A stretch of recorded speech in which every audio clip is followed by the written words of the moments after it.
got delayed.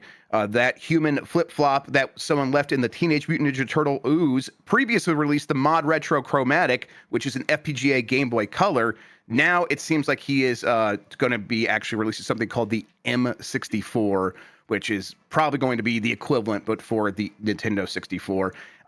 It was a pretty embarrassing post because it's just like, join me down the rabbit hole. But I think we're in a space now where we're going to get quite a few of these. We didn't get any details from what I described here as what if the word milady got turned into a person. He did not have pricing or release date or anything. Seems like he was just trying to capitalize on the fact that the analog 3D is what they call it, got delayed till July. And so he's like, let's hop in now, tell people we're making one of those. So maybe they'll hold off on buying the analog 3D and get mine instead. I'm all for more of these things coming back, although I'm personally just not going to buy the one from the guy making AI missiles for the government, especially because it's like he's the one that like is teaming up with GameStop because he's friends with Ryan Cohen, who is a nightmare person himself, the current CEO of GameStop. So it's like, two shitheads working together to kind of corner this space a little bit. I'm not interested. But I think we are at least at a point where someone with a little bit of interest in this space can start up one of these companies. And I think I welcome more competition overall, but I'm going to be turning to someone like Taki Udon on YouTube, who is making a bunch of these. He's making the PS1 equivalent of these. And I'm very happy to see this continue to grow. Do you have any interest in old FPGA consoles, or you kind of wait until maybe they get more powerful, or I think PS2? I mean, again, it's like here's the thing: is the FPGA consoles is I'm totally with you that at the end of the day, they are emulators, and hardware emulators, but yes, hardware emulators, yeah, exactly.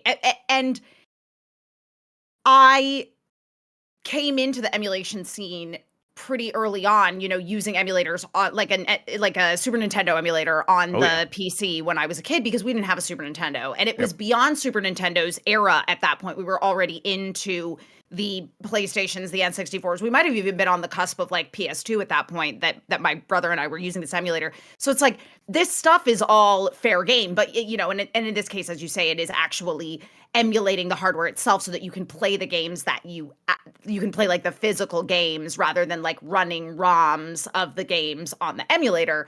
But yeah, I mean, it's cool. I think it's fair game for the open market to be able to do whatever they want, and ultimately, somebody is going to do it the best. And this is one of the positive things of the free market, is that competition does lead to people innovating. And you have to make a cool one of these, right? Exactly. You have to actually, 100%. You kind of can't. It can't be like it was in mid 2000s where we were getting the Retron 5 and it worked, but it was kind of janky and crappy and cheap materials, and it just didn't feel very good to use, and the interface was crappy.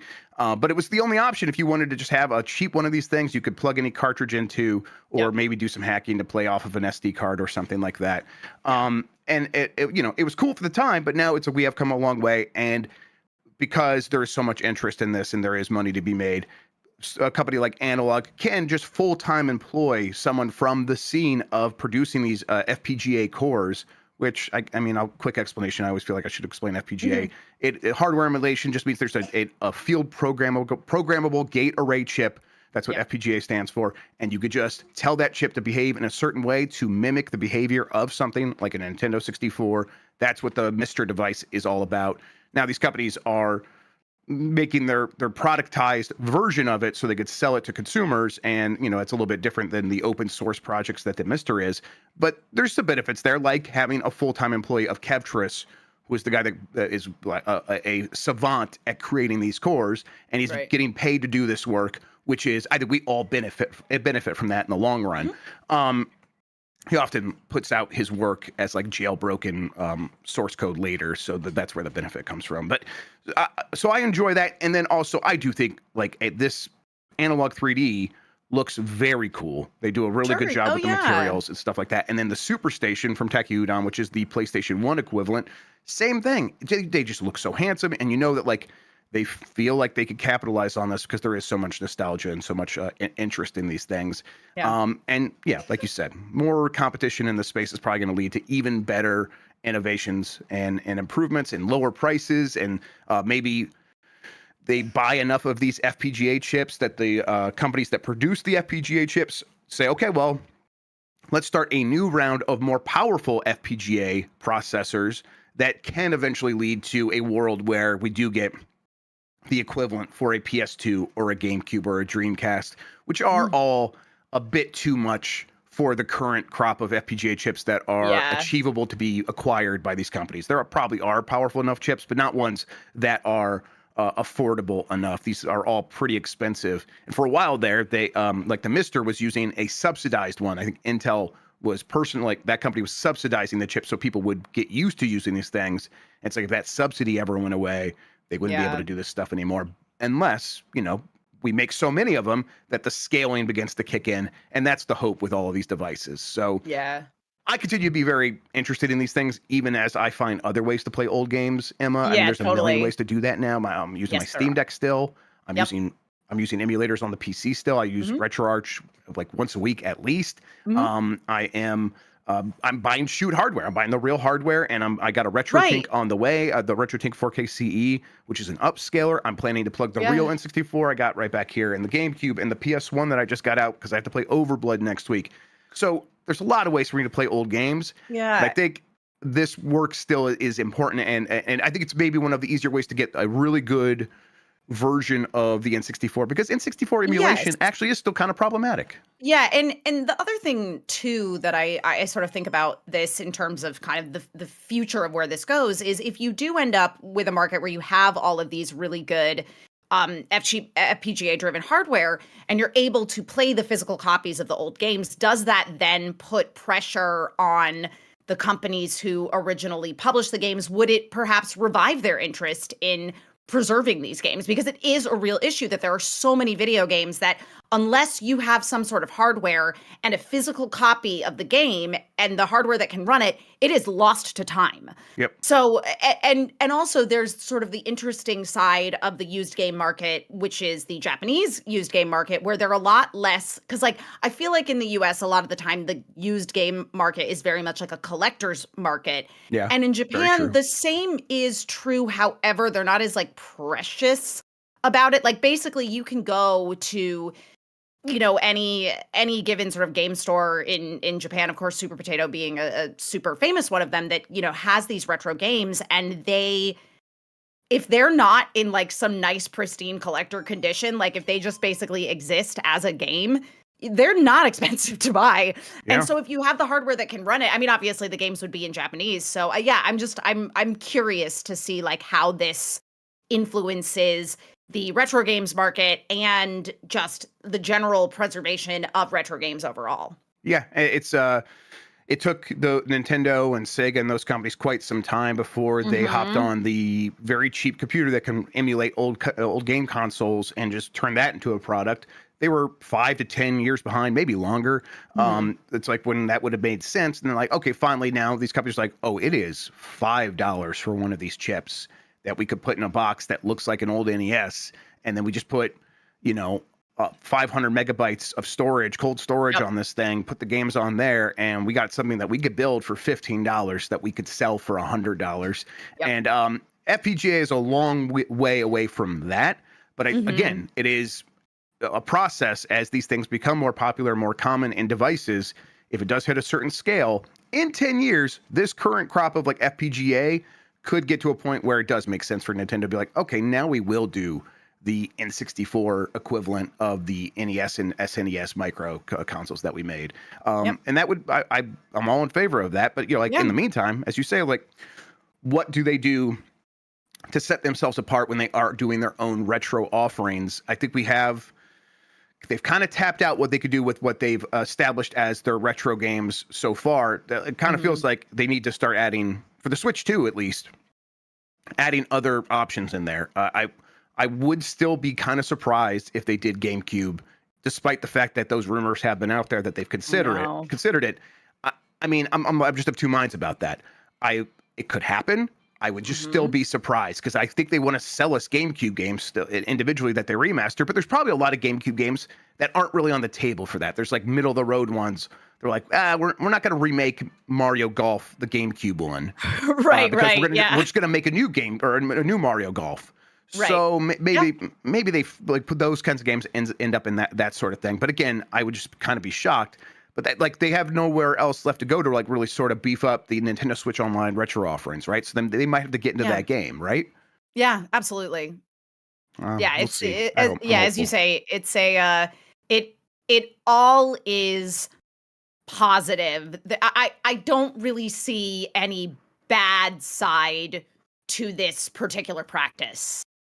Yes, right, and it's and it's there's always the question of like, oh, is this legal? Yeah, remaking the hardware is covered under patent, not copyright. If there was any like copyrighted code in there, that would be a little bit different, but that's just not how these older consoles generally work. And then you could also reverse engineer things like the BIOS in a clean room and make all that stuff legal. And you could thank the early like Windows, IBM PC compatible lawsuits that happened way back then for all of that. That's why we get all this good stuff. All right, let's move ahead. Although I'll keep an eye on the M64. I'll be interested to just see how where the price comes in. For the Chromatic, it was about $200. It was pretty close to an analog, the Analog Pocket. And the Analog Pocket has more features than the Chromatic. So I wonder if I bet the same thing happens here, where this is about the same price. They make it look really handsome. And then the feature set is a little bit more limited than the analog equivalents, which have like open FPGA or some of the devices do,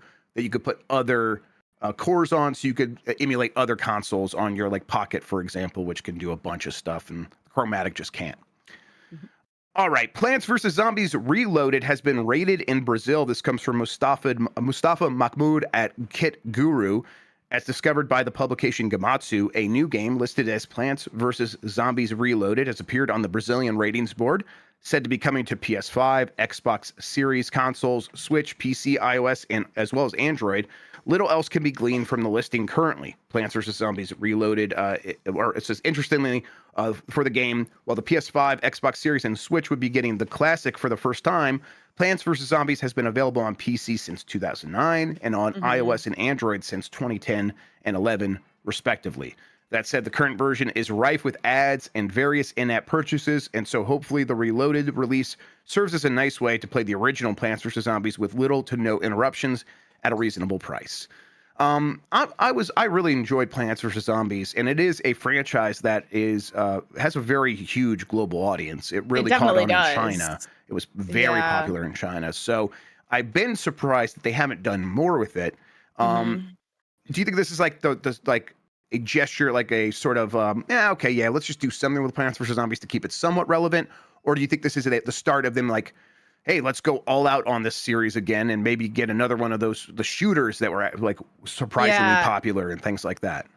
I think what this is like a dipping the toe in the water to see if they garner a new audience. Because again, it's like, like as you say, mobile gaming in general is incredibly popular basically everywhere except the US. It's gaining popularity in the US, but in a lot of other countries, mobile gaming is it. It's the default, 100%. And Plants vs. Zombies, again, like I didn't really play it myself, but I certainly was aware of it peripherally. I saw a lot of ads for it, and I knew that there was this incredibly dedicated global audience.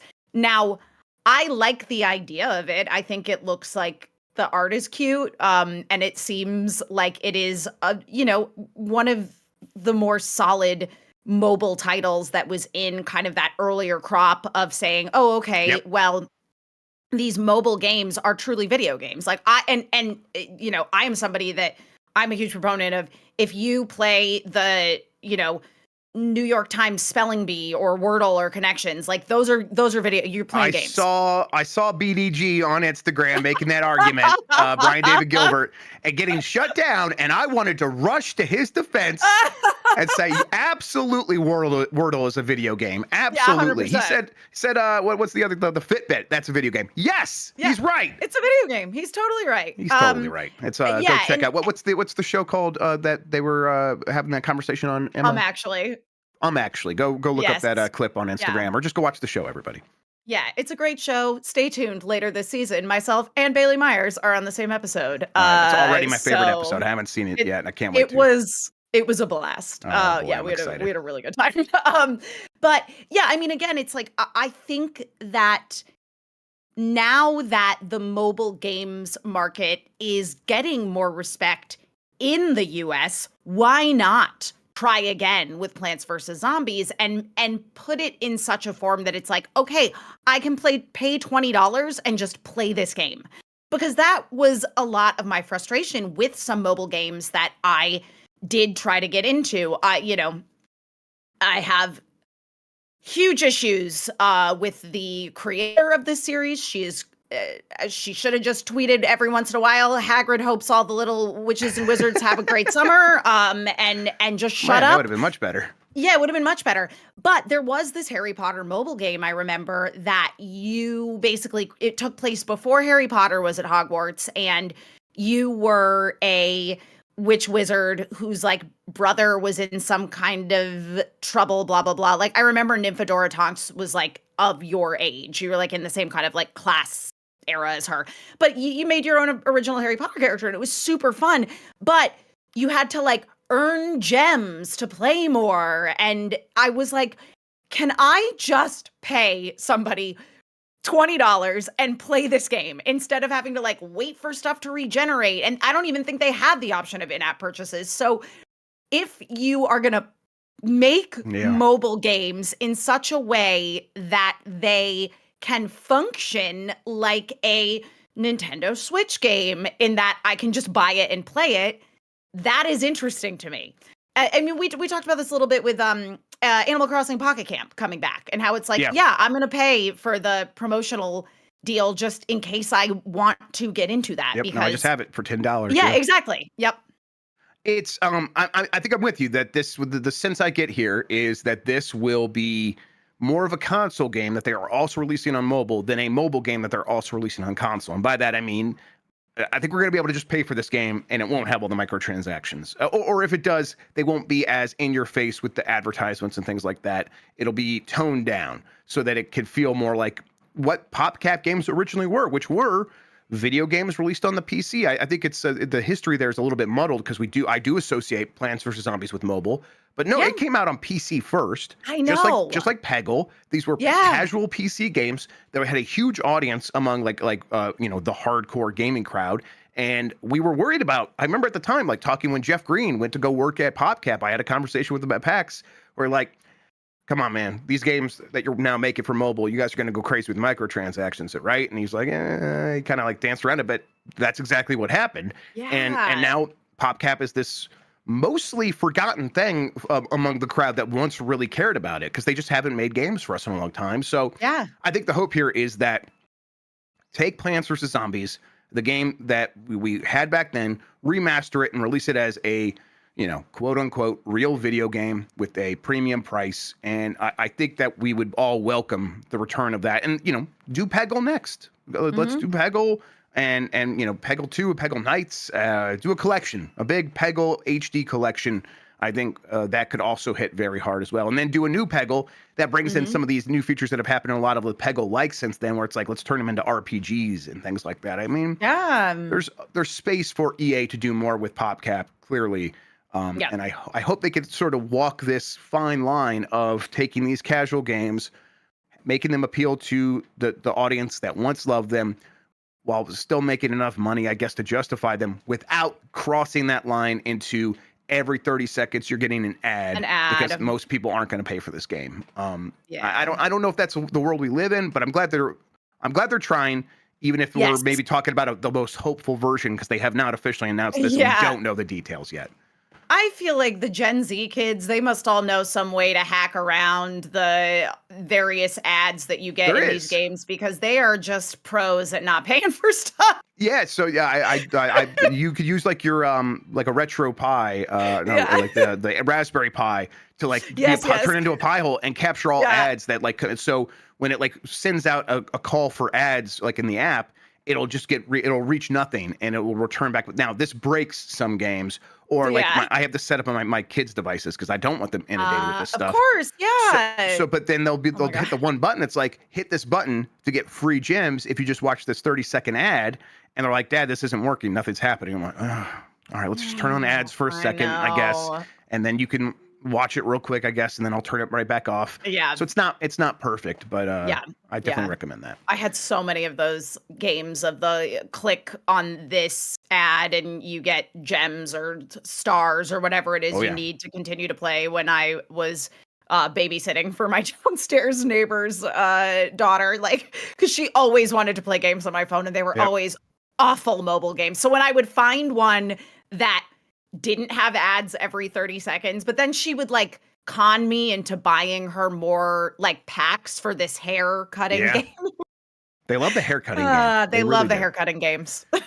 All right, Animal Crossing New Horizons turns 5 today. Mostly, I mean, nothing else was happening that week of March 20th, 2020. Nothing. No, not at all. This is the only anniversary that we're talking about.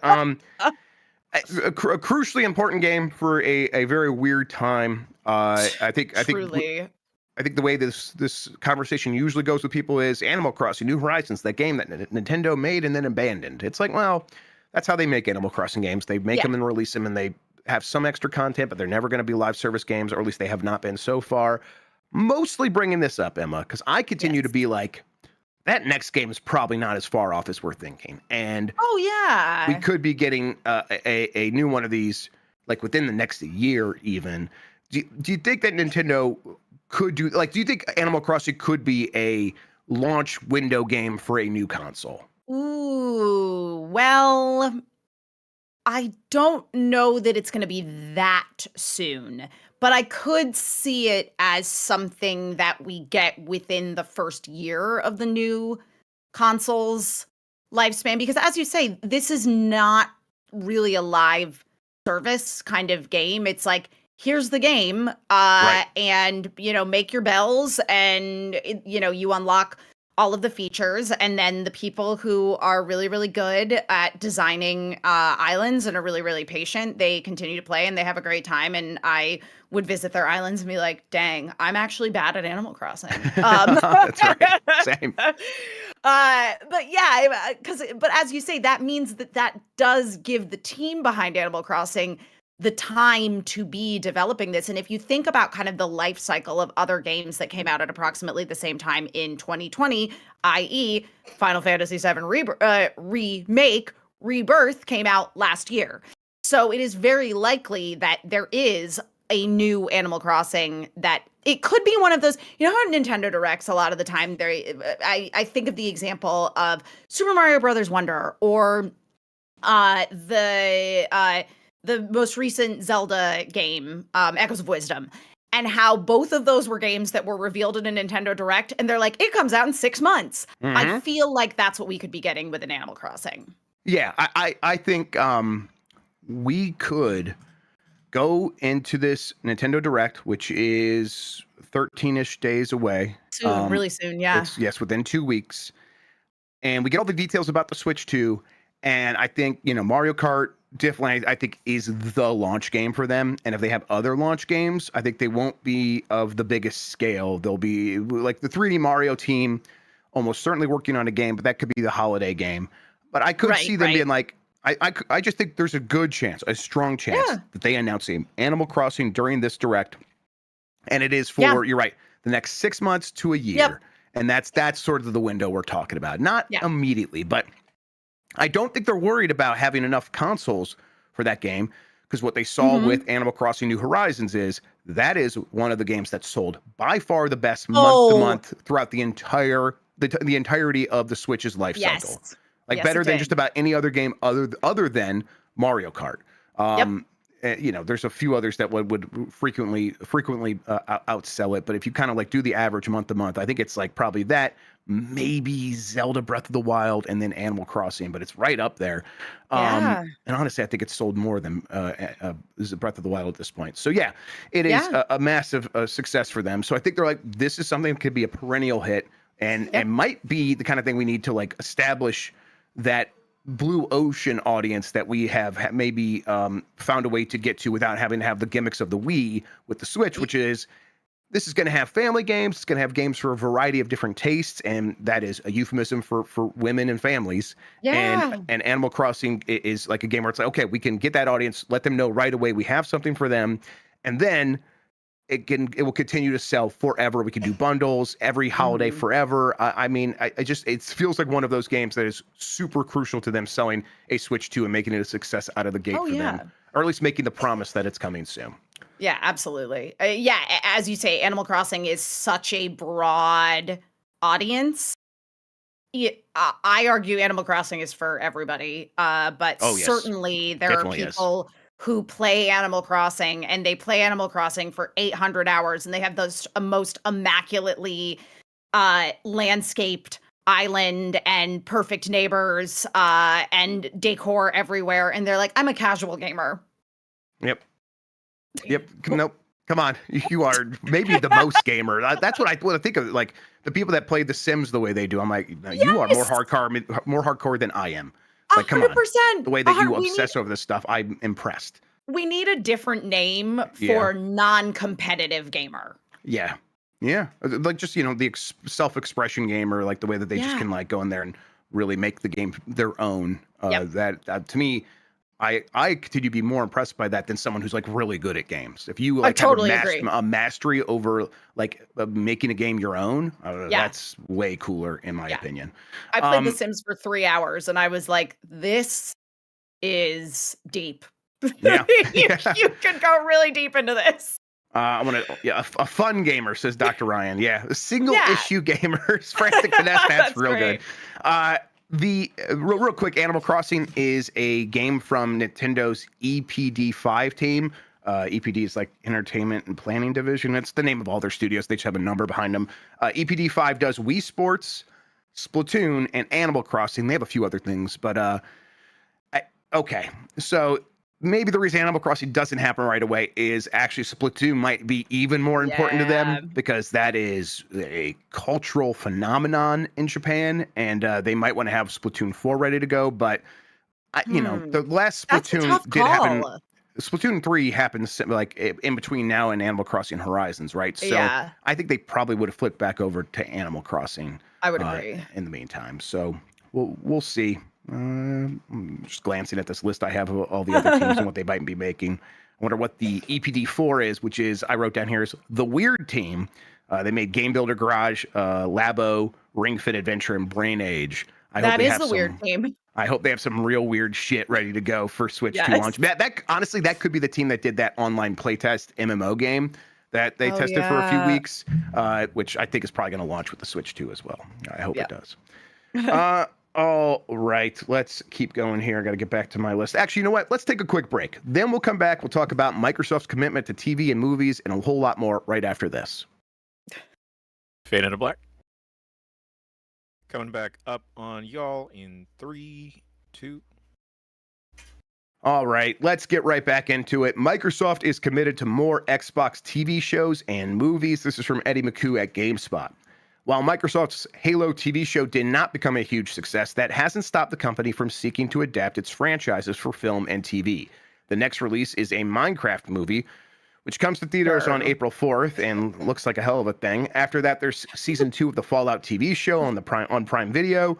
Then there's a Gears of War movie and TV show. You can expect Microsoft to do even more as it relates to transmedia opportunities for Xbox franchises, Microsoft Gaming CEO Phil Spencer said.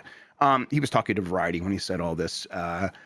And I think we're at a point now, Emma, where sure, Halo didn't work. And we know it's not like, it's just, it didn't vibe with people. It's like, no, we've seen what a TV show and a movie based on a video game can be. And it can be a whole bunch of different things that work. I think sure can. I think Sonic is very different from Mario in terms of the movie adaptations, which are very different from the Fallout TV show, which is actually even different than the Last of Us TV show. Mm-hmm. And all of those things work and for different reasons, and all of them are very, very, very successful. So Halo, compared to that, did not work. However you want to define it, did not work. But we are in a place with adaptations now where if you are a company that owns a lot of very popular video game IP, you kind of can't not be in this game, right? You have to be in the transmedia game, right? It's unignorable. Well, that's the world that we live in. You know what I mean? And look, I'm all for mining video games for potential new IP on TV in movies rather than, and look, I understand that the reason that Disney is doing this is because they're trying to keep their like copyright on those characters. Which is why they keep remaking all of their animated films. But listen to me for just a second here. Snow White was Disney's first full-length animated feature. It was their first full-length animated feature. It is an important part of cinema history. The last live-action remake. God damn it. 100%. It should be their last live-action remake. All of their live-action remakes. Go to prison. Yes, they're just some bullshit. I saw somebody post something. They were like, Snow White, it's at least as good as Beauty and the Beast and The Lion King. And I'm like, so terrible. So it's bad. It's boring. It's lifeless. Everybody is dead in the eyes.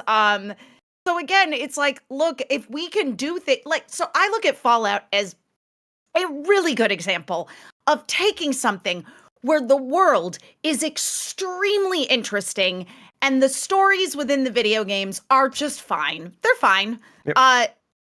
And what they nail is the vibe of Fallout. And so instead of trying to be like, we're going to make an accurate adaptation of these characters and blah, blah, blah, they just go, this is an interesting world. Let's play in it.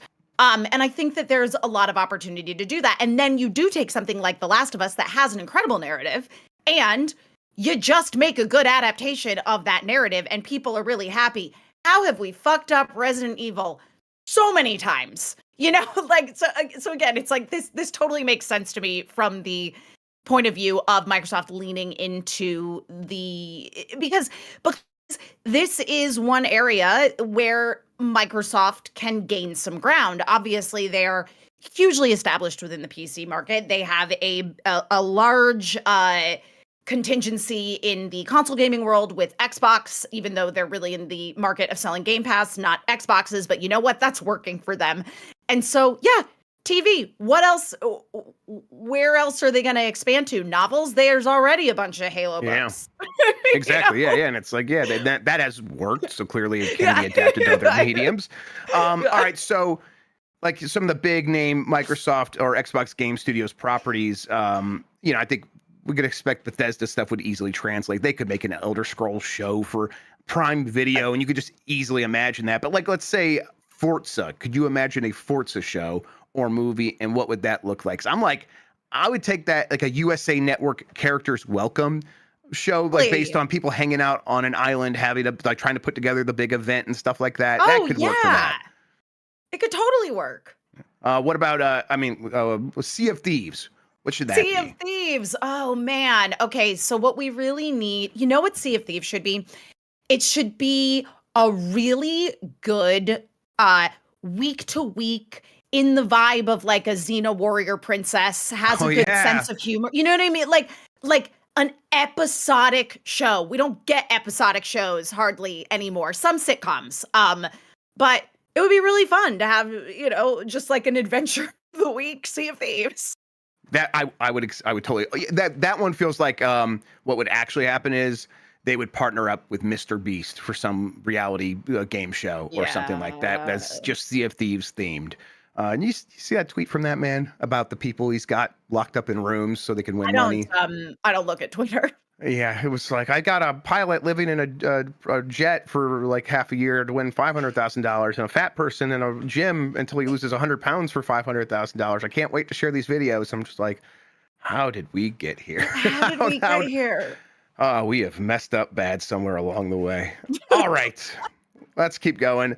Sony vet Ken Kutaragi has a Super Nintendo PlayStation sitting in his cupboard, or as Jan would have you say, cupboard. Oh no, he says clipboard and cupboard. From Jim Norman at Nintendo Life. The Super Nintendo PlayStation. It's commonly held up as one of the biggest what ifs in gaming, but this once mooted and later betrayed collaboration between Sony and Nintendo could have changed the industry landscape forever. We got a peek at the fabled crossover back in 2016 when someone dug it out of their attic. They're like, I have one of those, and no one believed him until he got it out and showed it off. And it got auctioned off for $360,000. It was a big deal. And then people have been working on trying to get it running and things like that, trying to shoot games on it. Well, Ken Kutaragi just apparently also has one sitting in storage, and he got it out to let Canton Japan on Twitter take images of it, and you can see it right over here. It looks real nice. This thing's been does look nice, preserved. Now we have seen it before though, so the one thing here is Kim, if anyone knows how to get this thing up and running and doing stuff with it, it's probably you. Do you have anything else? Can we plug this thing into a TV and see if it works? And I don't think we're getting that quite from him.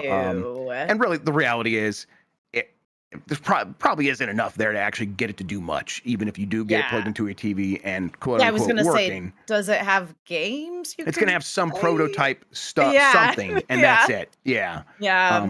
I mean, you could probably run Super Famicom games just through the hardware without any of the CD stuff. But God, I want as much of this preserved as possible. So I mean, truly my favorite story in the world is how Nintendo backstabbed Sony at CES and was like, actually, we're making a console with Philips. Yeah, Philips. Sony was like, what? Yep.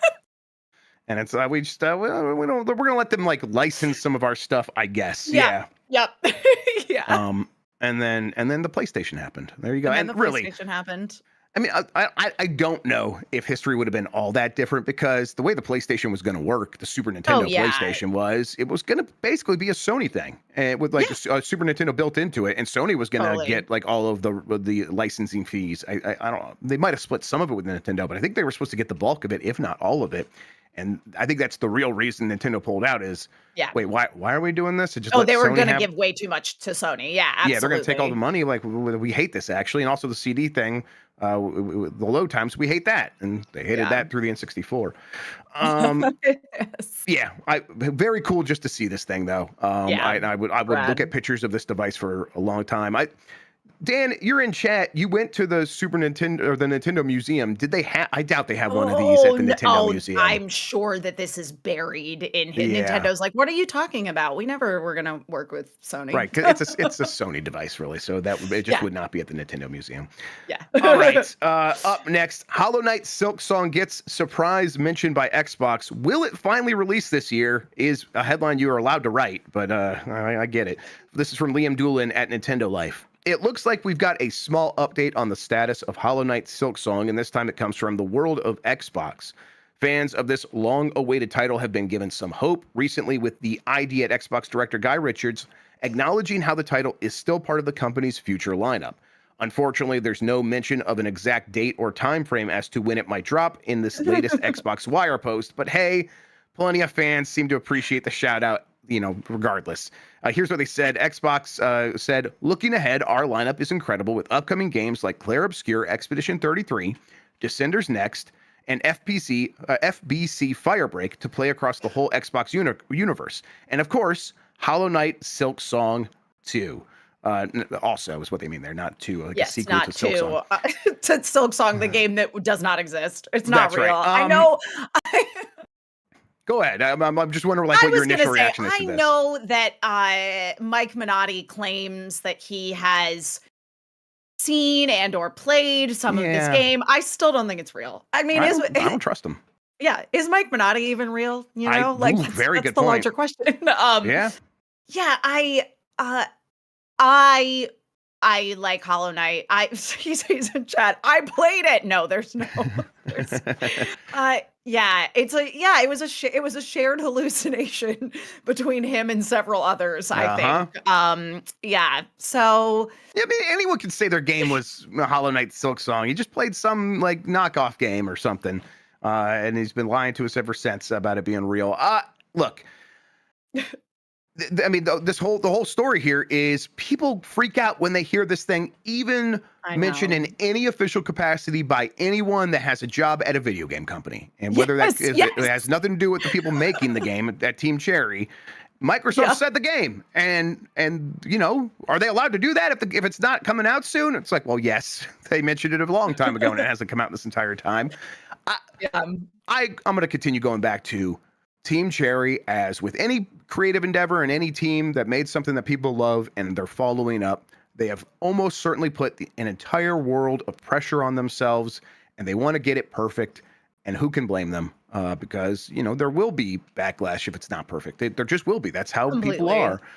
And so they're trying to avoid that by taking as much time as they possibly can. And Hollow Knight probably ends up making them more than enough money to justify spending as much time as they need on this for the size of team that they are.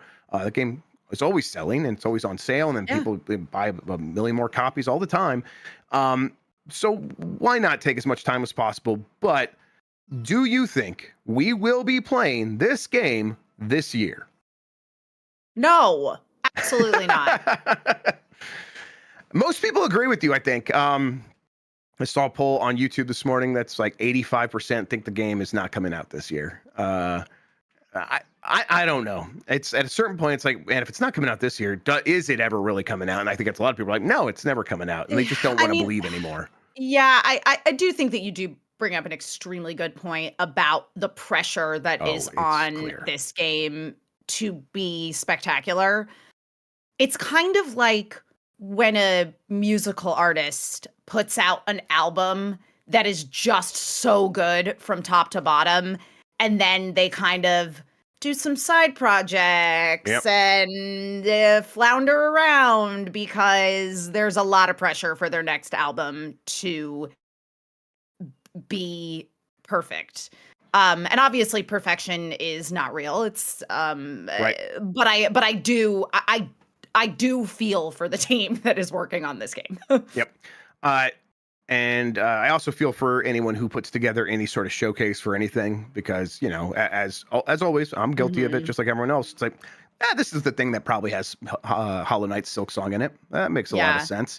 And people are doing that with the Switch 2 Direct now. And I don't blame you. Like, it could show up there. Yeah, I just think, though, that there is a level of underestimating that because there's such a vocal group of critics, and I don't mean that as people who are professionally critics, I mean that as people whose inclination is to be critical. And we're underestimating, I think, the general public fan base of anything and their desire to enjoy the thing. You know, I think most people who are looking forward to this game are rooting for it to be good as opposed to demanding it to be good. But the people who put the demands of the pressure on are very loud. And so, yeah, they found themselves in a challenging position. Yep. And at a certain point, they're going to have to just tune that out and put out the game. And but they are also just going to want to take their time. That's clearly where we're at still. Yeah, we'll see. Nintendo Direct in 2 weeks could end up here, or you know, the last time we saw it was at an Xbox show, and it could be at the next Xbox showcase over the summer. You know, if I were them, and it's like, if the game is ready, you know, let's just assume it's ready, and they are like looking for the perfect opportunity. Switch 2 launch game for this feels like the best chance to just have the biggest launch imaginable. People would associate it with this new console, and they'd be like, oh, I'm going to get the big game. And then I'm taking home and I'm going to look at the eShop, and the first thing I see is Hollow Knight Silk Song is available, ready to go. Yeah, I think that's a good match. But who knows if the game is ready? It very well could not be. All right, last couple of headlines here. Assassin's Creed Shadows Day 1 patch seemingly addresses Japanese government concern over destructible shrines. This is from Nicole Carpenter at Polygon. As Assassin's Creed Shadows launches on Thursday, developer Ubisoft snuck in a last-minute patch that makes several adjustments to the game's temples and shrines. The update comes just a day after Japanese politician Hiroyuki Kada brought concerns to Prime Minister Shigeru Ishiba during a government meeting, according to IGN. Kada's concerns, per IGN's translation, are centered on how in-game acts could inspire violence towards shrines in real life. Of course, this is a quote, "Of course, freedom of expression must be respected, but acts that demean local cultures should be avoided," he said. Ishiba responded that it's something to discuss with Japan's Ministry of Economy, Trade and Industry, the Ministry of Education, Culture, Sports, Science and Technology, and the Ministry of Foreign Affairs, but that the defacement of actual Japanese shrines would not be tolerated.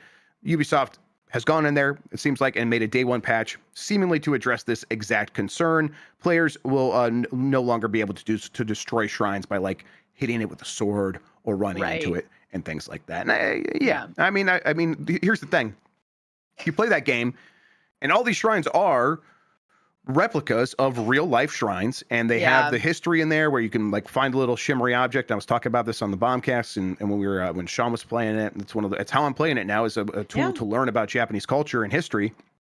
And you discover like these things are super important to people, and they have elaborate routines and cultural displays that they go through to show respect to these places. And I think maybe protecting them in the game is a completely fine choice to be like, no, that these are important to real people, and we have taken them and borrowed them to make our game feel more alive and more important. And in doing so, let's just make that respect two ways and say, okay, now we're not going to let players be, jerk offs to these things in the game, right? Yeah, absolutely. Meanwhile, in America, we have GTA. Where you can just destroy anything. To be fair, that is how we want our culture to be treated. 100%. Yeah. I think that this just trample it, please. Yep. The physics interaction in that game are really fun, so I don't blame the developers for being like, well, just we're building everything out of these things that can be broken apart, so we're going to build the temples out of that as well, and not think much more about it beyond that, because they're like, no one's going to really do this maliciously. They're just going to do it because they're playing the game. And then when someone mentions like, this makes me not feel great. It's, okay, well, that's an easy change to be like, okay, well, we're not trying. That's not what we're going for. Also, this game's in a precarious position with, a lot of people like wanting to be mad at it. So anything they can do to avoid that would be helpful. Have you played this at all? I haven't. I oversaw a project that we did with Ubisoft around the game. And I had the wonderful Zach Wilson, who tech directs all of the Giant Bomb at Night stuff that we do during gaming events. He played it, and he wrote the scripts for it and did the VO for it, and he did a fantastic job. And he said he had a really nice time. I think it's a good game. It's a good game. I think some people are like, it's just fine. I go beyond. I think it is a good, solid, fun open world game. As long as you know what you're getting from Assassin's Creed, you should be able to like find the fun there, and there's plenty of it to be had. The story is routine, and if you come to these games for the story, maybe this isn't the one for you, because that stuff is just very boilerplate. But I think like here's a revenge story, and then here's a bunch of cool people to kill because you need revenge against them. That works. I think that actually is a pretty positive, or it's a mark in the positive column for me for this game. All right, last thing here. Switch 2 logo is going to appear on pro baseball teams' jerseys this year. This is from Eddie McCoo at GameSpot. Whoa. Nintendo and the Seattle Mariners have been partners for a long time, and the collaboration is expanding in a big way with this year with the professional baseball team adding the Switch 2 logos to its jerseys. As you can see over there in this video, the Mariners are going to begin their season on March 27th, and they will have the Switch 2 logo on I think it was their left shoulder right there. This is, there's a lot of reasons this makes sense. Mariners and Nintendo do have a long history. Hiroshi Yamauchi, the former president of Nintendo, was a minority owner of the Seattle Mariners for a very long time. Nintendo no longer has a stake in the Mariners, but they still have a close partnership. Like you used to be able to like take your DS to Mariners games and order refreshments, hot dogs and stuff there on the you DX, connect to the Wi-Fi. They had that sort of a relationship.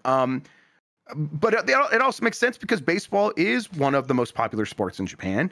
Oh my God, yes. When the Mariners play the Dodgers and Shohei Ohtani is there, everyone in Japan is going to be watching, and so it's like and like there's a ton of Japanese fans of the Mariners as well because Ichiro used to play for them. So it's just there's a lot of reasons that this makes sense, and I'm not surprised to see it. Very cool. I got to tell you, there is more Dodgers gear in Tokyo because of Ohtani than there is in Los Angeles. Yep, of course. Yep. I mean, this makes perfect sense. This is cool. I would love to,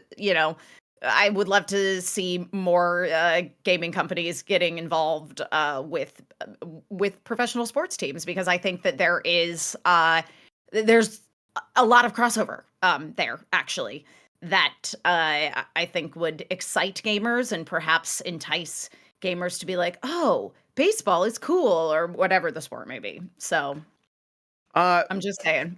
last story. We're speaking of Switch 2. Let's hit this one that someone just shared. Thank you so much, Kane Highwind in chat. This comes from WCCF Tech. And it's Xenoblade Chronicles X Definitive Edition features a hidden 60 frames per second mode. This comes from Francesco DeMaio, I should say, who writes, Xenoblade Chronicles X Definitive Edition has a hidden 60 FPS mode, which suggests the recent game may have been future-proofed ahead of the launch of the Nintendo Switch 2. As confirmed by known modder Massa Grader, this 60 frames per second mode that have been loaded. I'm sorry, Jan, I can hear that. My bad. The 60 frames per second mode is hidden in the game's executable. Shout outs to Will Smith, and but doesn't function properly, as enabling it causes some unspecified issues. While this mode could be some development leftover, it would definitely make more sense if it is a faulty implementation, or if it's a future implementation that could be featured on the Switch 2. This makes, if you're releasing a game right now, you know what the Switch 2 is, and you know it's backward compatible. This sounds like the exact kind of thing that just ends up being like unlocked on the Switch 2 and just works, right? Completely. Yeah. No, I totally agree. I mean, look, Nintendo, they like to live in their own timeline, but one of the things that the Switch 2 is definitely going to have to be able to do is 60 FPS. So there you go. Just put it on Switch 2 and it'll work. Yep, exactly. And it's like it's already got like dynamic resolution, so it's like this game should be able to run at like a consistent 720p on handheld mode or 1080p on when docked, which it's probably not doing now.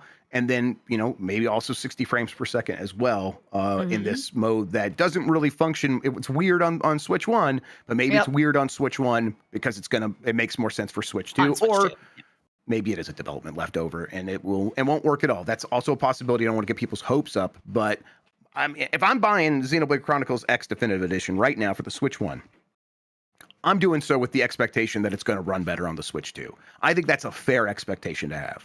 I think that's a completely fair expectation to have. All right, and then let's see. Dr. Ryan's got one more for me, and then we'll wrap up everybody. Let's see here.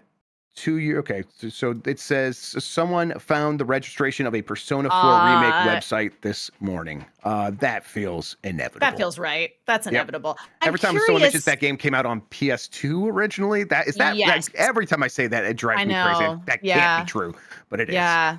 I mean, it's had a new life, obviously, with Persona 4 Golden. Of course, yes. But I mean, it's due for the Persona 5. Like they did with Persona 3 Reload. It's basically due for that treatment being, Persona 5-ified. I think that, as you say, that is inevitable. And I am curious because obviously I remember there was a lot of conversation, particularly because that Muso Persona 5 came to the Switch and it was announced it was coming to the Switch, but you couldn't play Persona 5 on the Switch at the time. So I'm curious if this is a Switch title, but also obviously we know that there's that ongoing partnership with Atlas and Game Pass. So yeah, I'm curious. I'm curious to see where this all ends up. Me too, and I'm curious to see the results of our poll from yesterday, which was, who do you want to play as in Sonic Racing Cross Worlds? Sonic, Shadow, Cream the Rabbit, or Danica Patrick?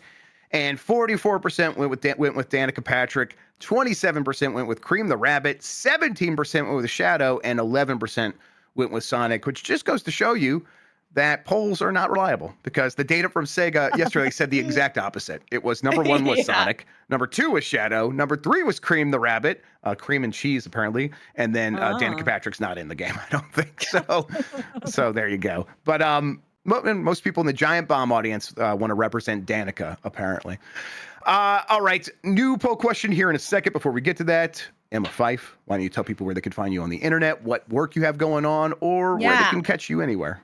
I'm on Blue Sky at Emma Fife. I still need to get my emmafife.com situated there, but for now, just look Emma Fife. There's me.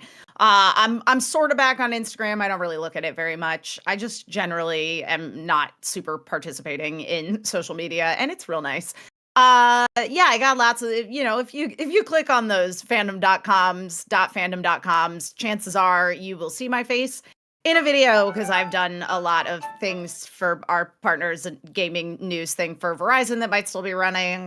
We got a H&R Block thing that's running, but I think that might be in Canada, where I previously mentioned that I played The Sims. It was really fun. It was me and M. Montgomery, aka Neg Oryx, who's a wonderful, wonderful Sims player and just has a cool, lovely community. But yeah, I mean, I'm around. You guys you'll find me. Well, hopefully we'll find you back here on Monday, right? Absolutely. I think we'll kind of get back to the normal schedule. Yeah, we'll get back to the normal schedule. Yeah.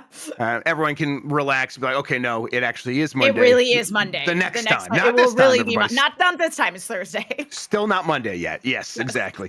All right. New poll question. Babe, can you hold off on doing that, kiddo, until we're done, and then I'll get the batteries for you. Have you ever played Plants vs. Zombies? Yes or no? Kind of just see what our audience says. I imagine most people probably have. And you can answer this however you want. That could also mean Garden Warfare if you needed to mean that. Just say yes to this. I expect Garden Warfare to return as well. That's a franchise that just always had way more popularity than I ever realized. All right, we'll get that poll question answered on tomorrow's show here on Giant Bomb and GameSpot for the Power Block. Game Breaking News will return then at noon Eastern, 9 a.m. Pacific. In the meantime, let's see, what else do we have going on? It's Thursday, so I think we should have something happen with the GameSpot crew. They've been at GDC all week, so I think the plan was throw some GDC stuff into this next block. I don't know. We'll see what it is.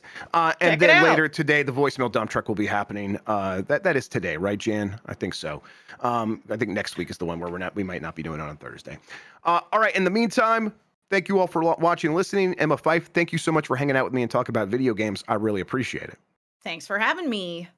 We'll catch you all next time. Until then, have a good one. Take care of yourself, and goodbye. And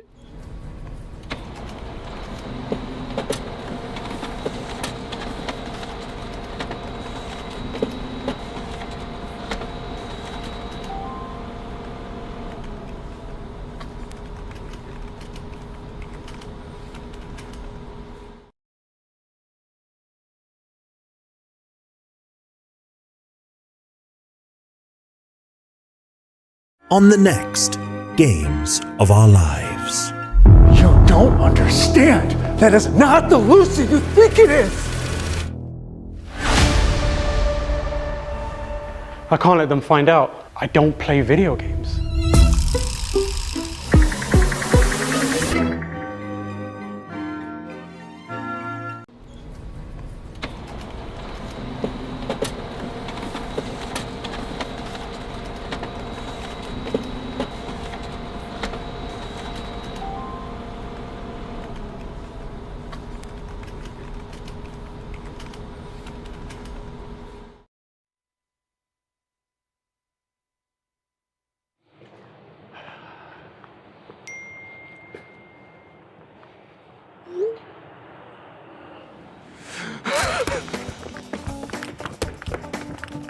Welcome to the GameSpot Show. On today's episode, Jordan Ramey talks about his review of Assassin's Creed Shadows, and Jake Decker has been playing Xenoblade Chronicles X Definitive Edition. Hey there, sir. $1. Thank you very much.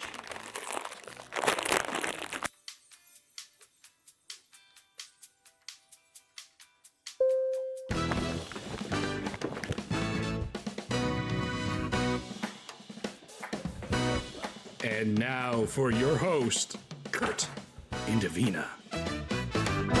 Whew, that's right. Welcome, folks. This is the GameSpot Show coming to you live on the Power Block. Let me get that fake applause. That's right. You thought that was real last time, but joke's on you, and then one of these days it is going to be real. Speaking of what's fake and what's not, some of you may have noticed last week that some of you may have suggested that we weren't live. Well, I'm going to tell you that we may or may not have been.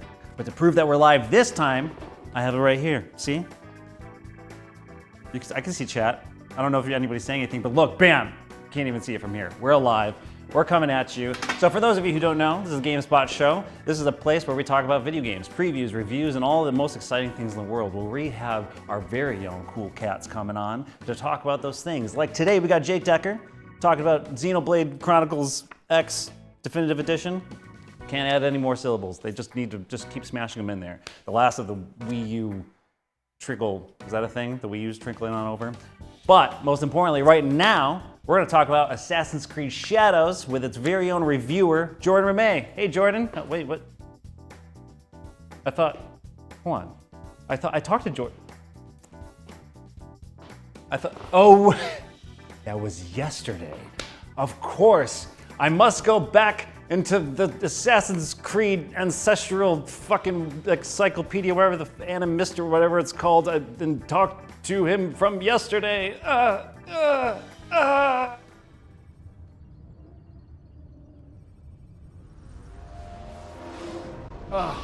I'm coming in for the anus a day before. I'm in the ancestral body of myself 24 hours earlier. Oh my God! How is your pronunciation worse every time you've done it? Well, it's what? It's anus? It's animus. Animus? Animus. Animosity. Towards the. Do your bit. Choose your favorite little thing, which is going. It's not going back in time. You're like entering your ancestors' memories. Yeah. So I'm entering my ancestral memory from yesterday. Now. This is the version of you that's going to give birth to Kurt, who's going to grow into who I'm going to be talking to tomorrow. In 24 hours? Yes. Hot damn, Kurt! Knocked it right out of the park, buggy old pal. Anyways, Jordan Ramey's here. We're talking about Assassin's Creed Shadows. Yes. What was the name of the Were you about to give a different Assassin's Creed? What was the name of the last one? Mirage. And I was about to give the wrong one. What was before that? Valhalla. You sure? You are, yeah, you're right. I'm pretty sure. You are correct. You know your stuff. You've played every console Assassin's Creed game. That is correct. Have you finished all of them? Yes. Well, Jordan Ramey, you're the expert here for Assassin's Creed animosity syndrome. That is a thing, because you're here to talk about Assassin's Creed Shadows. You are the reviewer of that game for GameSpot. On the GameSpot Show, it's not always that we are able to sit down with the actual person who wrote the words and put down the number. But I'm special. You are special. You've played every Assassin's Creed game, and you know the name before the other one. Start from the top. I guess let's begin with what did you give it, and then kind of give your one sentence sort of feeling about the game. Okay. I gave it an 8 out of 10, okay, which in GameSpot's rubric is a great, not a good, which is a 7, not a superb, which is a 9. What's a 6? That is fair. That's fair. So you just got these lined up, don't you? No, I don't. It's because I'm coming in from the future. Yeah, of course. But yeah, it is. I gave it an 8 out of 10 because this is probably the best that Assassin's Creed has felt for me since it has done its transition to the more RPG-like style. Which I understand is the second. What do they split them up into periods, right? Isn't this when it became?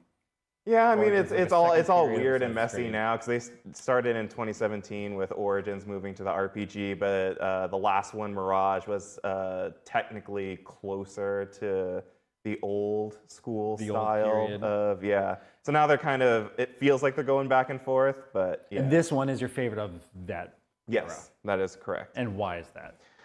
It is, I think, the closest to get the balance right between the action and the stealth. In my mind, Assassin's Creed has always been about like the tent poles of stealth, action, and then hardcore parkour.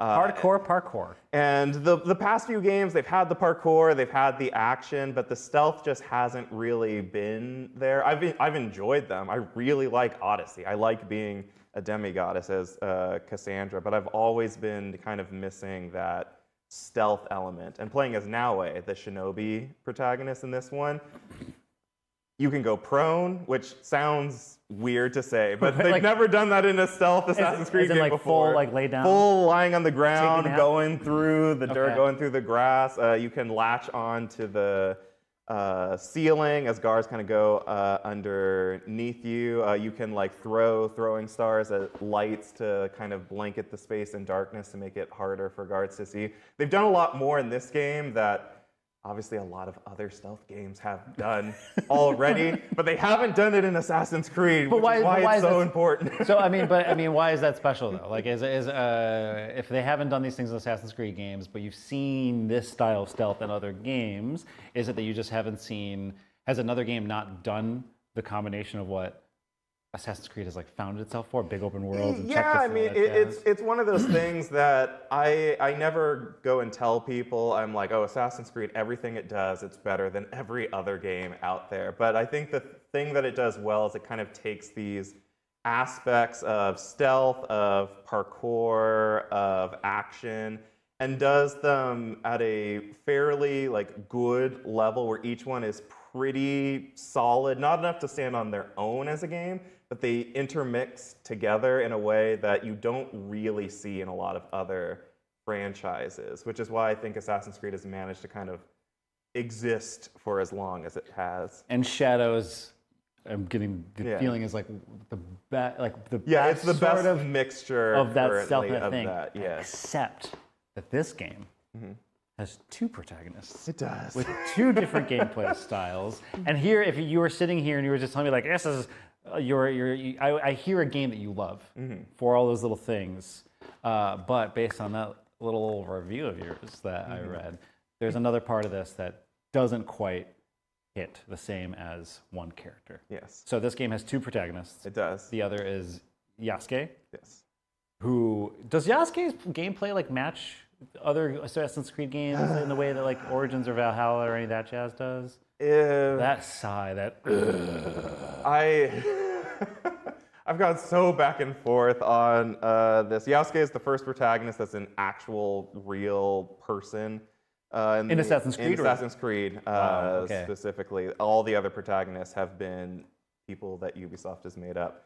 And it's a version of an Assassin's Creed character where you stripped away the parkour aspects and you strip away the stealth aspects and you only focus on the combat aspects, which on its own is fine. It's fine, but it's not as good. It doesn't stand on its own all that well. So Yasuke, the character, he's great. Like the voice actor is superb. Mwah. Love him. Love listening to him just like pass down this sage wisdom to the people all around me. Can you sound like him? Please don't make me try to be a voice actor. Do your best. For an African who's been adopted to Japan and thus has a mixture of two. Well, now I have that context, so I'm not going to make you do that. But you know, I mean, I did make Jean-Luc do an impression of a character from Shadows of the Damned, and that went over really great. So for who? For who did that go over really great? Me. So I'm not going to make you do it. But you love him you love the voice acting. You love his ability to act without ever wanting to do better than him. So that's why you're not doing an impression. I understand. Yes, thank you for. But they nailed the character, but the gameplay not so much. It's fine. Like it works as intended. Like I can see like, oh, this is the vision that they had, and they succeeded at their vision. I just don't think it's a very good vision. Apologies to the developers who put. It's almost like Yasuke is living in the shadows of another character in that game. You've been waiting to drop that one. No, too, I don't have anything planned. What's on those note cards? Are those all puns that you've prepared for? No, you want to see this card. I don't know how to spell the first character's name. So you probably can't see this. But it says like Nowif? Is that how you say the first character? Noway? Noway. We watched a video and I kept hearing Nowif. Noway? Nowif? That's what I heard. So I said intended protagonist? ? Because that's what you wrote in your video. I'm not going to speculate. I have an idea. A conspiracy theory. I have a conspiracy theory. I have a whole tin hat thing about what might have gone on in the upper echelons of Ubisoft that led to the double protagonist thing. I'm not going to go into it.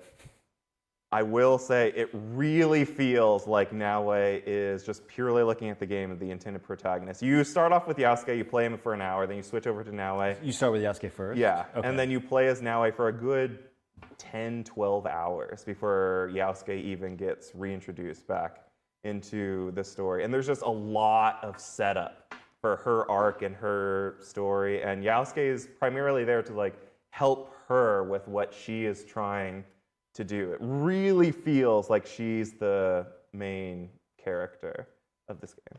So if you had to choose what character, not gameplay, what character you liked more? Oh man. Who would you choose? But gameplay. Gameplay is Naoe. Would you ever combine the two? Do you ever want to see that happen? I was about to say something, probably shouldn't.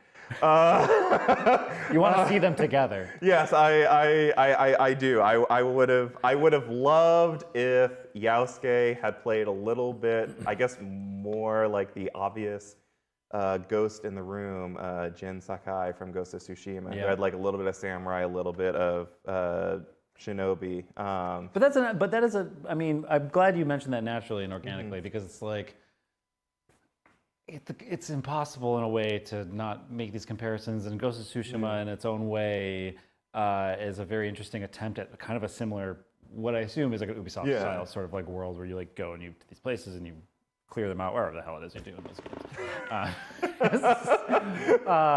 But I mean, so you wish, but I mean, while we're on the topic of open world, you kind of talk about the approach to the open world in this one is different. In what ways? Like, why is it special to someone who's played every single damn Assassin's Creed game? You make it sound like a bad thing. Which camera is the audience? Is it this the red one? The red one. Listen here. It's okay to be an Assassin's Creed sicko. I am a proud Assassin's Creed sicko, and it's totally fine to be... Number 3. Are you switching them on me? How dare you? Let me talk to the people. Let me get my message out. But yeah, I've enjoyed all of them in their own right. But the open world in this one. But bring it back down. Yeah. They introduced a weather system in this one that kind of changes how the gameplay, how you can approach different aspects of the gameplay. A pond that is completely unfrozen in spring and summer provides an opportunity for like Naoe to go underwater and take out like a reed and like breathe underwater and like slowly snake her way over to a target. But in the winter, when it's snowing, that pond might be completely frozen over. So it changes the dynamic of like you can't go underwater. If you try to run across it, Naoe and Yasuke, they kind of slip a little bit and lose their balance. Yasuke a little bit more than is it cartoonish? Naoe. It is pretty cartoonish. That's all I really and like guards behave a little bit differently. They tend to huddle up a little bit more and go inside a little bit more when it's really cold outside. If it's raining and there's thunder and lightning, it's a little bit more difficult for people to hear Yasuke and Naoe, so Yasuke can actually stealth a little bit in that scenario. Meanwhile, if it's like snowing really hard and there's a blizzard, it's really hard for you to see people unless you're playing as Naoe and use her eagle vision, which is... Eagle vision? It's been in the franchise since the first one. Allows you like to basically... part of the animus? Is that something they could use? That's what they basically turned it into for the RPGs. They brought it back to the earlier concept where it's long story short, there are some people who are born with godlike abilities and bloodlines. Those who have an innate ability where they can instinctively know whether someone is like allied with them or not allied with them, which if you focus your mind, the people who are not with you kind of glow red, and the people who are with you glow blue. Have you played the Arkham Asylum games and seen those Assassin's Creed's Batman? Okay, got it. Thing. Yeah. Got it. So but does Yasuke not? Yasuke does not have it. Only Naue does. So during like a blizzard, during a snowstorm, your vision's really low, which means the enemies have a hard time seeing you, but you can't really see them unless you're playing as Naue, and then you use eagle vision, and then you can kind of see them through the snow and the bad weather and whatnot. By the way, I'm not trying to antagonize you about Assassin's Creed. Really? And then how much you love. It's just who I am. It's just how I come off. I mean, I would if I was sitting on this sofa, if we were ancestors and my ancestor self was in you, I would still be treating me. I'd still be like, look at you playing all those Assassin's Creed games. Look, I've played every Resident Evil game under the sun, including the spin-offs and like the mobile ones. So we can switch seats, and you could be like, you sick son of a. What ones you've reviewed? Do you review Mirage? Yes, I reviewed both Mirage and Valhalla for GameSpot. And as we kind of come to, you've done a good job of at least making it clear to me how these protagonists work, what they do, what they don't do so well. That Yasuke is a cool, sweet-voiced, buttery-voiced dude who you like more as a character than the other, but then one has better kind of mechanics, the one that feeds into the stealth thing that you have. The stealth thing? Yeah, we should have you go prone on this floor and try and see if you can sneak up on me afterwards. Of course. But I mean, like, if you were to conclude your sort of like your pitch to someone about this game, like, really like, I guess like your review in a word, in a thing, like the things you love, the things you didn't, and like what you kind of hope, like what does this mean for the future of the franchise? In a word, approachable. This is the most approachable Assassin's Creed game that we've gotten in a while, both in terms of the gameplay feels good. So if you've never played one of these games before, you can have an understanding of why the people like these games, or if you end up not liking it, then you'll understand why some people don't like these games, and they're wrong, but that's fine. They can have their opinion.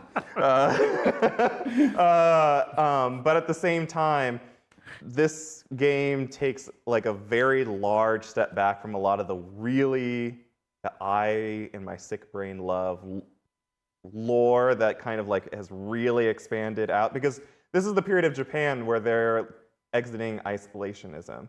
So like even all the conflicts from the other games, like they just have not touched Japan.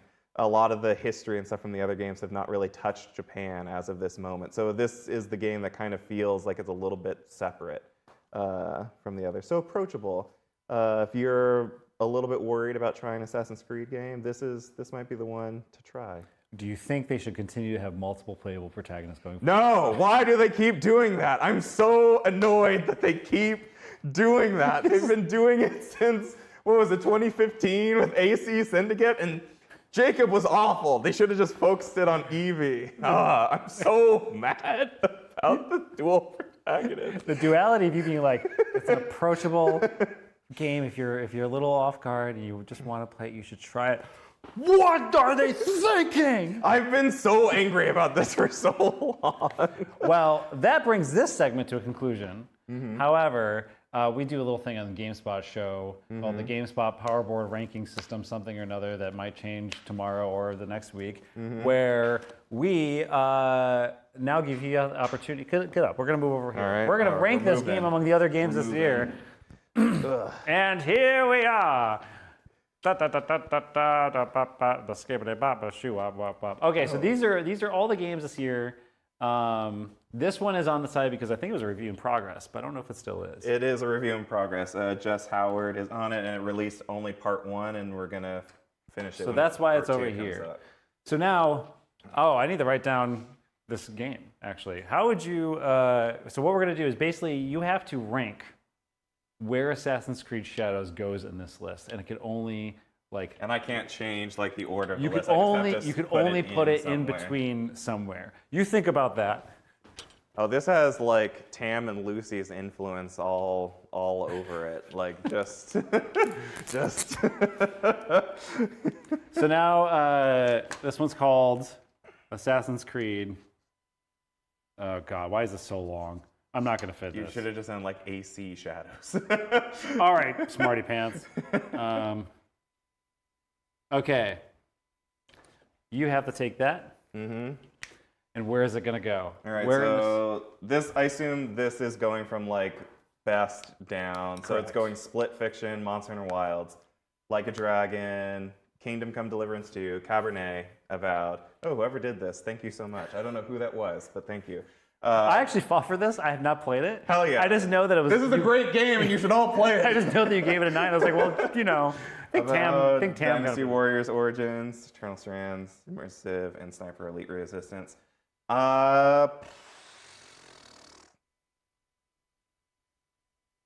Okay, I don't think it breaks this 4. This is a very strong... Kingdom Come Deliverance 2 is going to be like holding the line on this for a lot of 2025. So that means you have to fight with Cabernet. Yeah, another game that I reviewed. Ooh, where do you want it? I am going to put Assassin's Creed Shadows. Oh man, I really enjoy Cabernet, but Assassin's Creed Shadows is pretty freaking good. Instincts, intuition.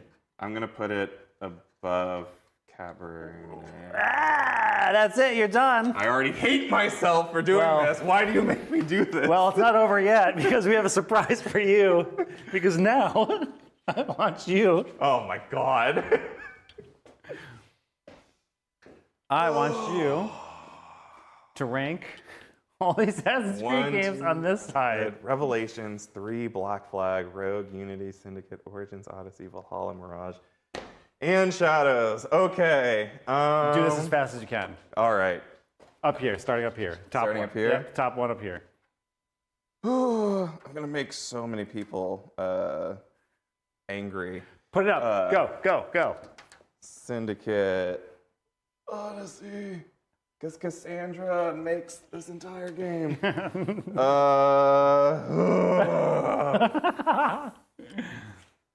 on.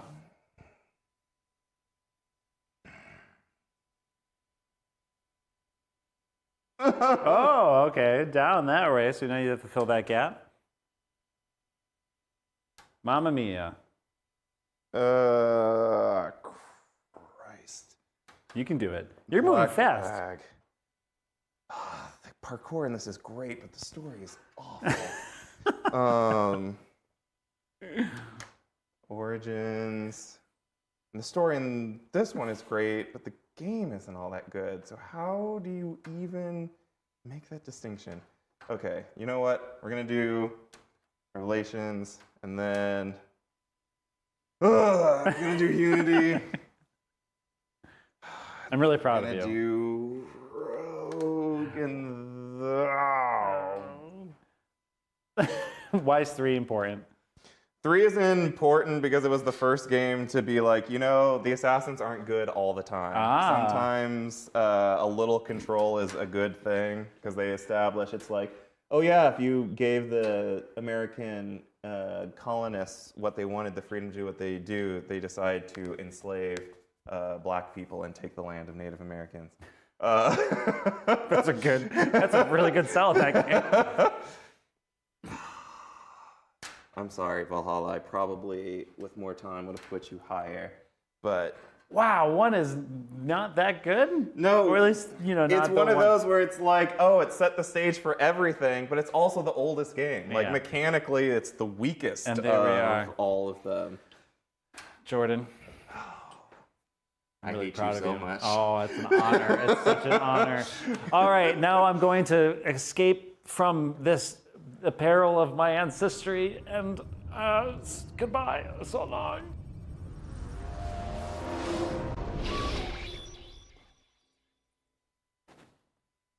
oh my God! You've been passed out. You were drooling. You might still be drooling. Well, I can't tell if I was just taking a nap during that not pre-recorded segment, or if I was born again, ancestral Kurt being. Hey, Jake.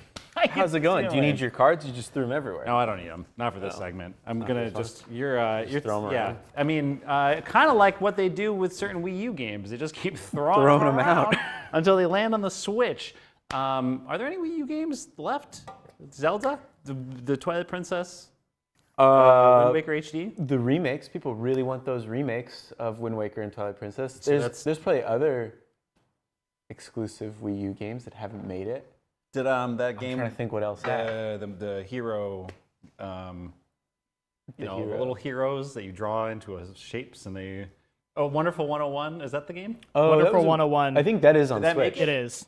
Well, well, the last game we think is Xenoblade Chronicles X, Definitive Edition. Thank you very much. A game that I didn't think we'd see again. Why? It's so weird. Like it's kind of like the black sheep of the Xenoblade Chronicles series in a weird way. What one is it in the order? It's the second one. So they released Xenoblade Chronicles in 2010, I think, which also has a really weird history. And that was the Wii GameStop one. Yes, right? that GameStop funded to bring here or some shit. Yeah. And then there was Xenoblade Chronicles X, which came 5 years after. And for the Wii U. For the Wii U, which I don't think a lot of people played. Probably because it was on the Wii U. Probably because it was on the Wii U. Also because it's weird. I mean, I'll get into why it's weird in a bit. Okay. And then 2 years later was Xenoblade Chronicles 2, which is not necessarily, I mean, it is, the lore's weird. It is way more of a sequel to 1 than. Well, it is called Xenoblade Chronicles 2. Yeah. And then 3. Oh, there's a third one? There's a third one that came out 2 years ago, or 3 years ago. And all those fit together in a convoluted, kind of fun way. Okay. But then there's X. And X, people have fan theories of how that fits together. And I think do you have your own theory? No, I don't. Okay. I didn't think that hard about it because I didn't play it originally. Okay, so you've played all the others. I've played all the mainline ones except for X. Except for X. So this is your first time with X. This is my first time with X. So you're a fresh baby faced. Mm-hmm. Yeah. Are there two protagonists? There's a lot of protagonists actually. But one of the weird things about, not weird, it's so, I don't want to keep saying it's weird, but it's just very different from the other games. Xenoblade Chronicle weird. But you create your own character. Okay. So you start the game, you create your own character. I don't think your character really has a voice. If they do, it's just like grunts and stuff like that. Can you do it? No. I'm not falling for this. Damn, this is all you do. You just show up and give people impressions. Can you do impressions of it? Like, come on, just do one. No, that was good. Okay, yeah. All right. What was it? Yeah, because create your own character. They don't really speak. There's also like 50 different. I don't think there's a 50, but there's a ton of different party members that you can add to your team, and you can swap between them. Okay. You can only have a party of 4, but you can switch between that 4, and then you can change your character so you can play as different people in your party. I don't think I asked the most obvious question. What is it? Also, well, yeah, okay, what is it? And then I have another obvious question. No, what's your obvious? Well, I mean, how is this different from the other ones? Like, why is this not a mainline one? How is this not a mainline one? Okay, well, so that's one thing. You create your own character. I guess in Xenoblade Chronicles 3, there are a lot of characters that kind of are part of your extended party. It is structured more like a MMO, I guess. Okay. So for those familiar with the Xenoblade Chronicles game, the combat feels very MMO. There's a lot of cooldown meters, and you're like queuing up moves, not necessarily queuing up moves, but you're like... Is it like a rotation of moves? It's a rotation of moves, so it's like, okay, you want to hit them with, I think, break and then topple, and then these are like different categories of attacks that like can knock enemies over, do a lot of damage. But the way it actually plays moment to moment feels very MMO sort of style combat. But which is different from the others? All of them play like this. Okay, all right, okay. The difference is that 1, 2, and 3 feel more like a traditional RPG, in that you're going through a story, you're completing missions, while X is you do a lot of grinding between the story. So you go out and explore the world, which is huge. The world is gorgeous. It looks great still, after almost 10 years. Jesus. Oh my God. Peter Brown reviewed it originally, gave it an 8 out of 10 back in 2015. Wow, Jesus Christ. Yeah, okay, wow, all right. Yeah, I was there for that. I've been here for too long. And you just get up and walk out. You're like, I gotta go. So it looks great. It looks really good. To this day. I think the thing that holds up the most, in my opinion, is that world. And the way it's kind of structured, because you start at the bottom of the map, essentially, in New Los Angeles. That's what the hub is called. And you basically just like explore the map outward, and different hexagonal areas of the map you start to fill in by finding these satellites, and then there's other quests in each square of the map, and you want to try to like complete them all. And as you complete them, you get more experience, you get new quests, and then you can, once you hit like a certain level threshold, you can do the next story quest. Okay. I haven't finished it yet. I've only played like 20 hours. And how long is it usually? Those games are like, it's pretty long. I think the big thing with this one at the time was that there were mechs. I forget what the mechs are called. There's a specific name.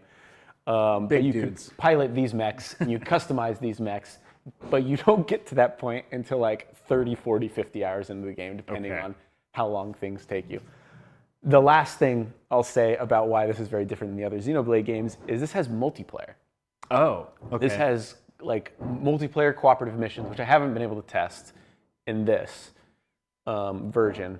But that was another reason why I was like, there's no way this game is coming to Switch. Like, I figured this game would be forgotten. Like, it would stay on the Wii U, because it's just like... it's a weird one. It's so strange. Like, it doesn't quite fit. But I'm very happy it has made it, because now the entire Xenoblade, all the Xenoblade games are on Switch, which is pretty cool, I think. You've reviewed 1? I reviewed the definitive edition for 1 and 3. So you reviewed 3. And I was going to review this one, but I didn't have time for it. Well, but you're here and you play a few hours of it. But like in any case, like I have not played these games. I've always had a mild interest. I see the hair and the collars and the big weapons, and I'm just like, yeah, maybe one day, or maybe not, probably not. Doesn't seem like a Kurt game. A Kurt game. But you did like the fact that it takes like 30, 40 hours to get to a mech seems like some esoteric, fucking nonsensical shit that I'd probably be like, I'm into it. I'd have done that. I mean, I would say like, if you came up to me and you were like, which is Xenoblade Chronicles game I should play, I would say none.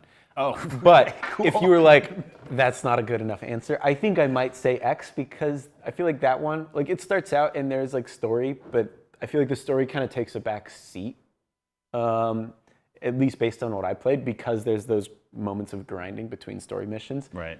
I mean, there's still a story. I think it's pretty dull, and I think part of that is just because of how it's paced, because I do like Xenoblade Chronicles 1 story and 2 and 3 as prolonged as those stories are. There's like a good pace to them that I enjoy. It's like junk food kind of. Okay. Where do you think this fits though in the in how people can? I mean, does the Xenoblade trilogy? Are they necessary to play all 3 to like grasp the story? Can this one be standalone? I think X can be standalone. Okay. I mean, I think they all can be standalone in a way. But they do connect, and it is some harebrained, like... Okay.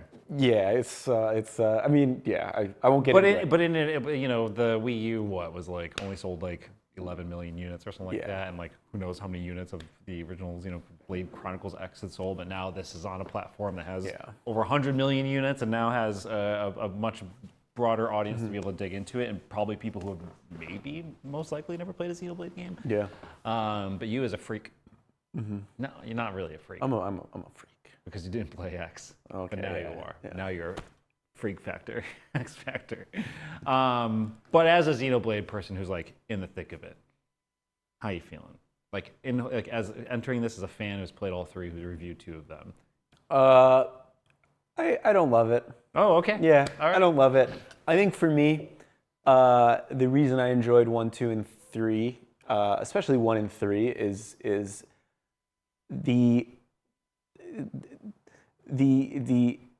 especially 3. The combat in 3 is so good, and I enjoyed that story quite a bit. One, the combat is good, but it feels a little basic, and the story's, I don't think, quite as good as 3. There are moments I really like in that one. This one, I don't know, it doesn't have that same flair, and I think part of that has to do with the fact that it's 10 years old. Yeah. And I think coming off of 3, that like was the best version of that combat that they've done by far, in my opinion. Not even by far. I mean, I think 2 had really great combat too, but like 3 has set the new standard. Yeah, playing 3 and then going back to this, and there are some like unique mechanics that this brings. Like you can like, most of your attacks are on cooldowns, but you have like a bar that lets you use them again, so you don't need to wait for the cooldown. Okay. So it has some unique mechanics that I think are kind of interesting, but... And you haven't even experienced the thing. I haven't even... on the front cover of that game. I haven't even experienced the next. I'm gonna keep playing. But I do find that really... Like, there's something amazing funny. that's like, it's like putting a car on the front cover of a game, and you do not drive a car for at least 50 hours in the game, and then you finally, it's like Grand Theft Auto, but you can't get in a car. Yeah. They're all locked. I remember, You won't break the law. I remember when Peter was reviewing it, he was really frustrated because he was like, the whole marketing was around these mechs. The cover has a mech. I'm pretty sure I've seen only mech gameplay. Yeah, that's all. When they were showing the game off, mechs at the time, and then you play the game and you are on the ground for 50 hours. But I kind of like that, and it's why I'm going to keep playing, because I do want to see how the mech stuff kind of comes into play. Let me see if your opinion changes, maybe. And see if my opinion changes. Well, with that said, if you had to tell anybody who's not a Xenoblade, who has not played Xenoblade, not me, because you'd say don't play any of them. But if someone came to you who's like, I like big hair and collars and swords that look like they're made out of plastic, I tell them to get some help. That's it. Thank you so much for being here, Jake Tucker, and talking about the Xenoblade games. I don't want to know what one anybody should start with at this point. One definitive edition. Oh, well, you interrupted me for that one. Yeah. Anyways, you've been watching the GameSpot Show. This is Jake Tucker. I'm Curtin Davina. But before you go, I just want to let you know that GDC is happening this week in San Francisco, and we did a whole bunch of interviews with developers, like a ton of them. And a lot of that coverage is going to be coming out next week. So you should be watching anyways, because it's the power block. But just know that, stay tuned. There's going to be cool stuff popping up on our YouTube channel next week. Anyways, that was it. Oh, and Half-Life 2 RTX stream coming up next with Jean-Luc Seipke and maybe me again. Apologies in advance. All right. See you in a bit. So long, folks.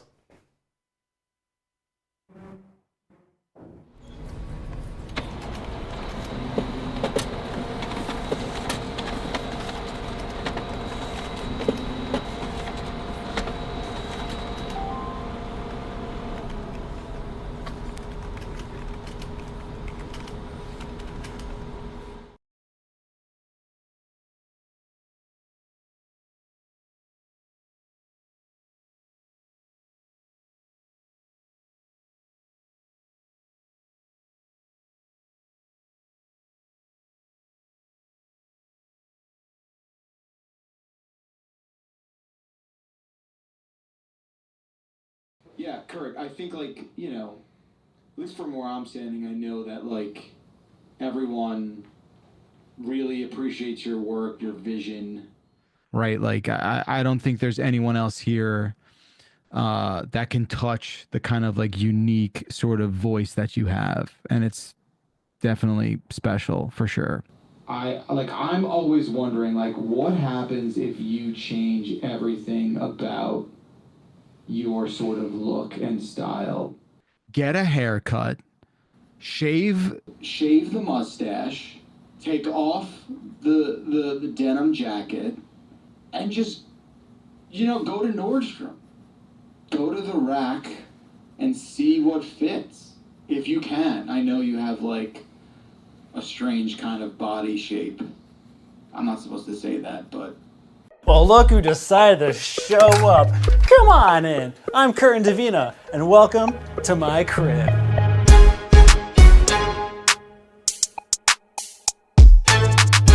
I mean, I don't live here. It's my office. Not my office, it's Phantom's office. I'm just showing you around. Let's get going.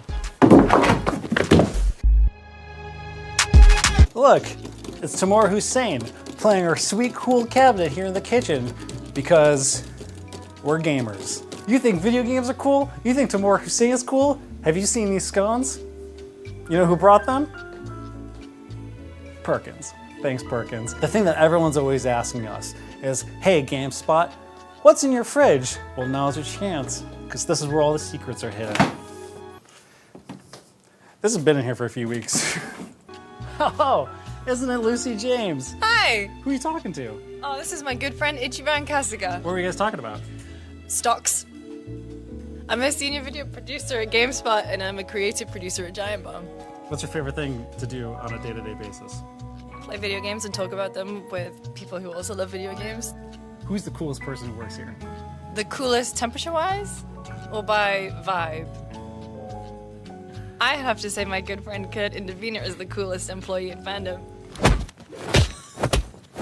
Go interview... And say what? And just about the office in general, Fandom in general? Hello, what's your name? Ryan, Ryan, what do you do here? head of TA, What's TA?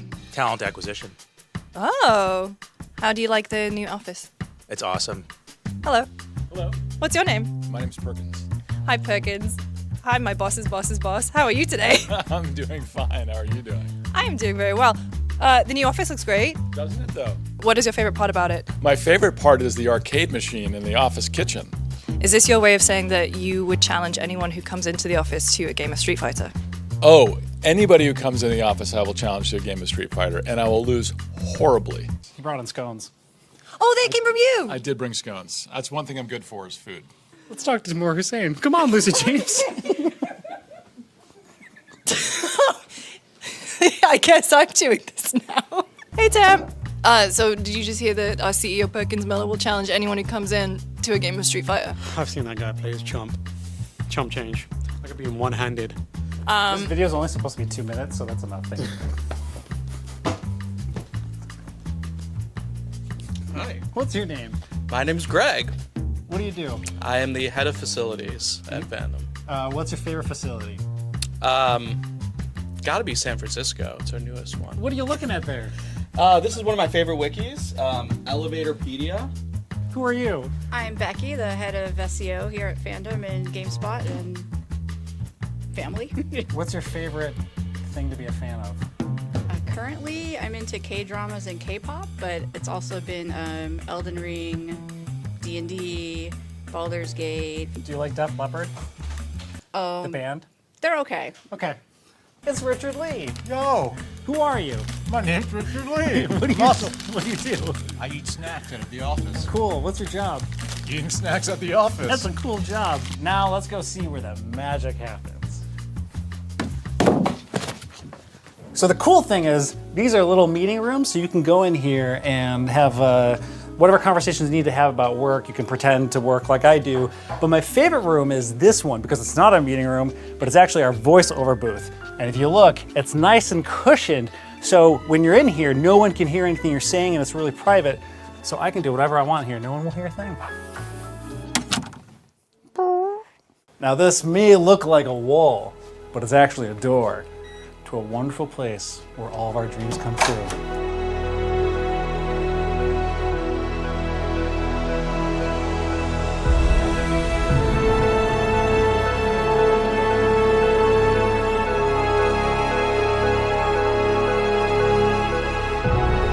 Hey, Jean-Luc Seipke. Hi, Kurt and Davina. How's it going? What is all this? Why, this is the Nick Margarita Memorial Game Library. Who's still alive, by the way? Who's still alive? He's still alive. What's your favorite game in here? Oh, that would be Left Behind 3, Rise of the Antichrist. Oh, that's a good one. Jean-Luc was a pivotal person, brain, energy individual who helped conceptualize this studio where we essentially are filming every day, at least. That's the plan. Basically, we have it split into 2 different sets. We have a podcast set over here, and then we have like our main set over here with like a nice newscaster desk. We have these nice new cameras from Blackmagic. Shout out to Blackmagic for providing those cameras for us. My favorite part is this workbench. Oh yeah, this is where I've been working on my personality. Keep working on it. We were going for like your dad's garage kind of vibe with this whole space, because it's not just about games, it's about like being able to like tinker with games and mess around with them.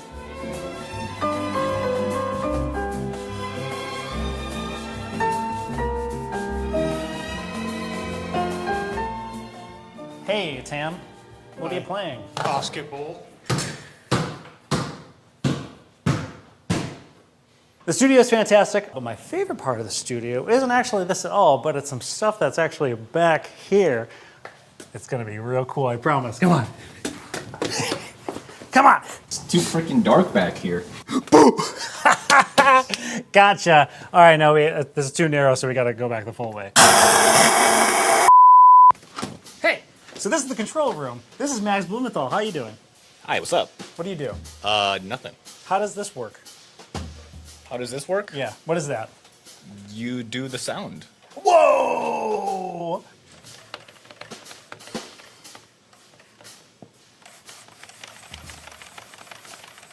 Jean-Luc Seipke was nice enough to teach me how to use this thing, so I'm going to show you my favorite thing to do in this room. I spent a really long time learning how to do this.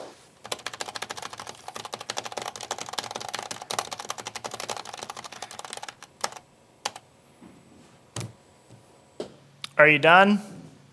Yeah. All right, now that we're done with the control room, let's go to the next spot. Whoa! Nearly got me this time. Oh.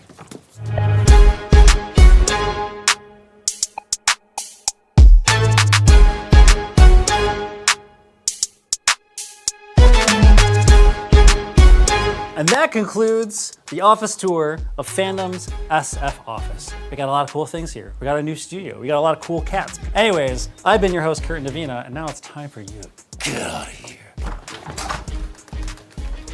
See you later.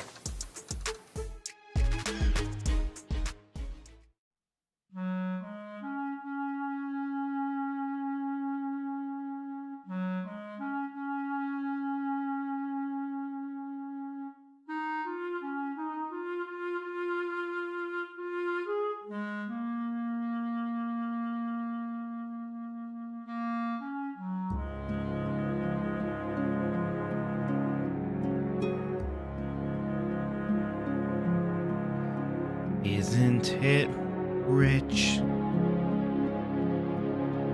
Are we a pair? Me here at last on the ground, you in midair. Send in the quans.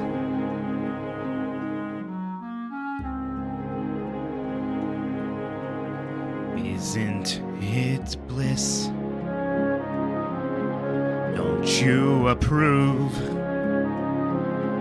One who keeps tearing around, one who can't move. Where are the quants? Send in the quants. Just when I'd stopped opening doors, finally knowing the one that I wanted was yours. Making my entrance again with my usual flair. Sure of my lines, no one is there. You see, Sub-Zero, you can trust a sorcerer sometimes. You love farce. My fault, I fear. I thought that you'd want what I'd want. Sorry, my dear. But where are the quants? Quick, send in the quants. Don't bother. They're here.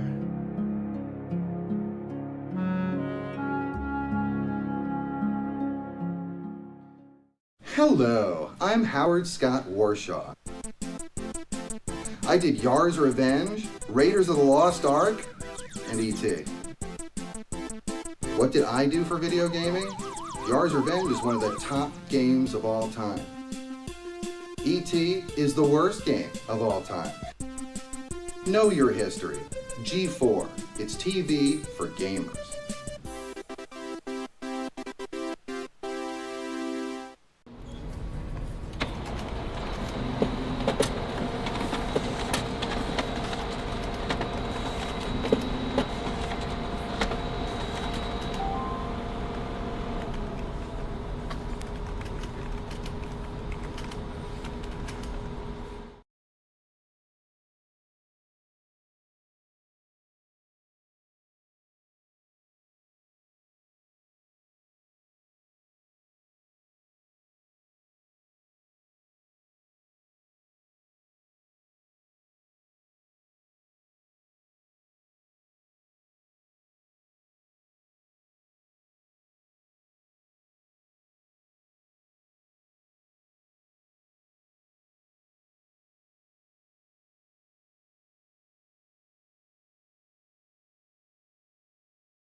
I'm Jean-Luc. This is Jean-Luc Psyche.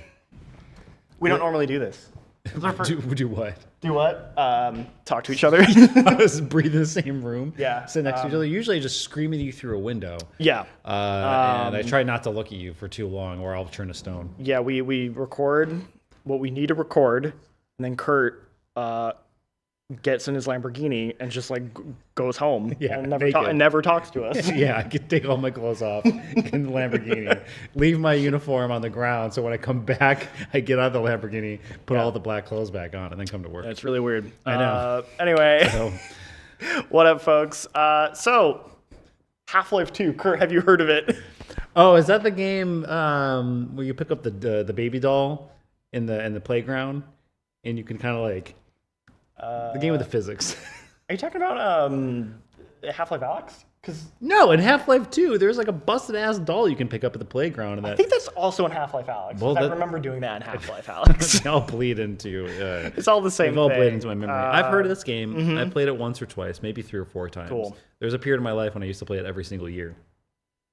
And I also have like deep brain memory of the first time playing the Half-Life 2 demo of Ravenholm and like where I was. I like remember that room. I remember the smell of my friend's bedroom, which was actually quite clean bedroom. Okay. He kept a nice place, but he was the only friend at the time who like had a good PC. Oh, like a beefy PC. Yeah, who built himself, and we always used to say that he had the infinite money cheat because he just somehow in life just was like, I have a PC. That's like, right. Anyway, so yeah, so games and connections to memories and things and senses and stuff. And How does this room smell in comparison? Not the same, but still, there's still a newness, like a new Woody. To it. Yes, that is true. Because the studio is quite new. This is very true. So yeah, have you played this game? The original Half-Life, Half-Life 2. Yeah. I have played Half-Life 2. Prove it. Gordon Freeman. Opposed to Morgan Freeman. As opposed to Morgan Freeman. I love Half-Life 2, and I'm really excited for this. So this is Half-Life 2 RTX, which is a community-driven remaster thing for Half-Life 2 that's kind of... Which is free. It's free. And also not entirely out from what I This understand. is a demo right now, but and to be perfectly honest, I'm not sure how far they're planning to take this thing. You can hear that PC. It's blast. Also, wasn't this like 80 gigs? I'm pretty sure I like saw the install and I was like, no, that would be crazy. Hold on. Okay, well, it's definitely not 29 kilobytes. No. maybe I'm lying. Okay, 41 gigs. That's a lot. for compared to the 8 gigs that like Half-Life 2 is. Oh boy, and this is not even the full game. So yeah, this is a demo. It's a demo of the Ravenholm section, which feels like a little wink nod to the Ravenholm demo of Half-Life 2 all those moons ago. Ravenholm, one of the greatest fucking levels ever designed, like, and conceptualized. It's so good. So community-driven like recreation of Ravenholm with RTX. Has the blessing from Valve. I'm pretty sure NVIDIA is involved to some degree as well because it's kind of showing off their tech. What's interesting about this is it isn't just, hey, we took Half-Life 2 and we just like added RTX lighting. Like they actually did go back and like remodel a lot of the assets. But in a way that, at least for, I have mixed feelings about remasters and remakes and losing the identity and, like going too far. I think this looks like incredibly faithful to the original aesthetic vision of Half-Life 2. So why don't we just get right into it?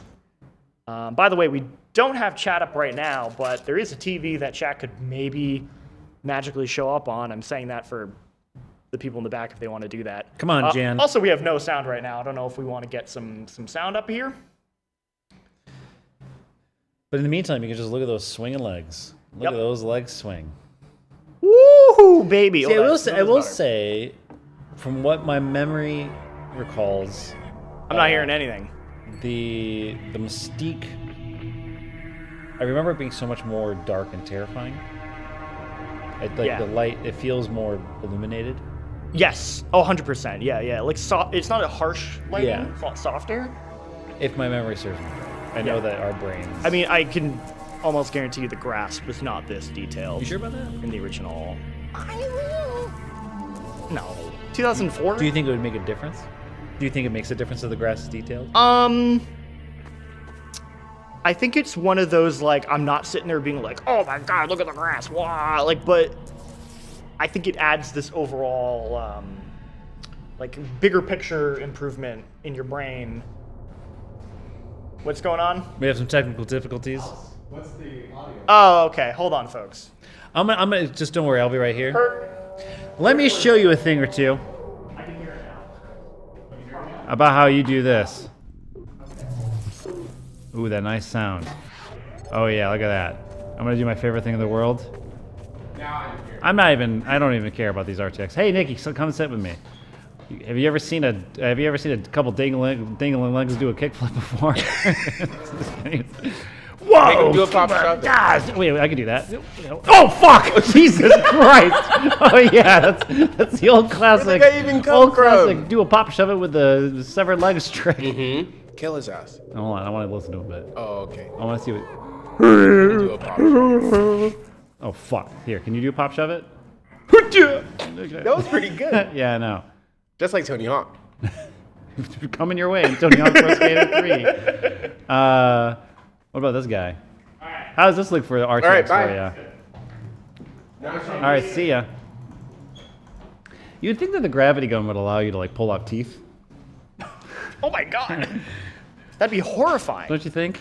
Well, then, you know, maybe Half-Life 3. Hey, So the- hey, RTX team over here. I know you've got a lot on your plate, but nothing says immersion like taking a gravity gun and pulling a tooth out. Although I'm pretty sure there's like some there's a reason like you can't do organic matter with it. Is there some? Oh, that's is that a thing? true. Because it is only like. I don't know Yeah. if they ever explained that. Well, I don't for remember. Half-Life Alyx 2 in VR, make it so you could grab the teeth inside someone's mouth and wiggle them around a little bit, make them do a dance.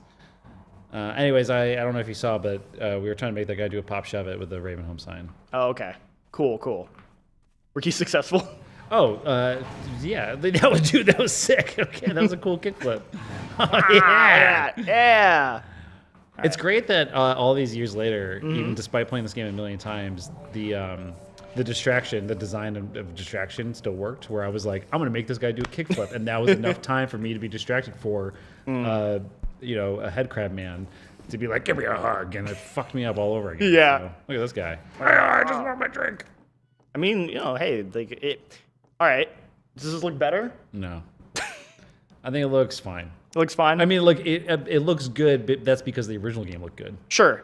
Like that You art understand- direction. you holds get, up. yeah, it's like this is cool, and I'm really, like, it's exciting for those who are, like graphics. Oh my god. But it still has that. My brain still remembers it the way, and I'm sure if I play the original now, it would still hit the same. Okay, I want to try and Give it a kiss. Well, yeah, of course. Give me a baby. Lick those lips. I want to bait all these guys into. I mean, it's into this. Room. It's. I will say, of course, it's impressive, but wow me with your graphics. Okay. And also, like the bam. Look at all those flames. I do feel like I am like the person to not ask if graphics look good. Well, hey, but I think that brings up a good point. Is like, does it matter? Like, you can look at this and you can do like a comparison and you can say like, oh, it looks so much better, and you watch the Digital Foundry video and whatnot. But like, in the end of the day, how much does it matter? Doesn't matter. Does it matter? Does it matter? Like, it's cool. Because I remember playing. I mean, because like I've played Half-Life 2. Like, I've booted up over the last year, and I'm just still like, God damn, this game looks so good. But a lot of it is just because of that world and like how grounded it feels while being trying to capture this, like, I don't know. It's a very interesting balance that Valve captured with the like reality versus. Oh my god. Left 4 Dead still looks amazing to me. Dude, Left 4 Dead on the Source engine, all that jazz. Yeah. It's a cool technical showcase, because you can look at it and be like, look how far games have come. But but I guess if this gets some cool cat who's never played this game before to boot it on up, first off, what the fuck are you doing if you haven't played Half-Life 2 before? I think they've had it for free, like many times on Steam. Yeah. What do you think of the graphics? Okay, hold on. Trick. So good. Yeah, it's really bizarre. Like, it's like, it looks good, but it doesn't look. Well, I think it's because my brain is. It looks like Half-Life. Already remastered it. It looks like how my brain remembers Half-Life 2 looking at this. Until we boot up the original. I'm sure we will, because we have the original and we're going to boot it up after. I'm sure we will boot that up and be like, oh. And I'll be like, this looks better. The original looks better. Right. I think you can like turn. Yeah. You can. We're just gonna stand here for a bit. No, that won't. Well, I think. Yeah, because they're gonna jump. Yeah, look at that. I thought- Bam. All right. Come on, you little mushy buddy old pal. Get over here. Come on. All right. And go. All right, this one's too dumb. Oh, he got my ass. Damn. This one's too dumb. Get fucked. Let me look at the skin. I want to look at the skin. Oh, wait, there's that guy. Look at the guys. Do I have a shotgun on me? They just been hanging out. Nice. All right, we're gonna look at some skin. Show me some skin. Can I? Look at their faces. Like, oh yeah, there's like some fleshy. Looks like there's some veins. Some gross. Looks like my grandma's legs. That's a man. He looks like he's in a hardcore band, like in a new metal band. Okay. Oh, look at him. What's he doing? Oh shit! Oh, these guys always grossed me out. They're the best. They are horrifying. Again, let's just. Oh no! Oh! Brilliant. Yeah, little trick shot. Yeah, clapping from the back. Now do a kickflip. Ow. There we go.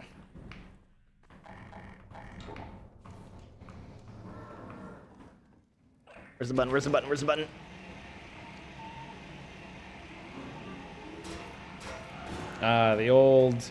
The old hide underneath the windmill trick. Jesus Christ.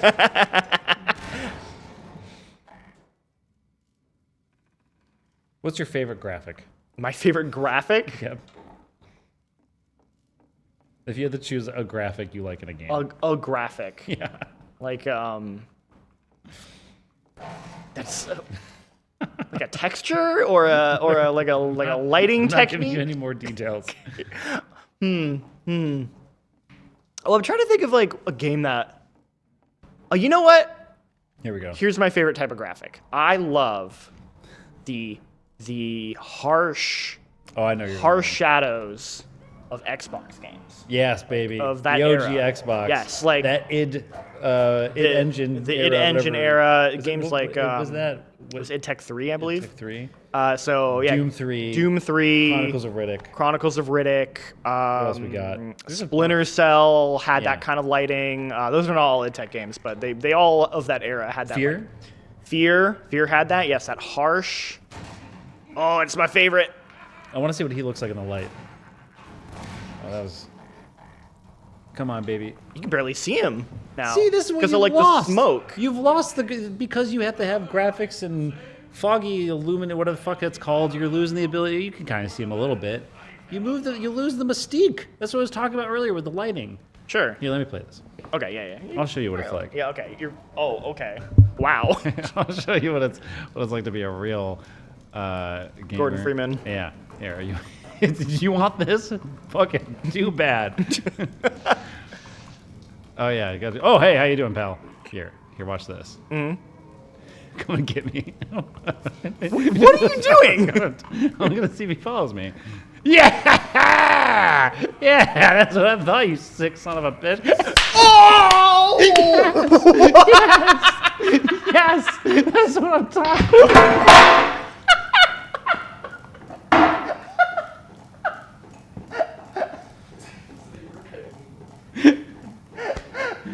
Oh my god! So, we're having some technical difficulties right here.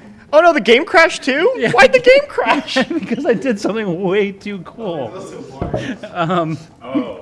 Get us some paper towels. Oh, thank you. Wow, that was so quick. Oh my god.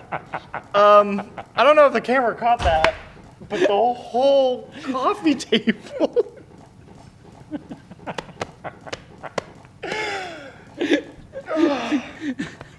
This is how you make art. Anyways, this is how you make art. How you make art. Oh, thank you so much, Nikki. Here.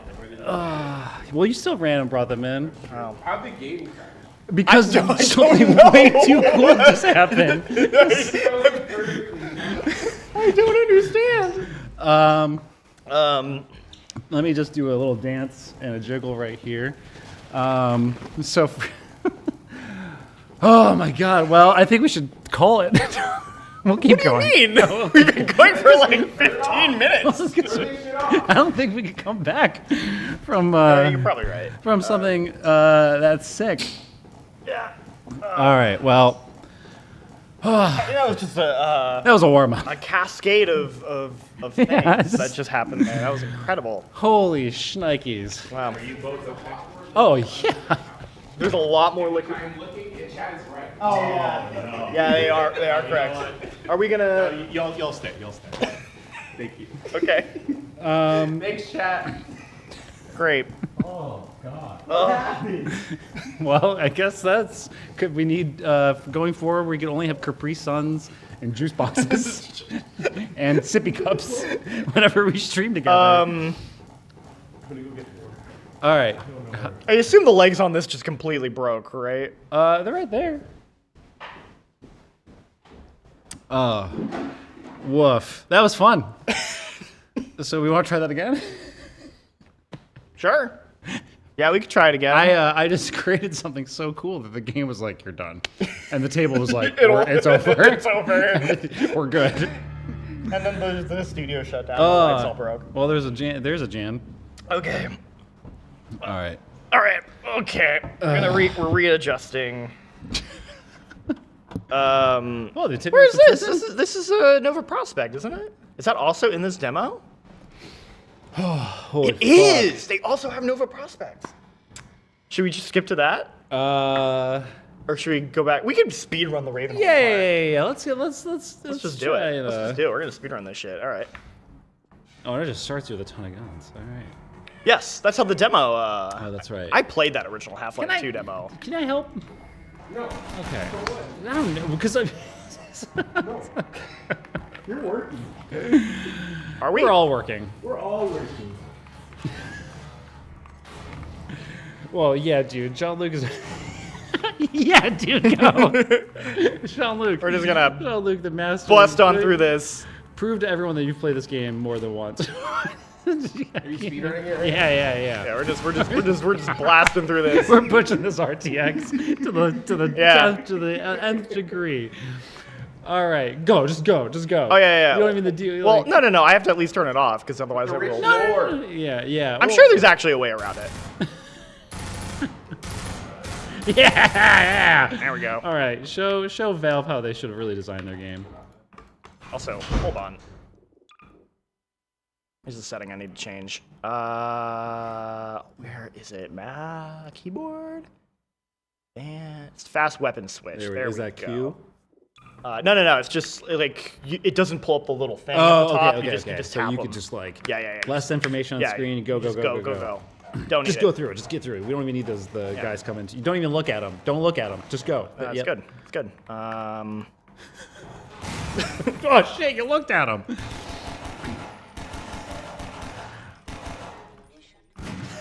All right. There we go. And go. Aux power. Whoop. Don't worry about it. Oh God. We're good. We're good. Right, we're good. We're good. We're good. We're good. All right, we're back where we started. Oh, but oh man. And then he's gonna not catch on fire. There we go. All right, here we are. You want to do your cool little trick thing again? Yeah, where's that? Oh, well, you can't because you're killing him. Okay, I guess not. Yeah. Sorry, I'm gonna. You can't. You gotta turn the things off. Right. Oh, that was so good. Okay, anyway, here we are. Okay.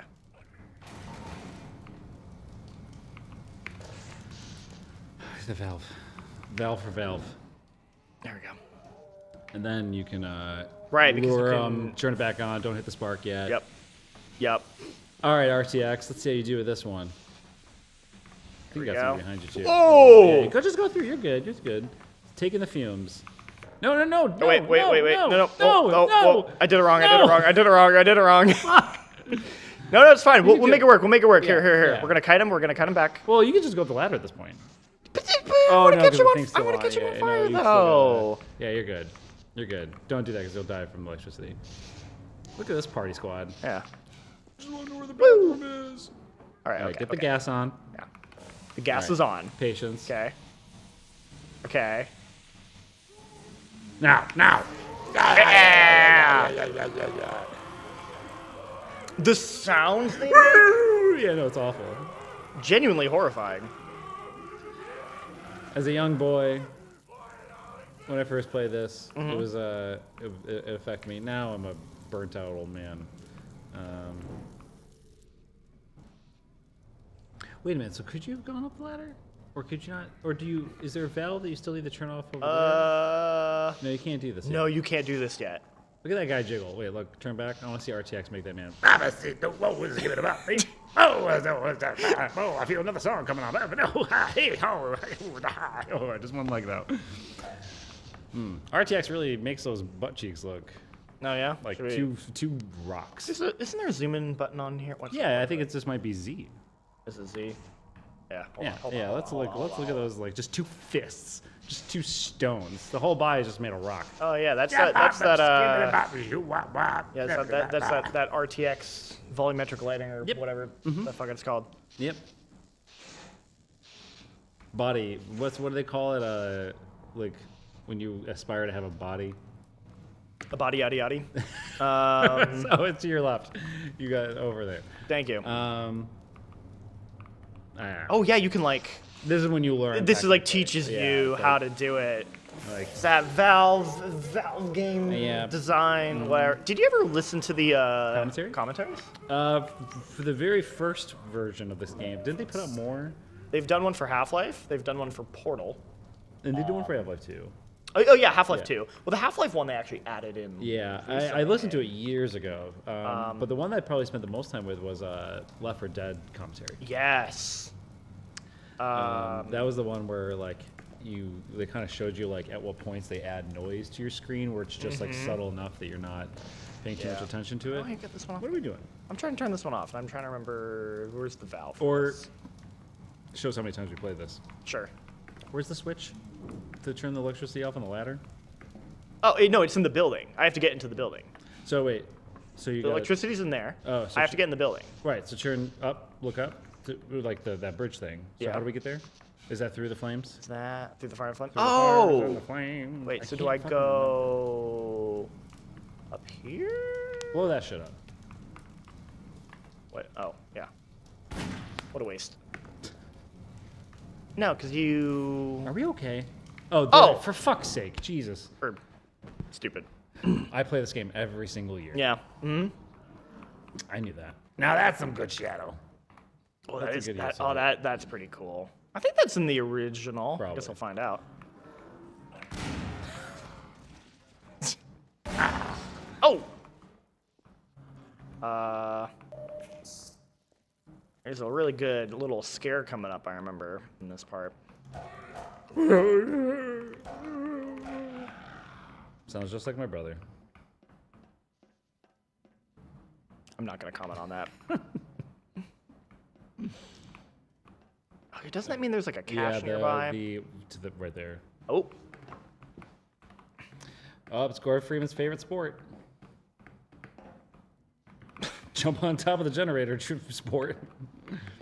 You could do it. How did you do it last time?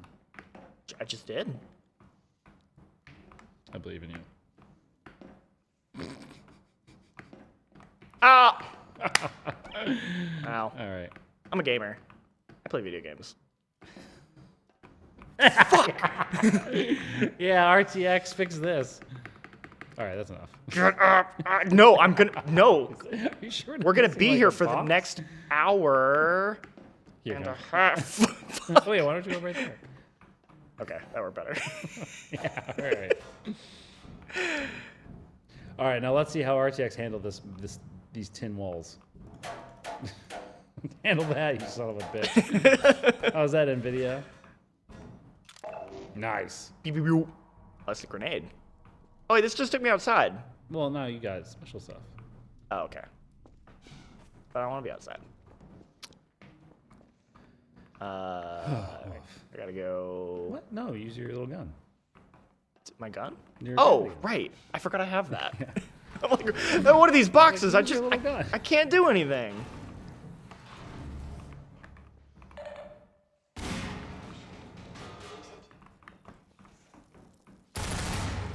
Oh, that sound. It's the fucking So good. Never change that. You know, that's something that no one, in my opinion, ever gets right is they'll remaster the game and it looks better, and they change the damn sound effect, and it looks worse. That's why I don't think the Dead Space remake. Because the pulse rifle. I think all of the sound effects are just a little off. They just are. Don't hit as hard. I completely agree. I played the Dead Space original only like a year before playing the remake, and it just like hits different. The sound design in the original.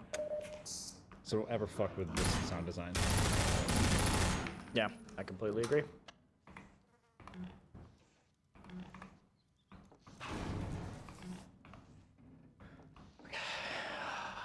I know you're here, you son of a bitch. Hey, how you doing? Hear it? Oh yeah. You hear it? Is this also? This is not. This is like one of the new ones, right? The second sort of. Yeah, the scary guys. I'm taking no fucking chances. I don't like that. Okay. And we're just gonna turn that off. Oh, and we're good. Man, I love Half-Life 2. It's so good. This game's so cool. For so long, it was obviously. Oh, and there's another one. These things, man. And Half-Life Alyx Incredible. they're the worst. Oh. Hey, how you doing? hey, just kidding. Nice. All right. Cool. We're good.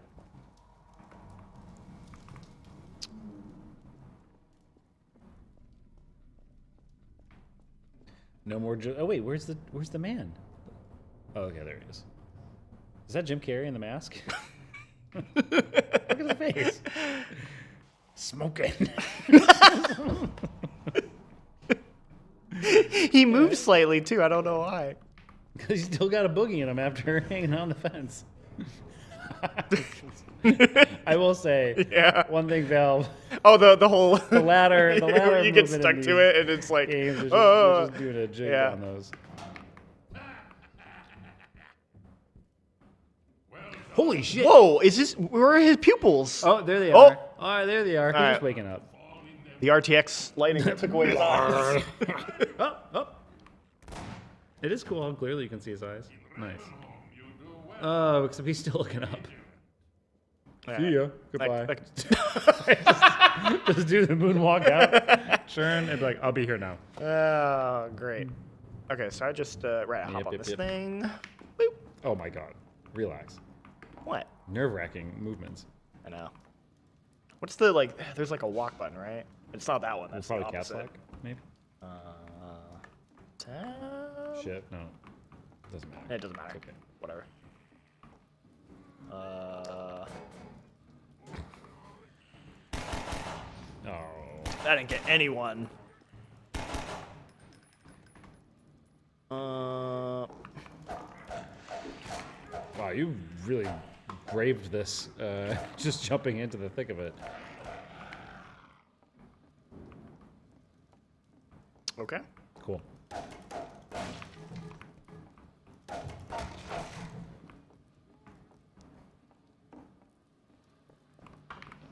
Oh yeah, now we're yes. Oh yeah, now we're talking.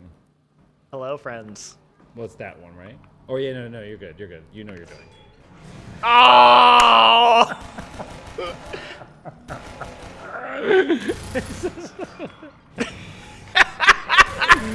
It's like some Looney Tunes, just miss every single one of them. Man, look how the light shines through that leathery skin. Mm-hmm. Woof. It's cool. Oh god. Okay. All right, this is your chance for redemption. Come on, my baby. Come on, my sweetie. There we go. Like a rock, oh, like a rock. I have nothing else for this guy. I'm just... Lovely. Do you think we're actually going to get a Half-Life 3 this year? As No. the rumors say? No. No? Think we'll ever get one? Doesn't matter. Doesn't matter? It's not important to me. No? If we get one, great, but I'm not gonna sit here and pine and wish and dream of things, you know. That's fair. I'd rather exist in the moment because we're gonna just... Why bother getting a third Half-Life when you can just apply whatever next NVIDIA thing to Half-Life 1 and 2 and just play those again? And while you're at it, do it for Half-Life Alyx. Yeah, Half-Life Alyx already looks amazing. So. Yeah, you don't need to. Okay. Oh right, I never remember how you do this. There we go. This is how I get my groceries home. Yeah, the tough streets of San Francisco. I think you should just go the other way. Yeah, but That way. there's like a little. I thought there was a little bonus thing this way. Yeah, I mean, it's probably over the fence, right? Oh, wait, no, stop. Turn around. Go straight. Turn right. No. I thought I saw like a hole in the wall. Doesn't matter. Okay, we're just gonna keep going. Are his eyes rolled in the back of his head? Where is he? My congregation. Where is he? Where is he? Where is he? Where is he? Doesn't matter. Oh, man, I'm still right in the high of when that table exploded on us. They still have a loading between parts. They do. Let's do it again. Go back. Oh! Oh!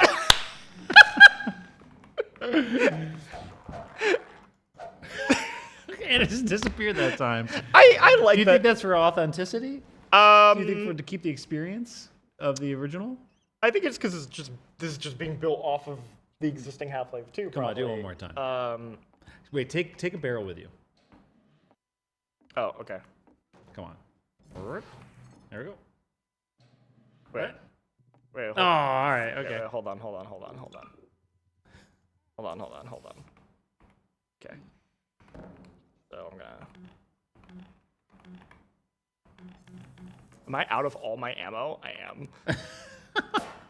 Wait. I was like, why are you doing that? I was trying to do a bit. It was a stupid bit. Okay. Alright, here's my bit. Okay, well. Alright, never mind. No loading screen for that time. I was trying. Don't worry about it. Okay. We're gonna keep going. Zoom in on his face. No, that looks okay. There he goes. Oh. It is you, brother. But no harm done. My bullets are the least of your concerns. Yeah, just keep yapping while I'm doing this. Get me in there. Cool. Oh! Help me out, bud. Don't waste all that ammo. Okay. Fuck. Shit. Oh my. Oh god. Oh, hey, what's up, everyone? Back to the speed run. Who needs guns? Whoa! You just don't get this. No, you don't. In other games, you don't get this chaos. Not quite this way. That's what I'm saying. Just keep pumping out new NVIDIA cards. And just why should Valve make a new game? Oh, look at this. What's guy. this weird polar opposite oh, I hate remasters. What's the point? No, just keep pumping out. Don't make new things. Yeah, You just have to be contrarian to every fucking thing. If anybody's ever watched, if anybody's ever watched Kurt Locker, they're probably gonna be like, "Who is this man?" Who's If they watched the beginning of this stream, they'd be like, "What?" Oh, I hate the little spindly ones. They're not any different. They just look weirder. I don't like it. I mean, they got they're a little more little more kick, a little more wisp in their step. You know, a little more pep in their step. Okay. Oh my god. Wow, It's fall fine. damage. God, what way am I supposed to go? Is it up? I can't remember. Do you think we're gonna wait a minute? What? Could you see? What? Could you always see Gordon's hands when holding the gravity gun? Yeah. Yeah. That's what I know. Yeah, you could always see that. In the Well, gr- no, I like mean the like in grenade. weapons. I know that. Oh, but- like the gravity gun specifically. What?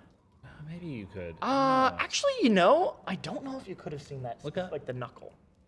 Yeah, I don't know. I think. Maybe something I made up. I think it looked more like this. Like a. I don't know. We'll have I to don't know. put it the original one. Yeah. I didn't ask you. Do you think we're gonna get Half-Life 3? I do think we're gonna get a Half-Life 3 eventually. Who do you know? eventually. But I don't think I don't know if it'll be this year. Okay. Like it could be, but it could also not be. Like I think Valve operates on their own time and logic. Son of a bitch. Zip up that. But I fully believe after Half-Life Alyx that I'm like, oh yeah, they will make another one. Yeah. For sure.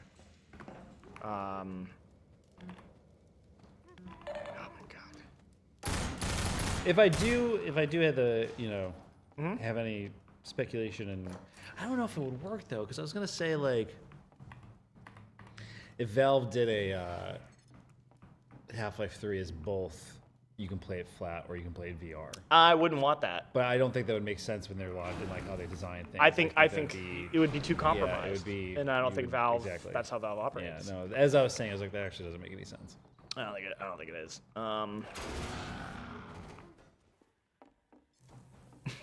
To me, this is just another day at work. Jan is pumping his fists in the back, and I'm just like, yeah. Look at that party. Yeah, you know, at a certain point, I'm kind of forgetting that this is supposed to look better, and I'm just kind of playing Half-Life 2. Yeah, exactly. That's what I was trying to say. No, It's I agree. I was like, I just, it's cool that we have it. Sure. But like oh, there it is. But my brain is like, this game always looked amazing to me, and it plays the same. And once you start playing it, I don't know. I don't really recall it having blemishes. These motherfuckers. You just have that break. I've never seen that before. I've never done that before. Here you go. It's like, oh shit. Their sound effect is. Oh, I know when they like so when they funny. like gurgle and growl, like when they like. I'm pretty sure that's like a stock sound effect. I've definitely heard that in like a sound library. It's not Mike Patton. I feel like Mike Patton does the sound effect for all the zombies. He did it. What? He did it in. What? Mike Patton? I Am Legend, I think. Mike Patton did the zombie sound effects? Like did the zombie sound effects. Did the voice of the darkness? Yes, that's right.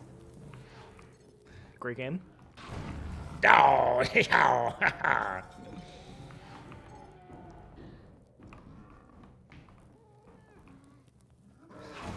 Get back. Nice.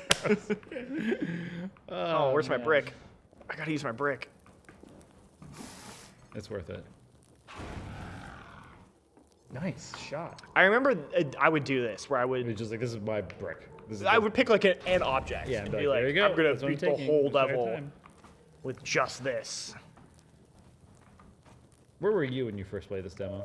The original demo. All those moons Where ago. was I? Let's see. I remember.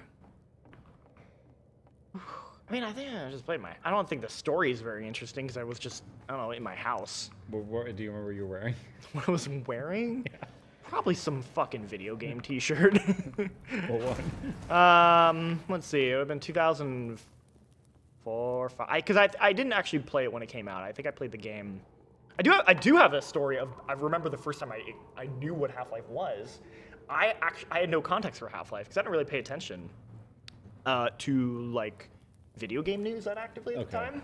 But Now look how far you've come. I know, right? I wish I could go back to those days. I just didn't have to give a shit. But I remember at a GameStop, and they had like they had Doom 3 and they had That like hard Half-Life lighting. and- You were like, look at that hard lighting. No, I remember for some reason my dad knew what Half-Life was, but I didn't. And my dad like pointed to the box with like G-Man on it, and he's like, "That's supposed to be." That's your real dad. Well, yeah, that's what he said. He said, "Son, I have some news to tell you. That's your father. That's your father. No, he was like, that's supposed to be one of the greatest games ever made. And I was like, oh, okay. Like, no context, just like, oh, wow. Okay, cool. All right, like, cool. Like, and then it actually wasn't until episode 1 came out. Oh, wow, so late. Because I had a PC, and I went to the store, and they had a boxed bundle that came with Half-Life 2, Episode 1, the original Half-Life, the Source version, and Counter-Strike Source. Oh yeah. And this was like before Orange Box, but it was like a proto Orange Box kind of thing. It just didn't have a fancy name. Because nothing says fancy like Orange Box. Like Orange Box. Oh man, the paint cans are the best. Use the paint cans. You gotta use the paint cans. Okay. Hold on. Get this damn box out of here. But that's how I played Half-Life for the first time, and it was great. And I was like, this is amazing. Where's the splatter? Oh, like the paint splatter? Yeah, that's the thing. There it is. You should be able to splat then. Is this not like can RTX not handle a paint splatter? Look at the wait, look at the paint on the wall. Wow, does that have a shine? Yeah, wow. That's a good paint. You know what's got some good paint? Portal 2. It does have very good paint. But what I want to see is getting covered over one of these. Why is it not working? What is going on? I'm not insane, right? You can cover these dudes in paint before, correct? I don't remember. You can. That cat, he can take a lot of hits to the head. Oh my god. Here's this empty box. Take a nap. There you go. There we go. You can shoot that against the wall just so I'm not going insane. Yeah. I'm pretty sure you can do it on that. Wow, this guy's just waiting patiently. All right, well. Your dad's your dad's story of that's a good game. I'm just gonna close that door. Yeah, goodbye. Is not too different than my story with my dad and Grim Fandango. Oh really? My dad picked it up, had The Sims and Grim Fandango in his hand, and was looking at the two of them. And he's like, apparently this is one of the best games of this year. It's apparently it's amazing, and he just bought it on a whim, and then lo and behold. It's funny because my dad actually never really played games. But my dad knew I liked games. But he was and would pay attention to that stuff. That's the one. Because my dad has always cared about interesting, new technology. So. Well, isn't he a sci-fi book nut? Not really a sci-fi book nut. He's a book nut, but not. Okay. He doesn't really read. That thing. He likes sci-fi movies. But no, he's I remember just every year he'd be like, what's the best looking game right now? What's the? That's your real dad. That's my dad. And then he'd say, yeah, I was playing Half-Life Alyx, and he's like, oh, finally. That's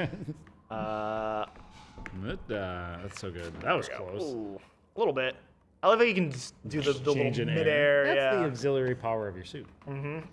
Oh, is that the excuse? Yes. Right, don't they I love this. You see the thing shaking? Yep.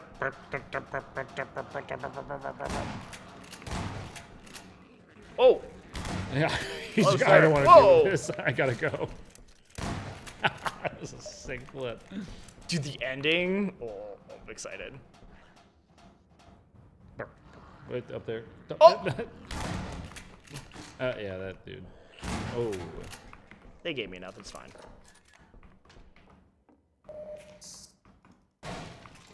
Okay. 4 is my. Let's see. Do I just keep going down? Yes. Yeah. The old elevator trick.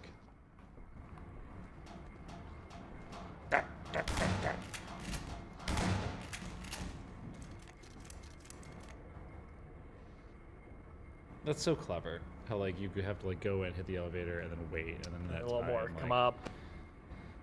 Yeah, they have all sorts of little tricks like that.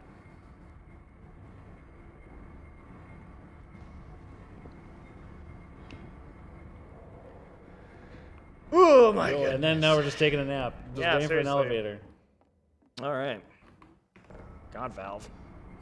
Move it along. Now we gotta go.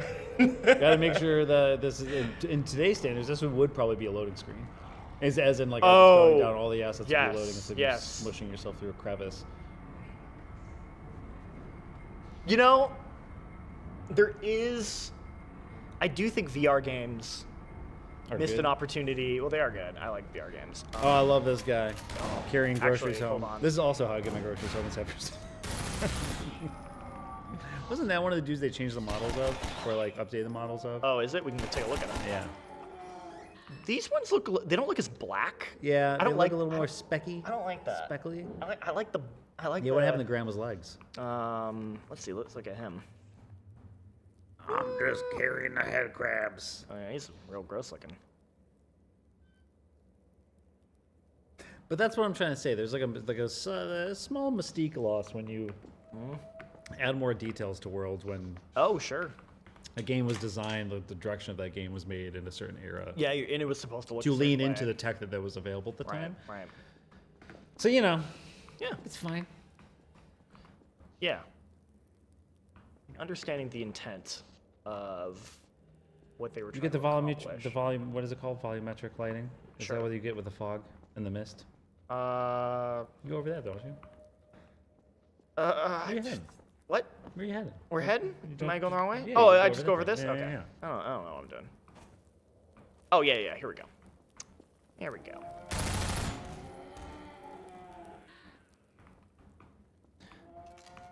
I am convinced that the paint can did paint them at one point. Well, you know what? We'll load up the original. We'll find out. Oh, yeah, here we go.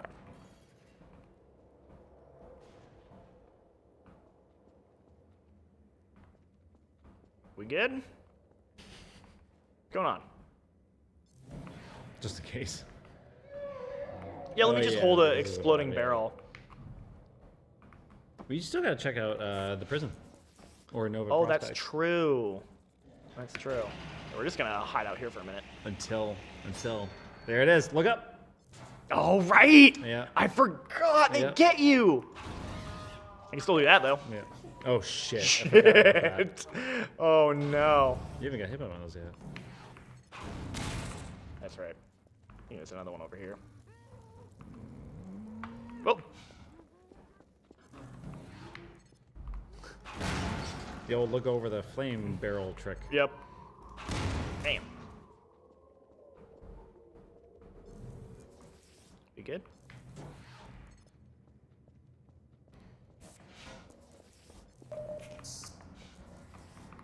What we got?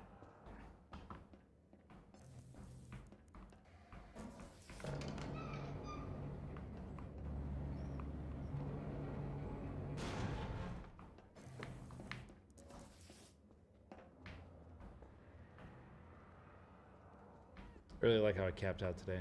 I played for 10 seconds to the coolest thing I ever will do in my career. Yeah. Destroy the game somehow. And then you didn't need to play anymore. That was it. Yeah. Hey, you're good. Alright, we're just gonna keep going. We're just gonna. Ah! You, oh! Fuck. Oh, that was almost a disaster. Let's get some beer. You know, that's the only thing I want them to add a Half-Life. What? I was so far away! No, because I think you got hit by one of the... At the same time? The speckle crabs. Kidding me.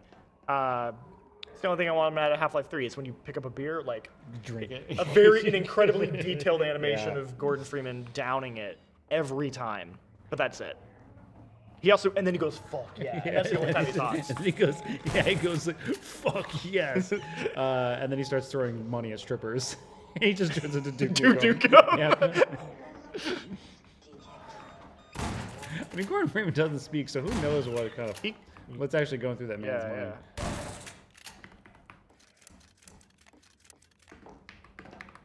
There we go.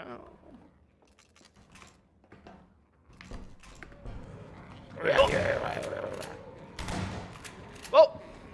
Hey there, bud.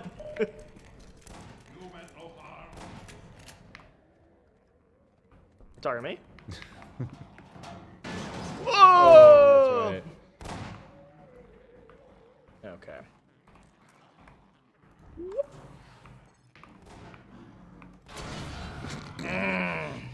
So satisfying.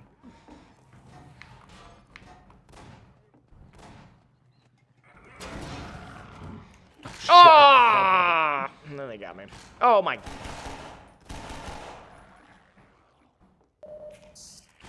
Maybe I can hit them. Paint 'em. Maybe I can. Paint 'em. Yeah, I can paint them. This is not working. This is not working. Don't go out there. Just all right. Okay, we're just gonna. Hey, what's up? Oh goodness. Oh my god. Oh wow. All right.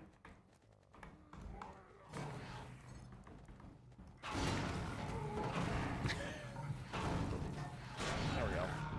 Oh my god. The old loading. The old Just loading wait. screen. Okay. Wait. They don't have to go through a loading screen. It's not cool. I think they should have to follow the same rules as I do. Stop. Then go. There we go. Okay.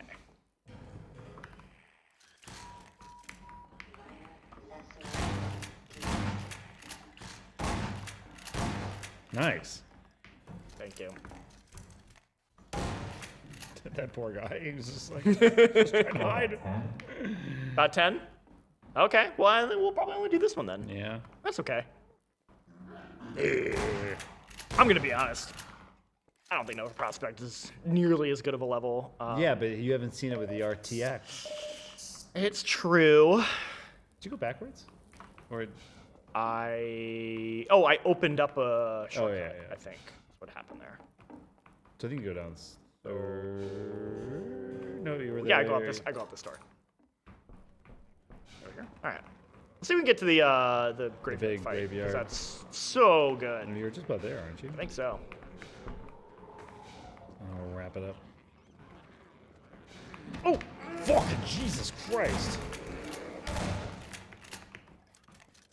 Still gets you.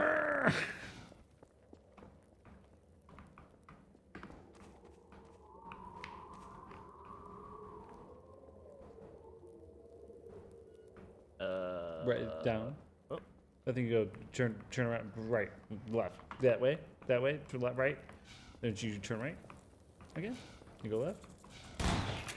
Thank you. Where would I be without you? My shining beacon. Not knocking a table over for midstream. You know what? I actually don't want to deal with you. Oh shit! Okay. Come on, Gordon. Let's move.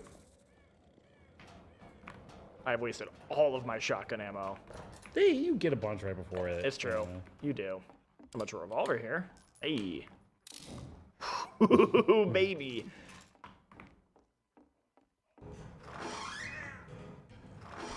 Yes. There you go. Yes. Now we are talking. There you are, brother. My eyes have rolled into the back of my head. Jesus Christ, they sure are. Don't worry, I'm looking at you, I promise.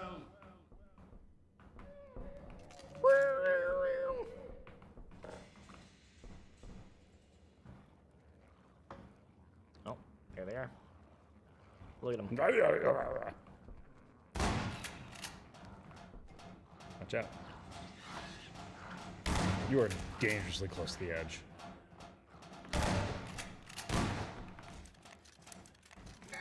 Oh.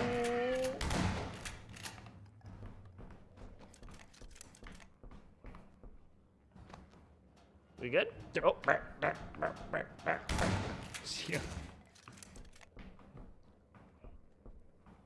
Is there anything more satisfying than a shotgun in a video game? Depends on the game, I guess. That's On the true. Shotgun. Favorite shotgun in a video game?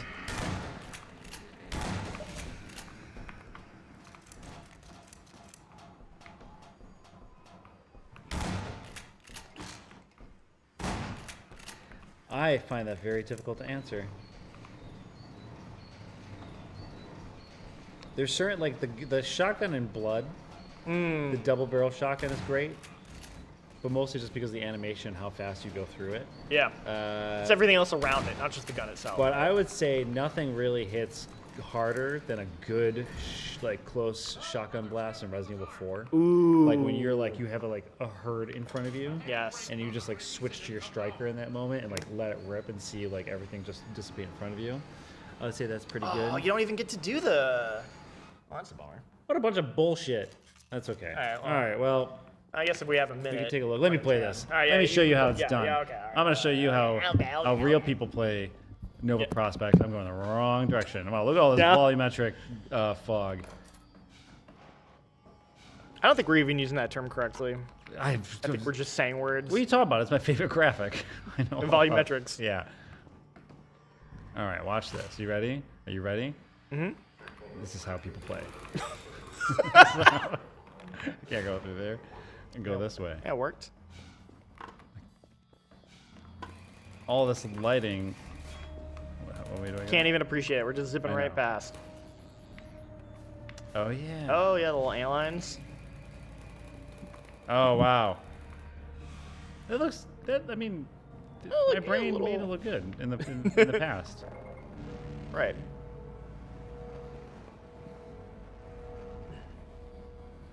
It's my favorite part. Wow. Okay. Oh fuck! Shit. So, okay, we're good. Remember, this is how people play this game. Yeah. This is okay. how it's meant to be played. Uh huh. Come on. Oh, time to go to the barber.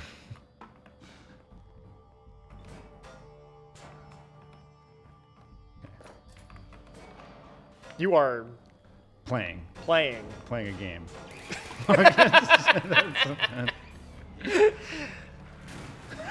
Oh yeah, if you run fast enough, you can just break through those. Man, am I Oh shit! Oh my god! Yeah, now we're talking. Now we're talking. Oh yeah, I forgot about this. Oh wait, nope. Don't want to do Well, that. throw the grenade. No. Throw the grenade on, and they'll like grab it. Yeah, I know. That's the ant line. I know. Well, I'm seeing if they're coming.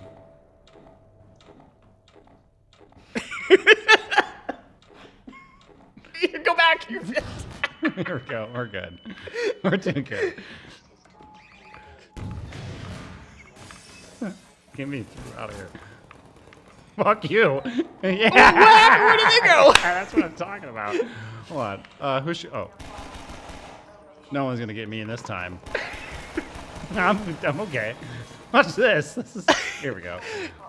I'm just imagining the guards watching the security footage, and they're just seeing Gordon. And that's when they're like, "We're not fucking with this guy." Yeah, like, all right, we need to leave. Wait, how do I? Come on, do the. Oh Jesus Christ!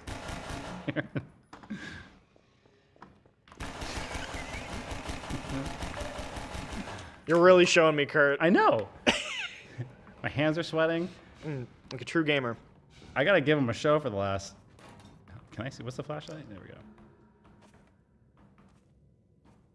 Wait, can I not? No. Oh, okay. It's like where the ant lines. Oh, right. So where do we go? This way? Probably up. So I came through. I don't remember. There. It was a haze. Okay, I think this way. Yeah. Yeah, here we go. Yes. Let's fucking rock. Watch. Oh, use the use this gun.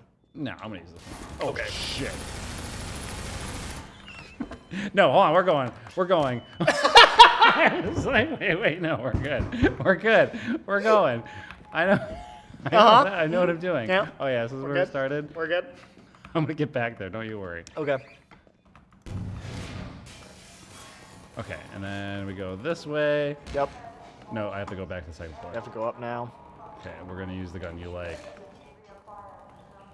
That's not the gun I like. This one is the one you like. Yes. Yeah. Oh, I reloading love is that. so good. Is so cool. I could do this. I'm gonna do this. Watch. Save that rocket for them. I can't get the fuck up here. Okay. All right, so then I go down one floor. Mm-hmm. All right. Nope. Right? God damn it. Get the fuck away from me. Honestly, I blame the glare that's on the screen. Okay, then we go this way. Why are there so many weapons? Oh, they're right there. Okay. Nice. Oh, god damn it, not that one. Maybe like throw a barrel at it.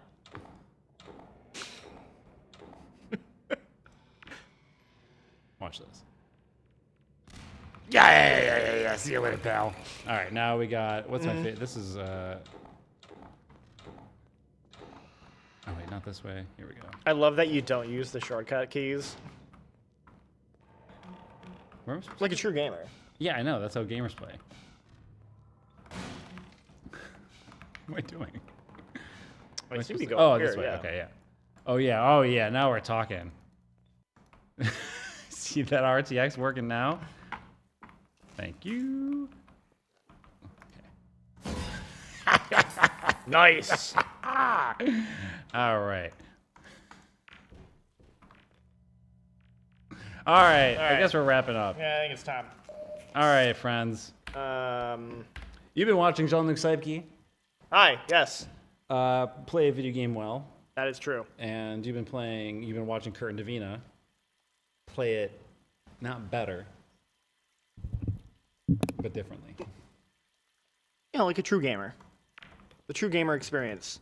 Yeah, Half-Life RTX. It's a free demo. You can just get it on Steam. I think you maybe need to own a copy of Half-Life 2 to do it, but if you don't own a copy of Half-Life 2, what are you doing? Go play Half-Life 2. Anyway, we'll see you, folks. Have a good one. Bye.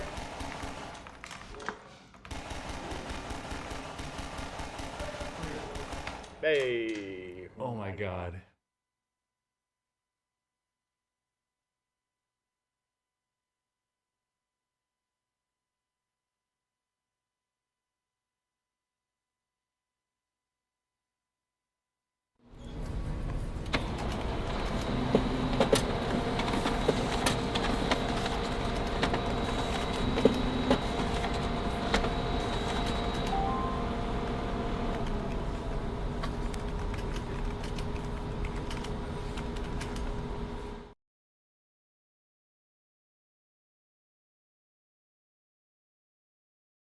Yeah, Kurt, I think, like, you know, at least from where I'm standing, I know that, like, everyone really appreciates your work, your vision.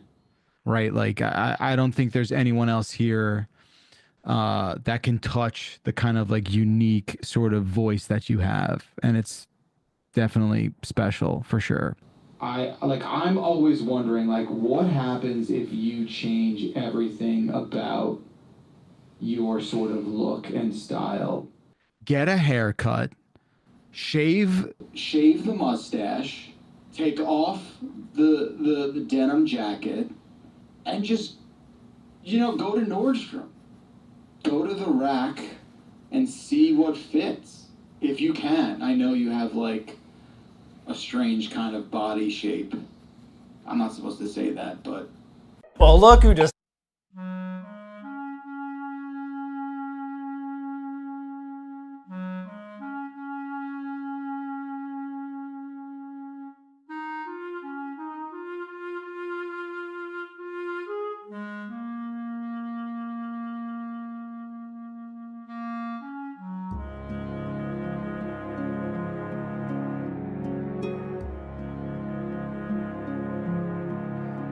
Isn't it rich? Are we a pair? Me here at last on the ground, you in midair. Send in the quans.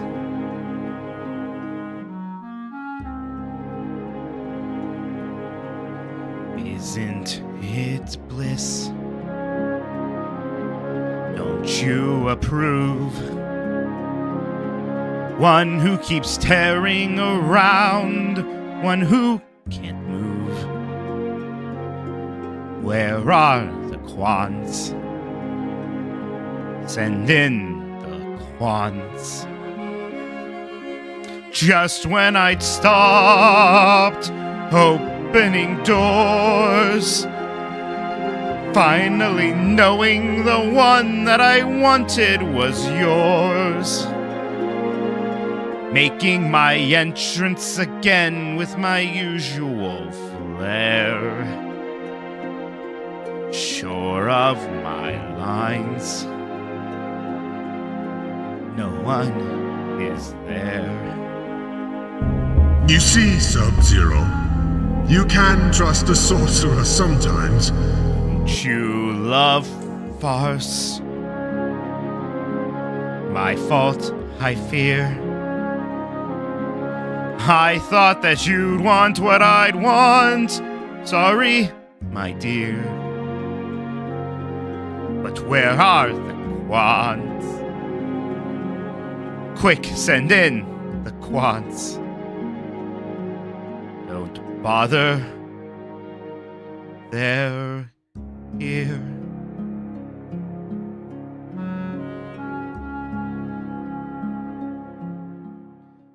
Hello, I'm Howard Scott Warshaw. I did Yar's Revenge, Raiders of the Lost Ark, and E.T. What did I do for video gaming? Yar's Revenge is one of the top games of all time. E.T. is the worst game of all time. Know your history. G4. It's TV for gamers.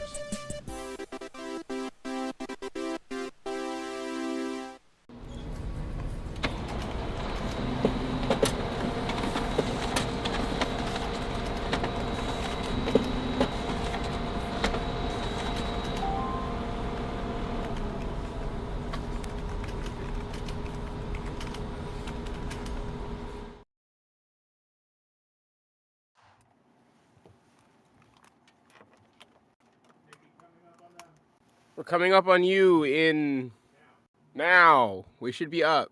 Oh. Oh? Is the show started? We're on the internet, Oh. Gizmo? Oh. No. It's gonna be great. No. Oh, look, dog.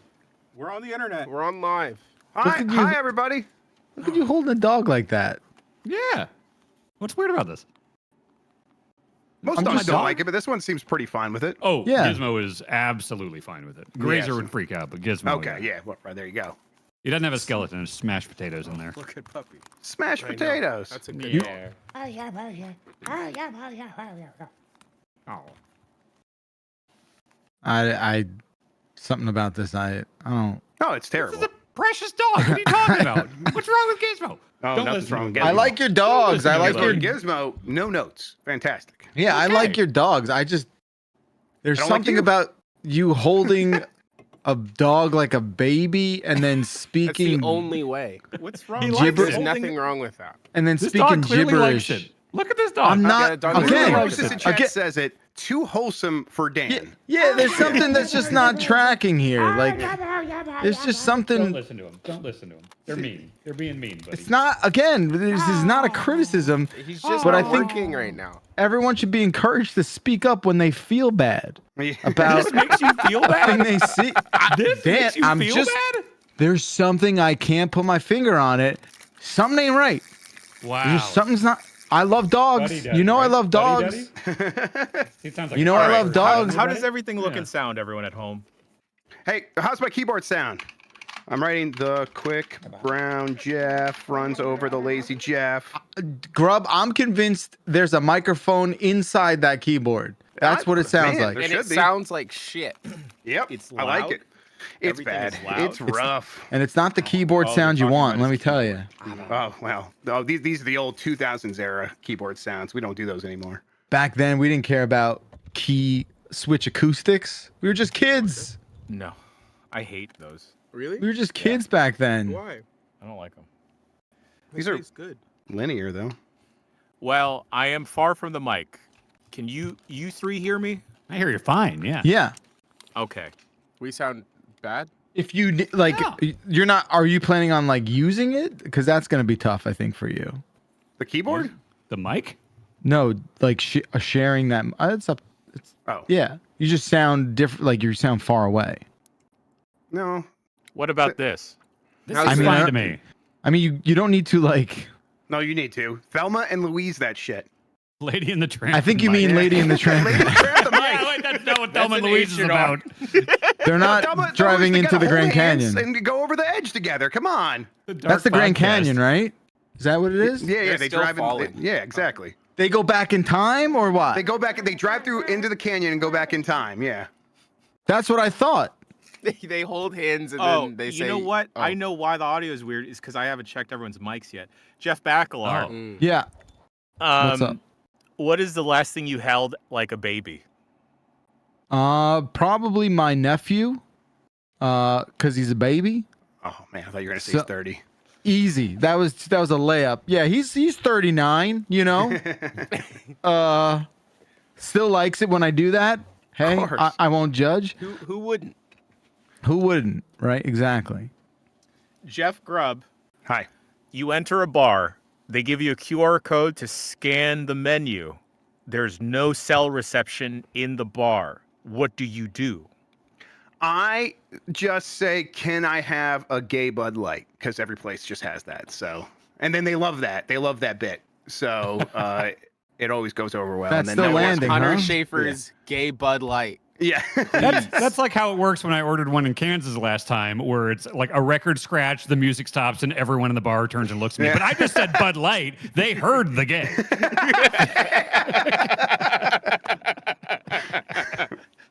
Precisely. Dan Reichert. Yes. When you go shopping for cardigans, what do you look for? I have one cardigan and I'm wearing it. Actually, I had another one that was identical to this, but then I washed it wrong and it got tiny. And then I told whatever who makes this that something stupid happened. And I washed it the way you said when I did not. And they sent you and 17. They sent me a free one. Yeah. A replacement. So that I'm one. taking notes about things I want to bring up on the show. Does do you get served like cardigans in your Instagram feed? How's that work?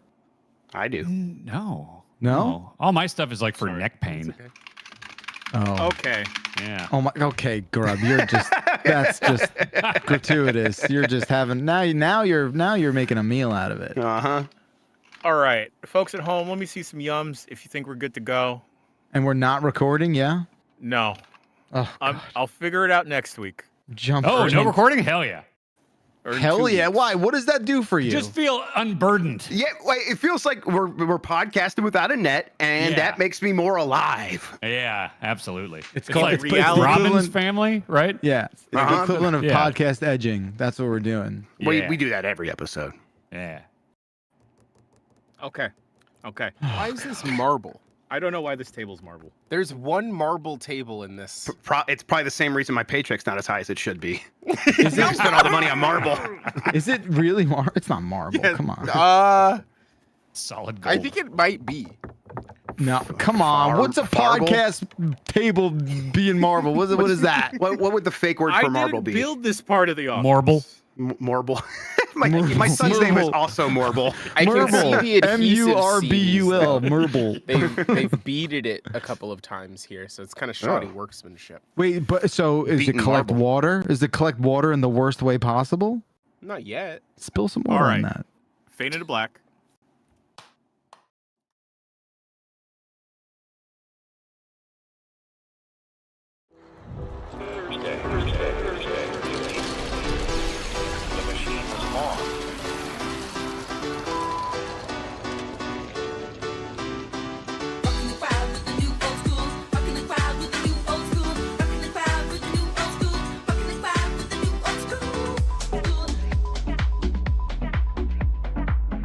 Back in my day, we used to dump twice a week, but now we're dumping just once a week. That's right, ladies and gentlemen. It's the voicemail dump truck on this very glorious precipice of springtime.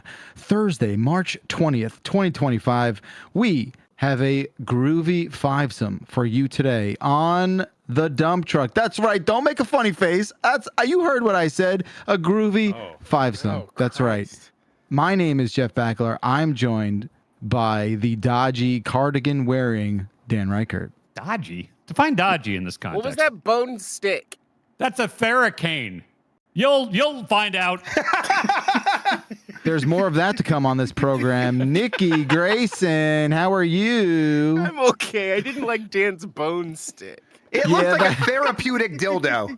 Bone stick. That's why I didn't Look like how many it. knobs and nubs it's got. Yeah. Okay, hang on. Oh, yeah. Dan, that looks like a keyblade. Oh, I gotta get rid of this thing. It's knotted for your pleasure. Yeah. That's so I don't nice. want to know. I don't want to know what you do with that, but I do know it will do cause this. you great injury. I do this. Jeff Grubb, what's up? Where'd he go?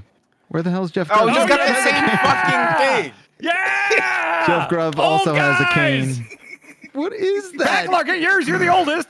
What is it? Oh, I'm getting in there. Oh, it's That good, deep isn't it, Grubb? tissue. Oh, it's good. Yeah. All right, so Ooh. listener, because you are the majority, and we're not servicing you in any decent I'm servicing way. myself, brother. Oh, Christ. I'm getting in that deep servicing. Yeah. These We two talked about weird stuff last week. We can't start the show like this. These two hooligans got like what I can only describe as like a candy cane shaped thing that they are wrapping around their own bodies. It has various bumps and knobs, and I guess it's for like self-massaging.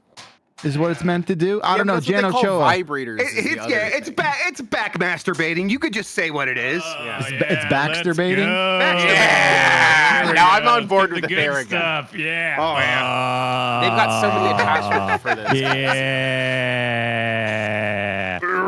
Oh, you guys suck. Kind of hurts, but good. Oh yeah. Oh, this one's kind of rubbing my nipple up front.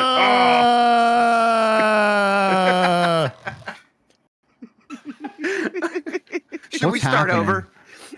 Honestly, for the first time in the show's history, maybe. Yeah. Maybe. Jan, Jan Ochoa, you'll make the final call. How are you? I don't know anymore. Yeah. Things have, Yeah, I get things have that. kind of been nonstop today. And then this is the hardest part right now. Just watching Dan. Oh, don't be make me get the himself. wheels. I got the wheels over there. Oh shit, he's got the wheels. He's gonna chirp. He's gonna chirp everywhere. That's okay.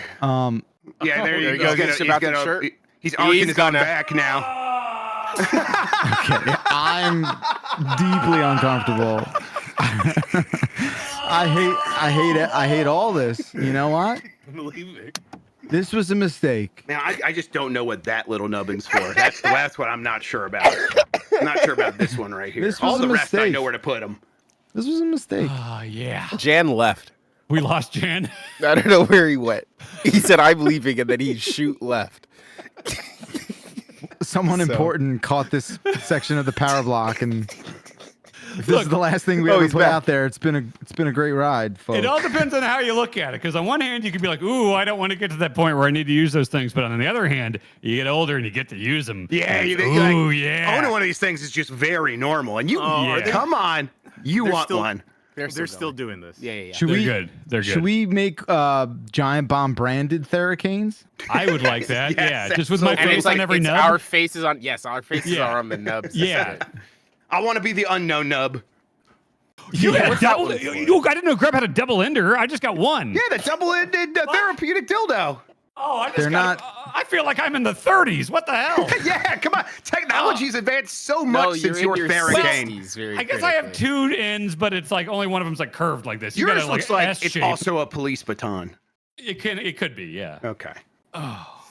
Now, I know we don't talk about video games on this show, but have we thought about if the F in Silent Hill F is just a Theracane? Now you're talking my That would language. be cool. That Does would be look cool. like I mean, one. nurses are a part of that series, so other medical things could be part of it. Wait, there's like a third end on Grub's. Grub, you have it like a double. Holy shit! There's 3 curves on his. Mine is the artist formerly known as Prince Theracane. It's that symbol. Yeah. Wow. Jan, I'll bring it so you can try it. Bacalar, you have the power to move this show off. Yeah, but you know, like when you pass by an accident on the freeway and you're like, Yeah. can't look away. Oh, I'm getting the inner thigh now, and that's You know, rubbernecking. I'm not even kidding. This feels good.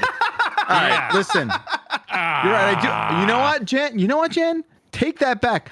I don't think I have the power. I don't think I do. I think you're wrong. I'm think trying you're wrong, to sir. enable you.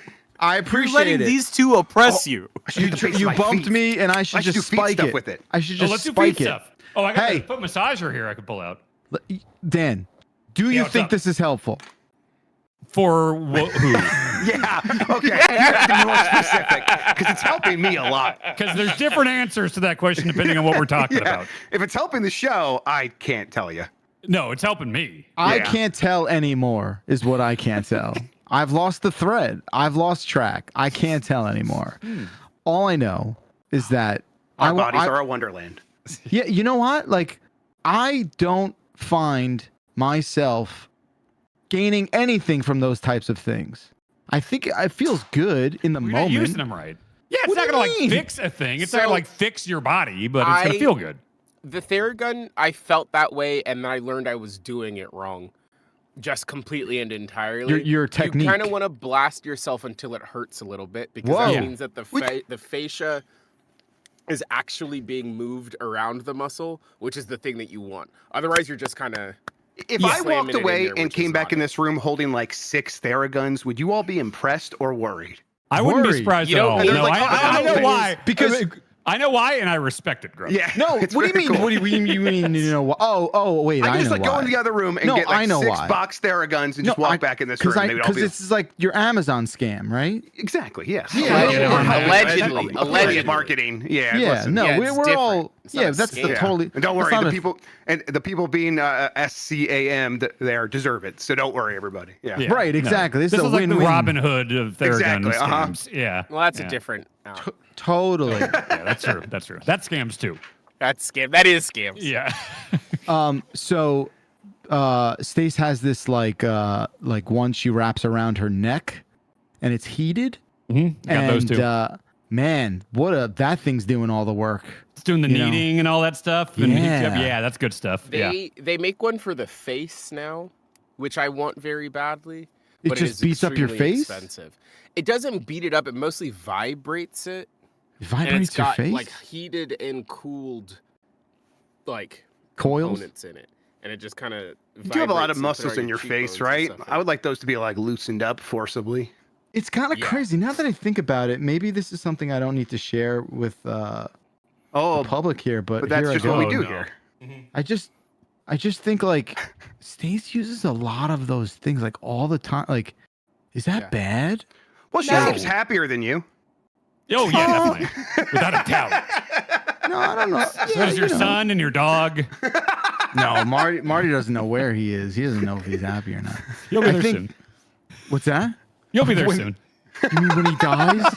You mean when he dies? No, you Dan? won't know where you are soon. Oh, Yes. yeah, maybe that's fast approaching as well. I don't know. We'll see how it goes. But it's like goes to bed with like a heating element thing, like a blanket thing that has a timer on it, and it goes off after like a half hour. It's just like always something plugged in and that she's using. Like, what the Dan, fuck? can you just keep putting on more stuff for the rest of the show? So Where's your shock watch? That is. Yeah. I want you to be a full-on cyborg by the end of this I episode. want that too. I don't know Your where wife the shock is watch just is right like now. LeBron. I'm like LeBron? Well, yeah, kind of, because LeBron always has something Technology. attached to his Yeah. body. Yeah, Okay. but It's like LeBron's DDP was always covered in ice. Like he always had like a billion things of ice taped to his ribs. I want to be like that. I guess I get that. I don't. Maybe I'm just not getting as sore. I mean, the day after I play hockey, it feels like I was in like a 25-mile-an-hour car accident. Yeah. You know, And, where and it's like there's no hitting in your league either, so that's like No. well, that's a little bit hard to explain. But yeah. Yeah, it's just a lot of just generalized soreness where you're like, you know what? Like, I could probably go to like a medical attention, but like I'll get through it, that kind of thing. And then I think after a you day, just it's gotta gone. Start strapping that shit on. Yeah, it's Like- good. Like next week after your game, just ask your wife to borrow the heating pad and the Theraguns, and just kind of go Plural. crazy. Yeah, Yeah. and just kind of go crazy.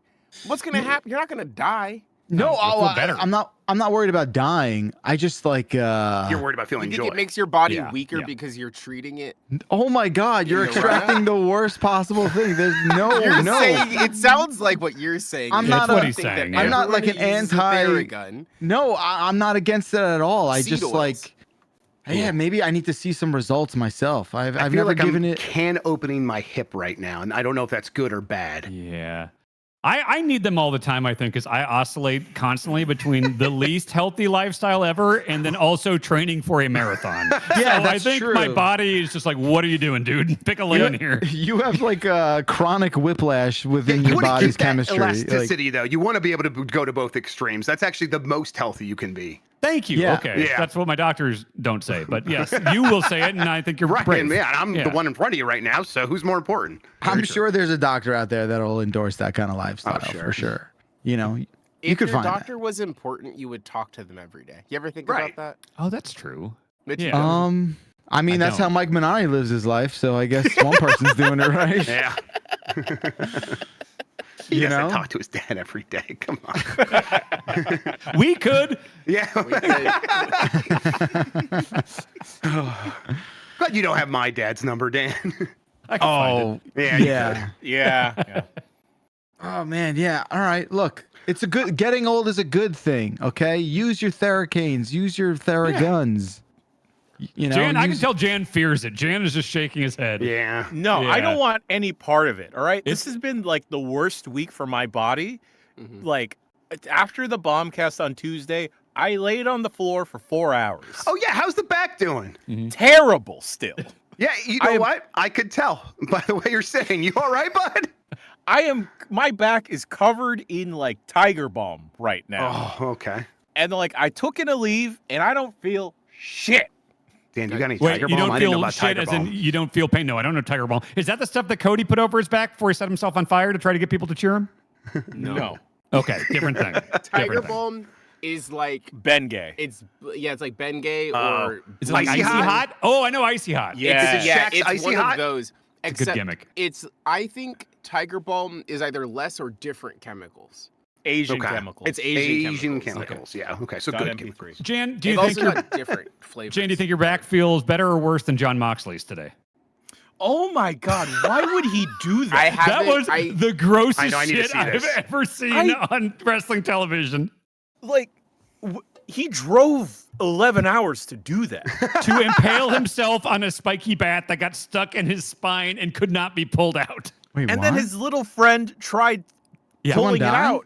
No, John Moxley, the world champion of AEW, couldn't fly into the show last night, so he drove 11 hours in a snowstorm. And remember Edge? His name is Cope now. That's a long story. It's not. It's just stupid. It's just, He had a spiked bat named Spike, and he pulled it out, and I was like, I wonder if that's a gimmick bat, or I wonder if it's real. And then he suplexed John Moxley bare back onto it, and then he stood up, Moxley did, and it was impaled into his skin, like probably 30 nails, to the point where it wasn't falling out, and his stablemate had to come in and try to pull it out, and he couldn't. And they closed up on it. You see all the skin pulling back like it's Hellraiser. And the referee had to hold Moxley in place while they yank all these nails out of his back. It was awesome. Did they try using a Theracane to get it out? No, if they had a Theracane, he'd be fine. Yeah. Yeah, I was It going to was be cool. awesome. There's beauty with a link there. You got to watch when they try to pull it out. No, don't. It's ass. I'm watching It it is now. exactly as horrifying as Dan described. Yeah, I need to Do see it. not watch it. It's Unless awesome. you want to. I don't. Why? He's Man, looking it's good. It's troubling that your adjective is awesome. Like Well, that's the thing is, like, I think any like actual violence is awful. Like among the worst things. Like I can't look at like so I was very never. clearly actual violence. No, What do no, you no, mean? no. But listen, like, hear out my logic. Like, back in the day in junior high, people would be sending like, rotten.com clips. And I was like, I don't want any fucking part of that. But Sure, Mortal let's all Kombat huddle around or as Dan video tries games, to listen. Yeah, let's No, hear no, no. your logic. But- Yeah. When I know a guy like John Moxley was so excited to have this happen, he drove 11 hours to get impaled. That guy's living his dream. He's literally enjoying that for the enjoyment of all of us. Look at Grubb's enjoyment as he watches this. So I feel good for John Moxley, and I think it's awesome for him. Sometimes you should have different dreams, though. Yeah, maybe get better No, John dreams. Moxley's completely insane, but Maybe awesome. get better dreams. The, Oh, okay, the top cool. comment on Reddit is, boy, golly gosh, fuck that. Oh man. I'll say this for the 8 billionth time. Dan, you're wrong. I think if you look at the chat, people understand how cool this is. Oh yeah, right. The true world's court of public opinion. Like I give a shit. This is a call-in show, folks. Wait, real quick. How do you do laundry? What do you mean, Laundry how? machine. I've been doing laundry a long time. I just never really. I might be doing it wrong. I ruin all my shirts. Wait, Okay, what? Sorting, Wait, what? Sorting is a lie. Yeah, I don't Okay. sort. I don't thought sort. that. Okay, cool. Are you drying all your t-shirts? Is that are they shrinking? Like what's happening? They're not bud? shrinking. The prints on them are cracking, and I saw that means someone wash them that means inside you're out. Drying it too I do wash them hot. inside out now. Trying too hot. Yeah, is you're that drawing really it to all it is? That's all it is. And It's for the too shirts, hot. and for the shirts you really, really love, let them air dry. Let them air dry. Yeah. Okay. And that's it. You shouldn't be washing your jeans unless you're spilling or shitting on them. Yes, Oh, yeah, I learned no, that from I'm- Jan. Yeah, jeans. Yeah, no. Yo, fuck that. okay. I learned that from Jan. Okay, Jan this is probably now really showing dangerous. us his boiled denims. Okay. Hey, no, this is exactly what they recommend for someone with back problems. Yeah, Yo, you should be doing Look this. at these honeycombs on this. Is Look that at good? that. That's what Look you at want. These fades. It Oh, looks he looks good. the fades. He I mean, looks they the look fades. fantastic on you. You look great. You look I'm great. good. Be careful. Please don't die.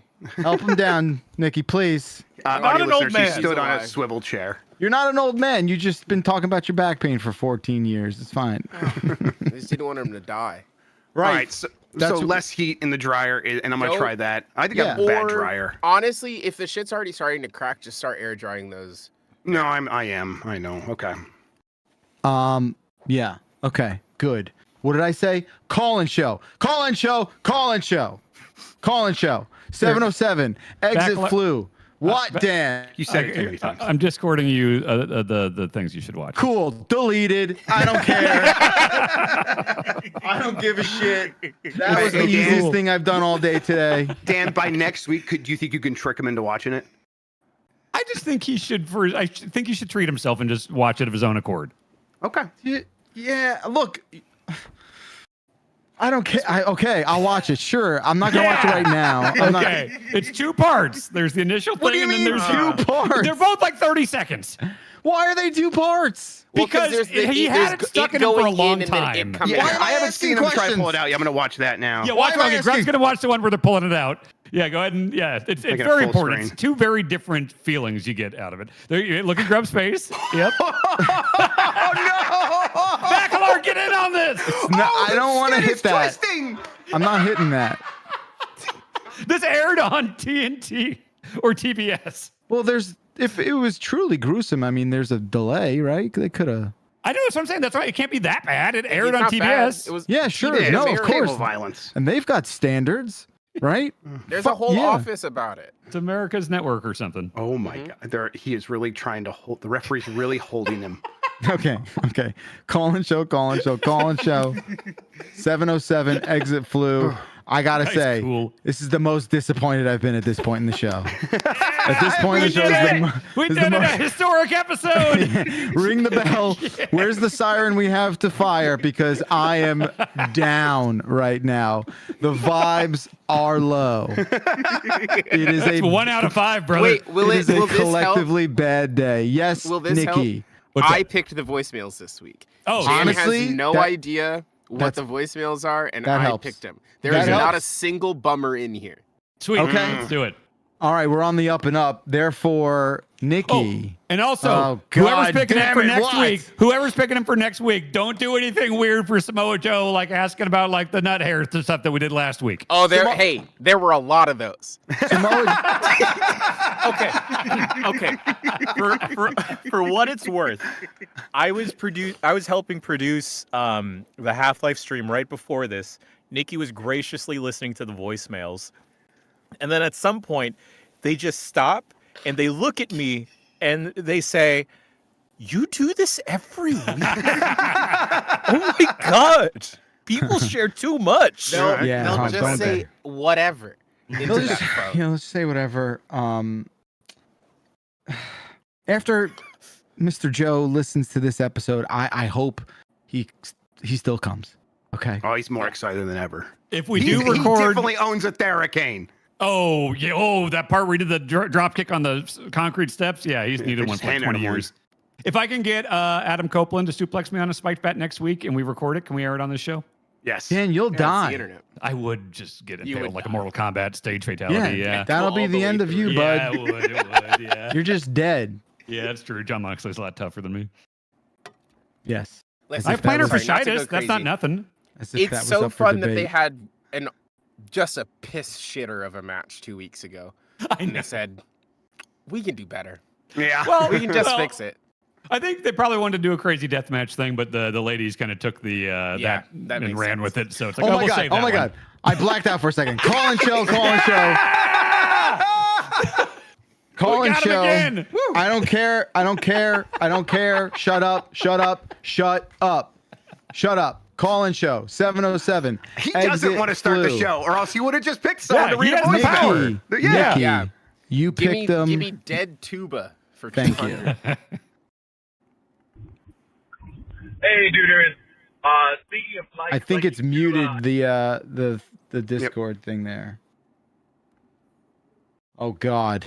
See what happens? I can talk about more wrestling. Nope, that's not what this was. You got time to watch those do. clips, Backler. No, we do not. I'm not watching Hey, that. duders. Speaking of Mike liking tuba, I recently had a friend whose father passed away. He told me his brother went home to see him. The musician. He offered to play. Sorry. I recently had a friend. Speaking of Mike liking tuba, I recently had a friend whose father passed away. He told me his brother went home to see him, and to honor his dad, who was a musician, he offered to play tuba for him, which his dad said, please play it outside while this man is on his deathbed. And then he had to play tuba in so long, he could only remember one song, which was the Pink Panther theme song. And all it made me think is, what song do I want to listen to when I die on tuba specifically? And now I want to know y'all. If the last thing you ever heard was a song on tuba, what song would you like it to be? Thanks, y'all. I got it. Bye. What was the last song? I couldn't hear that part. The Pink Panther. Oh, that's great. Pink Panther theme, That's yeah. great. Okay, thank you, caller. I will say, caller, your sort of jovial attitude does not match the subject you are talking about. And I just want to say, like, that wasn't played his hell. dad. With my it's not his hey, not my dead dad. What do I care? Fuck him, Just you know. random Hey. dead dads. Am I supposed to be sad about every dead dad? The thing on tuba I want to hear is the end of Curb Your Enthusiasm. That's canonically the right moment. choice. It's just the right thing, and no one would bat an eye because that's the what Jurassic you need Park to hear. theme song, kind of bad on God, tuba, would that's also good. be good. I bet the so low. Oh my God. probably the Freebird solo would sound real fucked up on tuba. Yeah. Like 4 tubas going nuts. Yeah. Oh yeah, John Stairway? Thena's theme song. Yeah. John Stairway Cena. would be all fucking wrong on tuba, you know. I got Huh? You got nothing, huh? When Not even you like think about music that plays at your funeral, when I think about it, it's always two distinct options. It's as I'm being lowered into the ground, Oh. and then it's the first song at the party afterwards. Oh, Sure. sure. Okay. So when I think being about introduced at song your wedding reception. yes, Mm-hmm. but yes. being received into the Into pearly gates. ground. Yeah. For me, I love the idea of it being a recorder cover of the Halo theme as I'm being lowered in. as performed by That's Mike fun. Minotti. Oh Yes, yeah, you got it.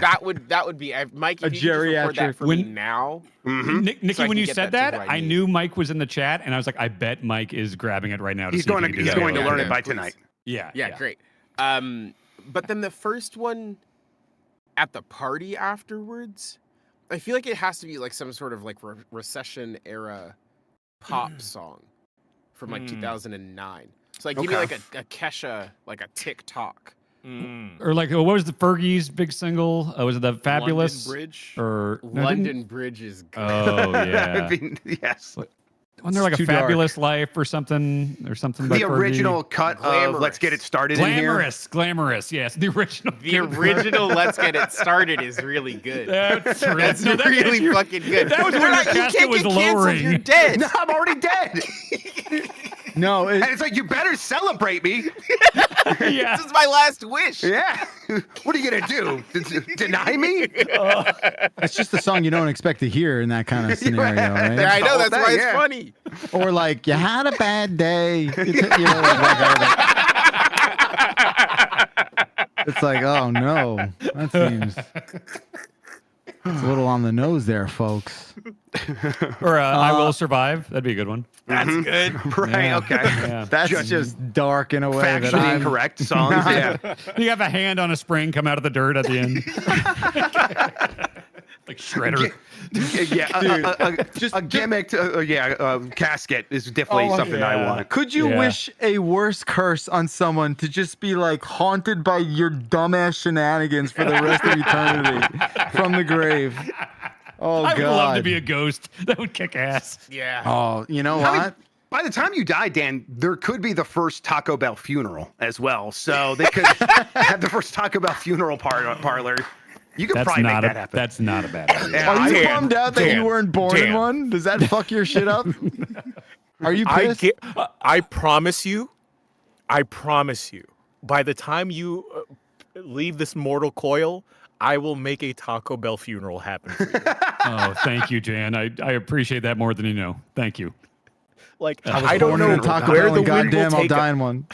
I don't know where the wind will take us, however many years from now, but you'll I return. promise you, I will return for this. I'll find you in the jungle. Be like, Jan, we need you now more than ever. We need you back. He's gone. He's gone. Guess what? You know that bat suplex thing he said he was going to try? Well, he did it. Put that in the casket before me. He did it and he died. He got dead from it. He unalived himself. If Ed just puts the bat in the casket, then it's kind of two birds. Sorry. If Cope just puts the bat in the casket, that's two birds, one stone. Just suplex you into the. Oh, it just bat cuts in down the on casket. transportation. You don't have to do And the then- whole and then hearse he just gimmick closes with the procession. Yeah. That's yeah. very economical. I'll ask him on Wednesday. Yeah. Yeah, did we say Die Moss? I don't think we said that for the Taco Bell Die funeral Moss parlor. is good. Yeah. That's really good. Yeah, I'm That's, sorry. oh, that's so good. Have I asked y'all, would you have merch at your funeral? Yes. Merch? Yeah. Who benefits off this? The estate? My The Jan family, estate? Yeah, the estate. I'm selling shirts. Also, I just Chubby like, I just like the bangs. vibe of shirts with my face on it when I'm dead. Like, that Yeah. makes me feel It would better soften now. the blow. I think it would soften the blow. And then I want dudes in the parking lot of the cemetery selling bootleg versions. Yes. Yes. But This you, is you know just- who's supplying those? This is just. Who's that? Yeah, oh, Also yeah, you? it's all, Okay, yeah. It's all part All of right, the work. all right. They're That's spelled yours. wrong intentionally, and I'm seating the guys in the parking Wrong lot. date, Perfect. the wrong date, Perfect. you know? Yep, Yes. yep, Wrong yep, date, yeah. wrong A year. shitty iron on. Yeah. A picture of the other Jeff Grubb. Yeah. It flakes off and grubs dryer. That whole bit, you know? The picture like isn't me. Yeah, pre-flaked. Yeah. This is the great Kali. Why is this? Oh, okay. I need to leave. I need to make this shirt. Okay. Everyone knows. Everyone has a role here. I think people really approach funerals the wrong way. Yeah. They should be fucking hype.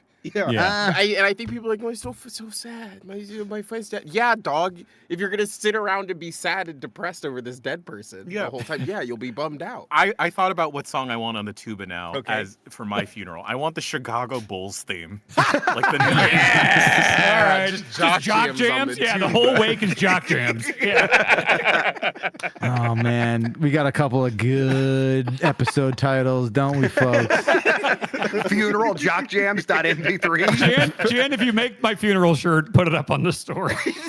Bootleg funeral.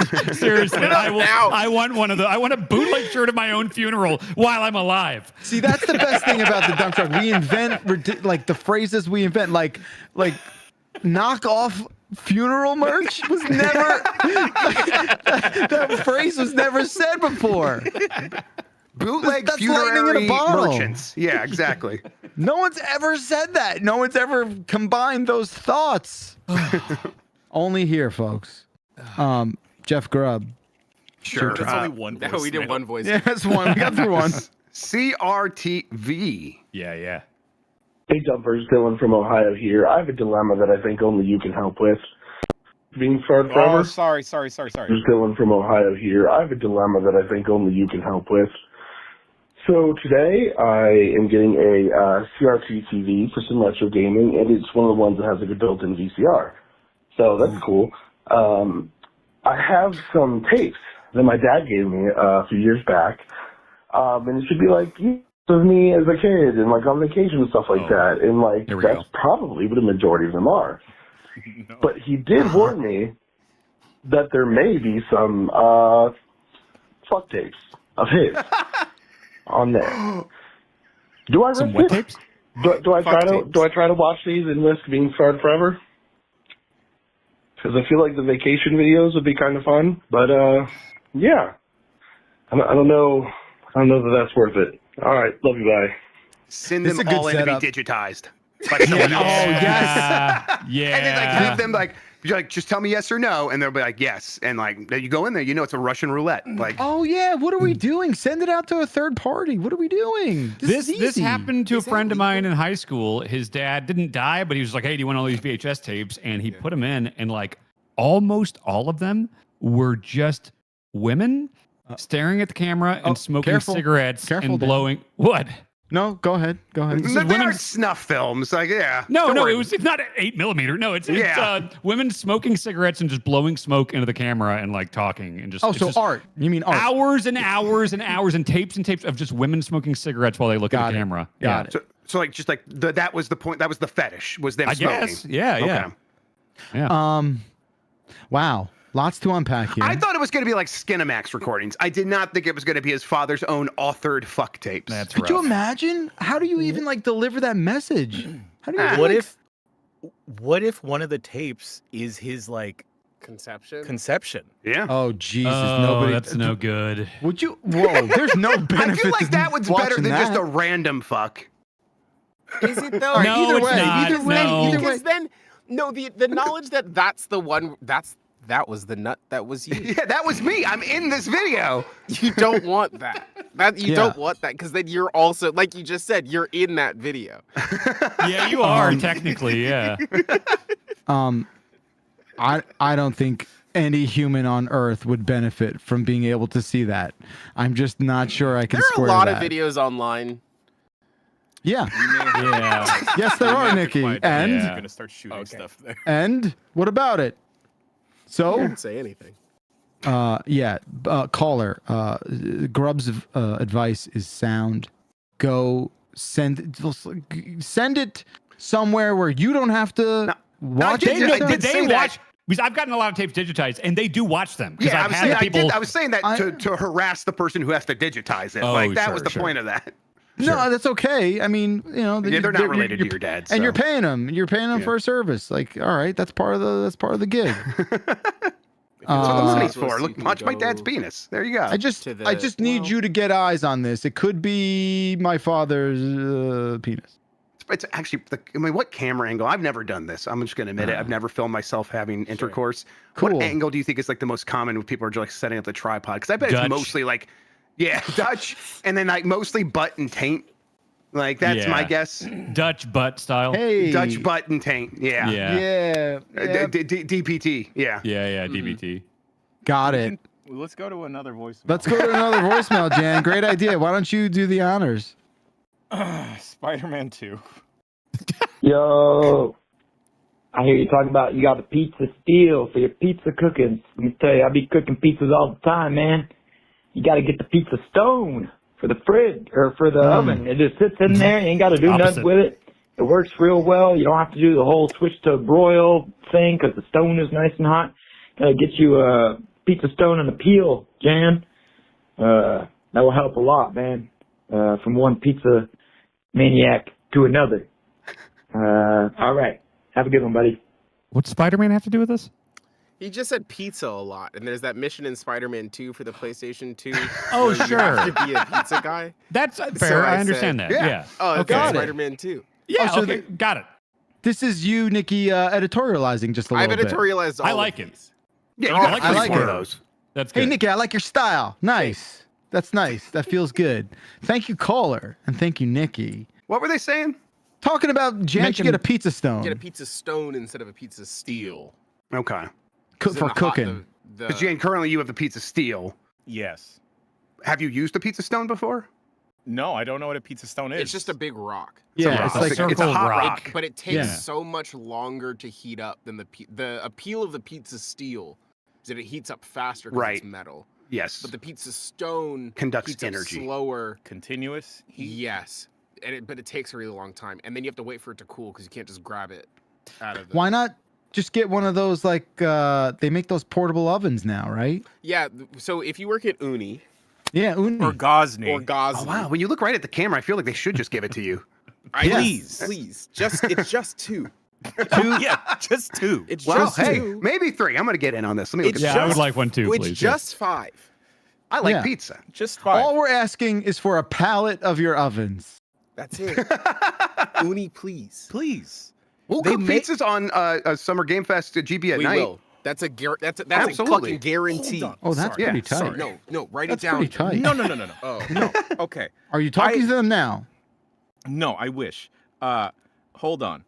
Yeah. I on What could he be TikTok doing on his phone? saw that like they are selling on the TikTok store a hot dog roller. Oh, okay. Like a professional grade. You lost me. You fellas want to guess how much this is? I'm gonna the TikTok store $400.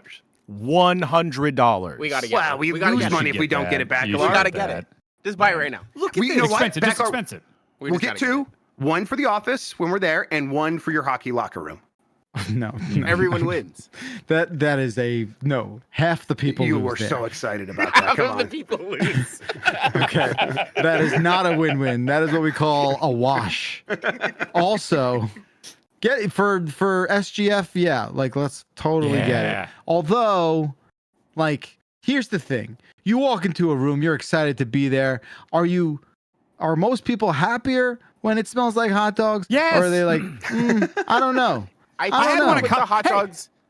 I in a had one room. at Costco yesterday, or when I was getting my car stuff done at Costco, and I swear this is probably a thing people have known forever, but that like $1.50 hot dog, I was staring at it and eating it. And I was like, how does something that is $1.50 in 2025 taste this good?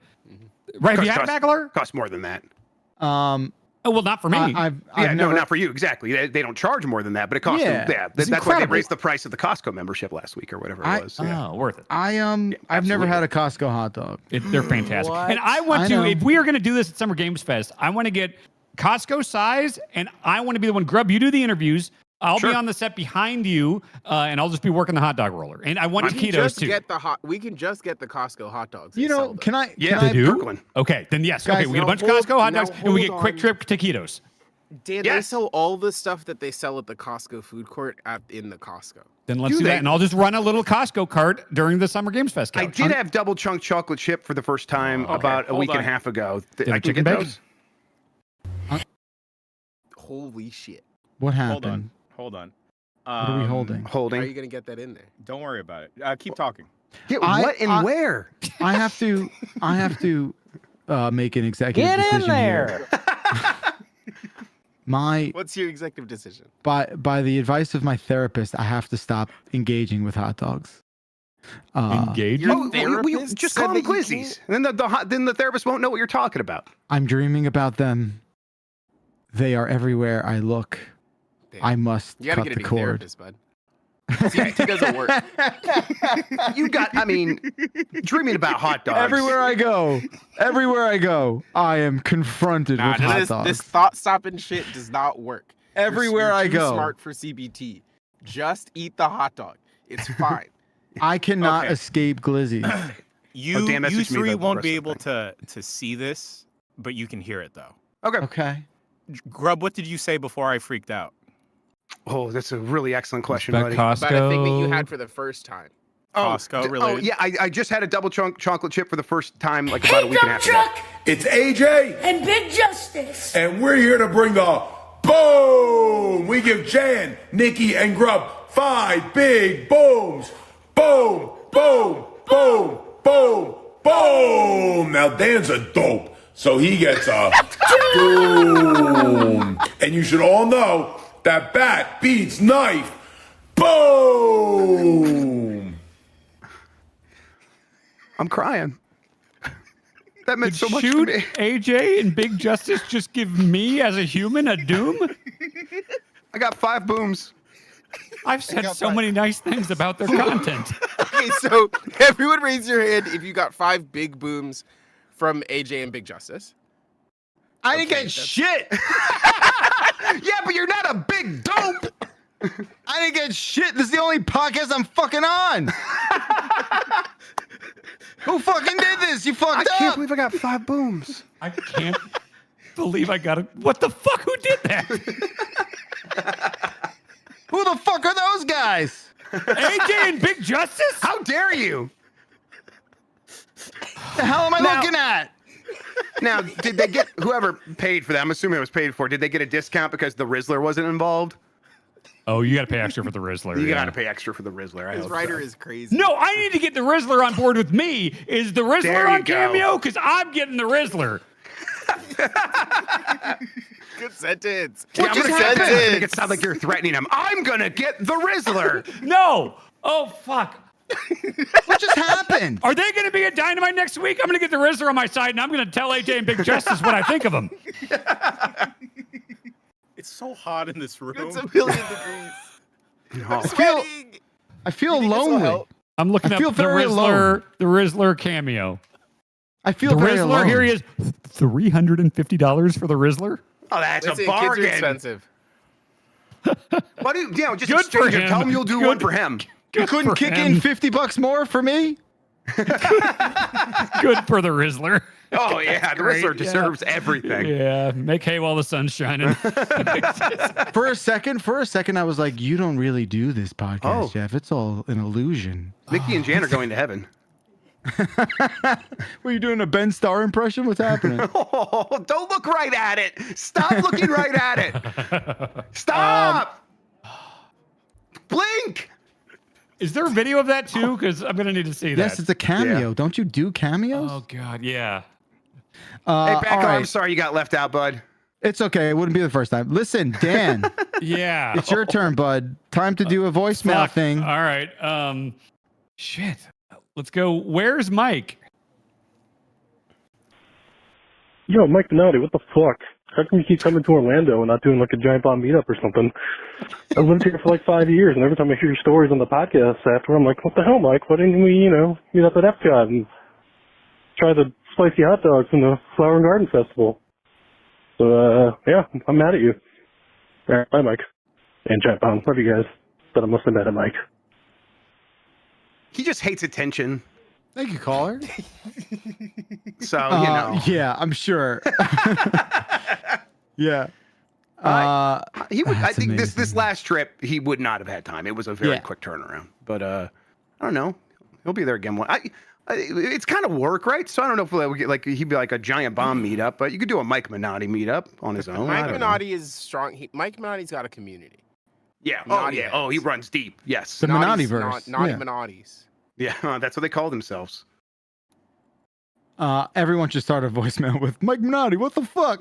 It's very good. That's why I put it in. I thought that was a good opener. The idea that someone was sitting on their couch in their own home, and then the first words they said into the phone were, "Mike Minotti, what the fuck?" It brought me joy. I'm still reeling, by the way. Yeah. Yeah. Sorry, dude. Yeah. That's cool. I'm over it. All right. Well, yeah, 'cause they didn't mention you. I don't know what you're talking about. It's my turn. It's my turn. Free Mario. What up, Dumpers? Appreciate everything y'all do. Love the new Power Block, by the way, and that's the reason I'm calling. So I happen to notice that one of your intro bits is Stairway to Heaven remix to Mario tunes, and it's phenomenal. My only question is, can we do that to Freebird? Thank you. Love y'all. Almost certainly, yeah. Yeah. Yeah. There's probably like a KK slider, Freebird. You could do it for the Super Mario or Super Luigi U and call it Free Luigi. Oh, that's Free true, Luigi, and that doesn't mean anything else. Yeah, that's the only thing that's about. Yeah. I used to do Freebird karaoke, but then I stopped because you never know if the bar has just the vocal version that's like 3 minutes, 30 seconds, or if it just plays the entire like 7-minute version and you just stand there like an asshole while the guitars happen. Yeah. I'm so glad you're bringing this up. This country is falling apart, obviously. No, y'all that's know fine. this. What do you mean? TikTok is right about one thing.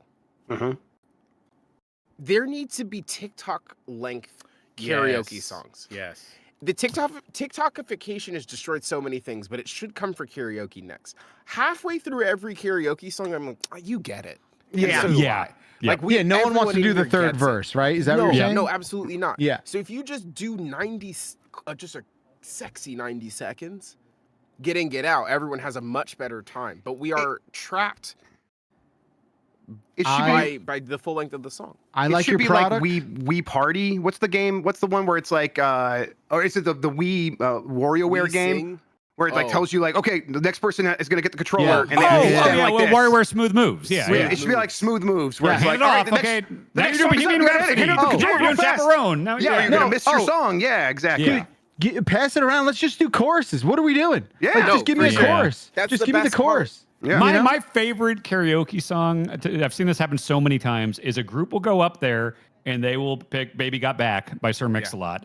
And they are way in on the chorus. They love it. And then all the rap in between is like, look, they have no idea what they're doing every single time. It's crazy how insignificant of a problem this is in the grand scheme of things, though, isn't it? No, because I think it's if we start emblematic. here, the rest of it falls into place. So you want to start at the bottom and work our way up. Bottom up. Trickle up economics. What would we have to do for Summer Games Fest coming up in a few months? What would we have to do to get Mike Minotti to like learn a Wu-Tang track and karaoke it in front of people? Like him doing Protect Your Neck at Summer Games Fest would be incredible. Yeah, we could.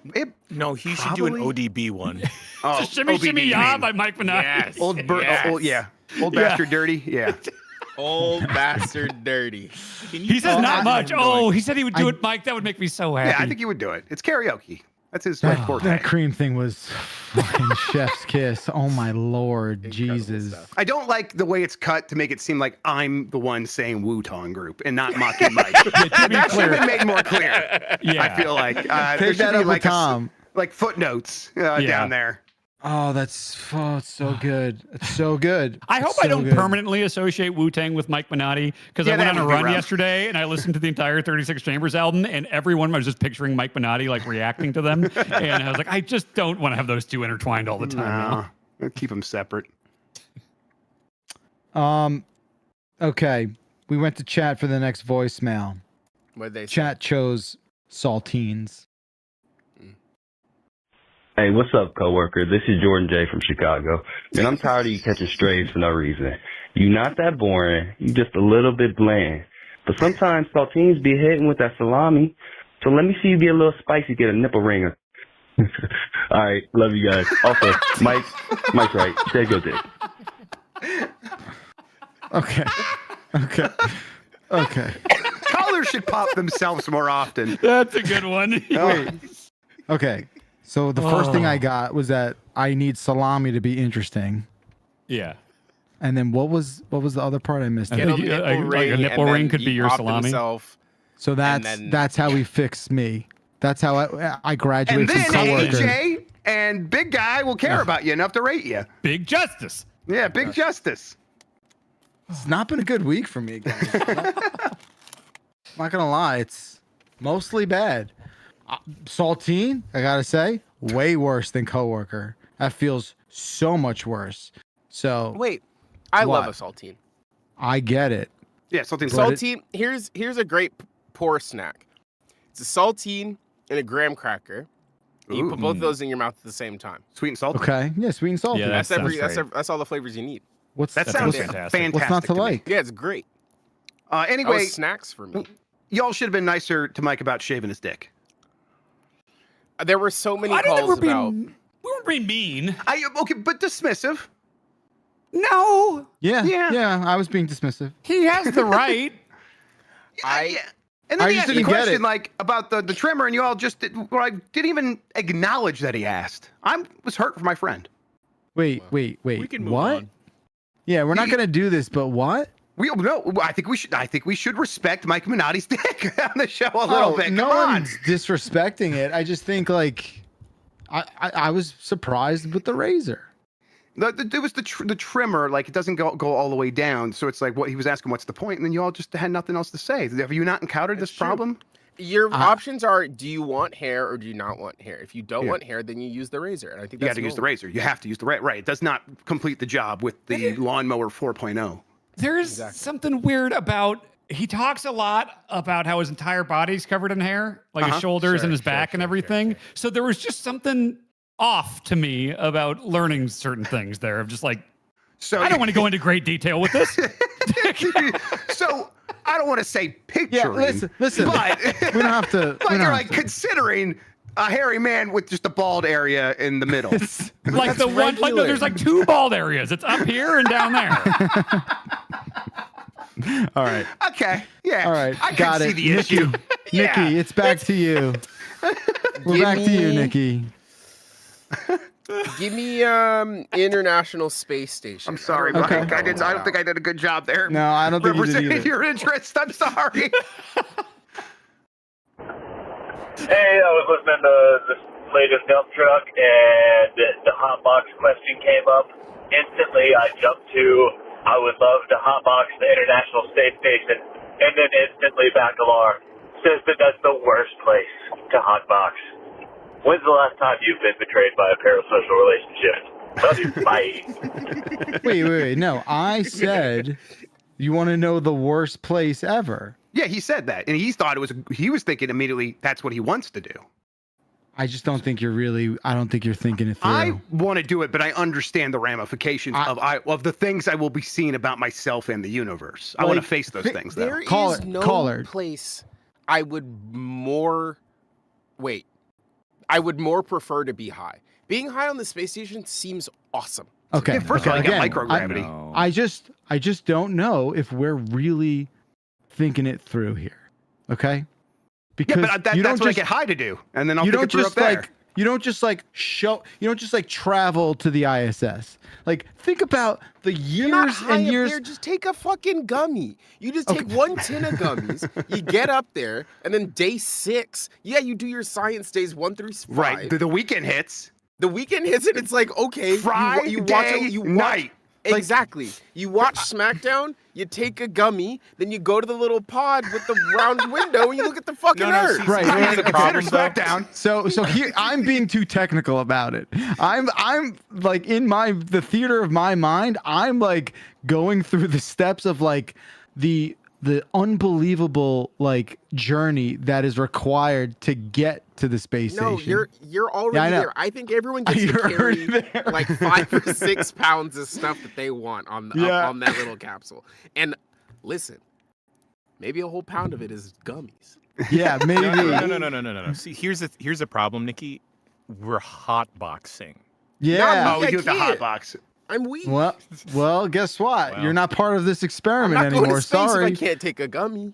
Don't worry, Nikki. Most people get denied space travel. Fuck. It takes, but not Katy Perry. What does it mean?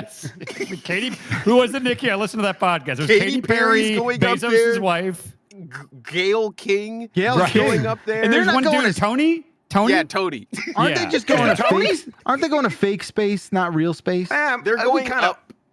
We exclusively go to fake space. No, they're kissing. Once you're out of not the going orbit, as high as the space station. Yeah, right. But the space station's also just kind of like not that far enough up. of But real there's space, no I think. astronauts on the Katy Perry ship. No.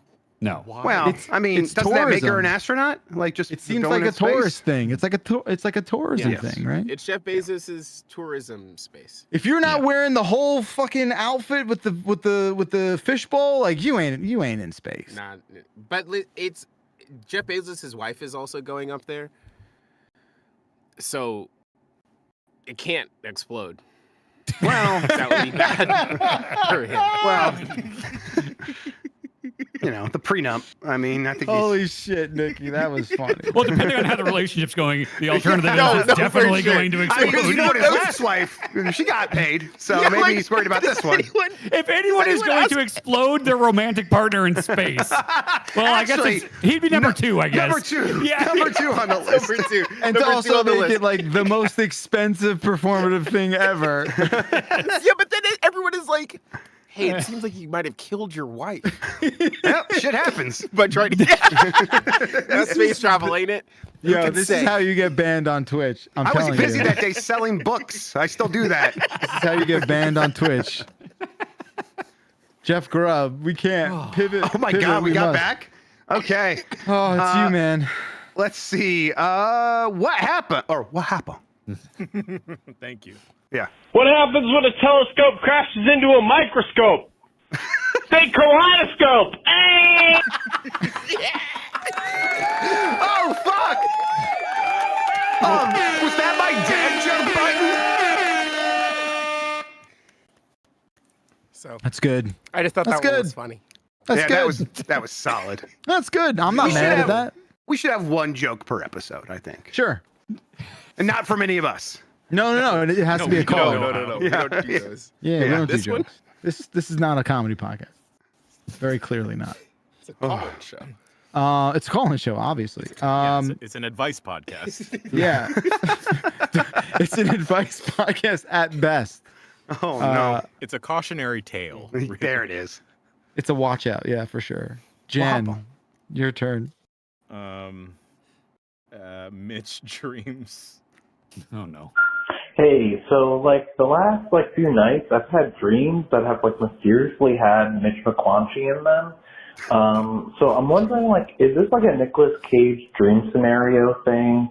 Are other people having dreams with Mike Minotti in them, or is it just something going on with me personally? Anyway, love you. Thanks. Bye. Are you guys aware of the reference that he's making there? Yes. Yeah. No, Okay. I'm not. There's a It's movie the where Nicolas Nick Cage, Cage movie. where everyone Yeah. dreams about Nick Cage, even if they haven't met him, his character in the movie. And then they meet him like, oh my God, I've been having dreams about you. And it turns out everyone in the world is having dreams about him. And if that was going to happen to anybody, it would be Mike Minotti. Okay. It would. All right. Wait, tell me more about this. Which movie was that? What was It it was like called? a year or two ago. I Yeah, forgot the name it's, of you it. know, it's impossible to Dream remember the name scenario. of a Nick Cage movie. Okay, there it is. Yeah. Okay.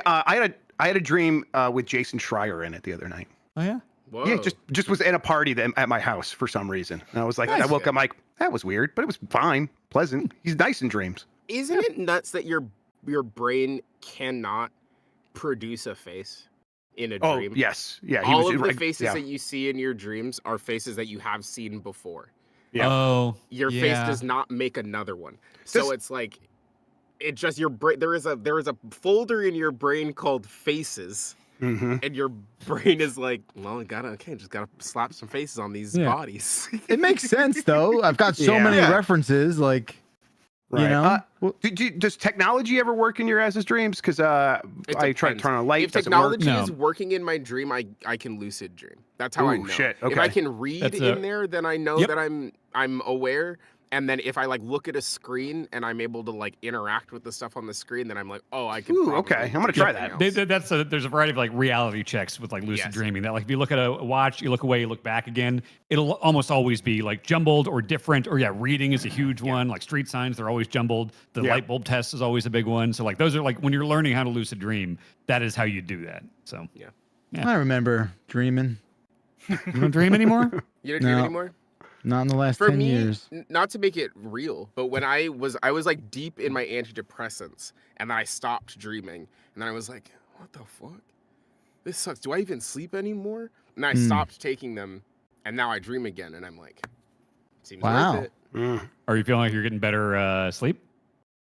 Yeah, I think so. Which is nice. Rabubi, I don't know how you say that in chat, says smoking weed makes you stop dreaming too. That is also true. Yeah, it's true. How is that empirically true? Yeah, but melatonin will just turn that back on. So you just combine those two. I need my dream pills. Yeah.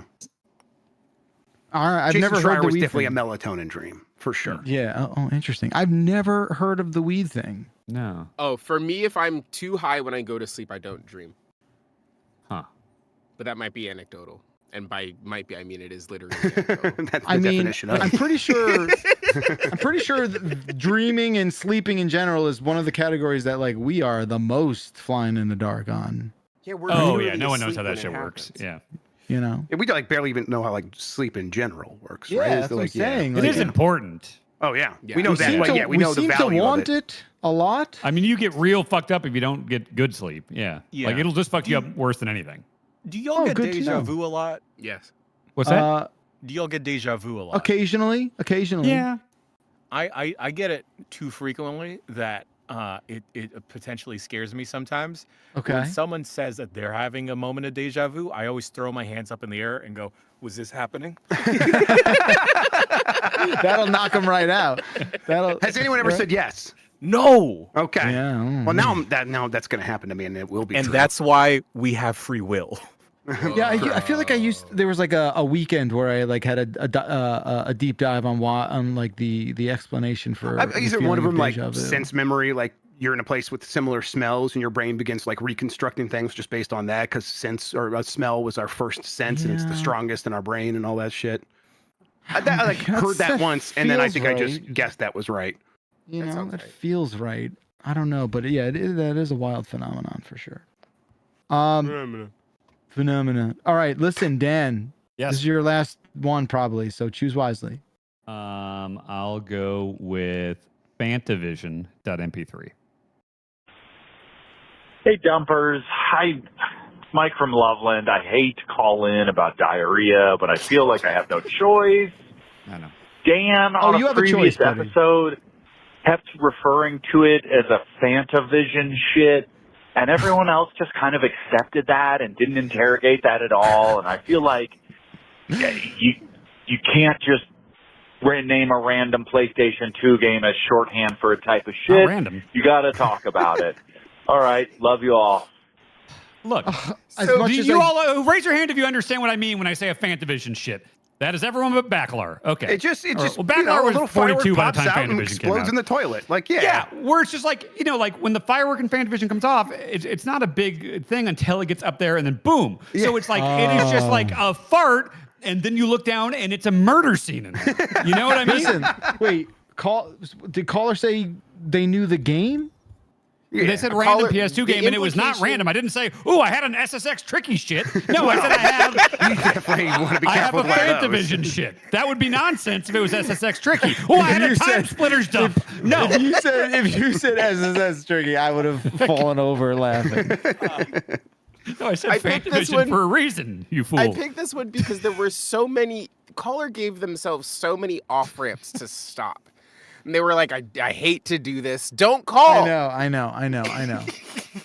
Caller did all the hallmarks of like I should hang up. Yet Ooh, don't go in there. I just had a real pin triisolon. Yeah. Some of them make sense though. Like Smuggler's Runs. I like this game. Okay. Unlimited Saga. That's you just can't get off of there. That was a real Final Fantasy X. 2. Urban Rain. Get up, Final Fantasy X number 2. Oh, yeah. Bloody Roar 4.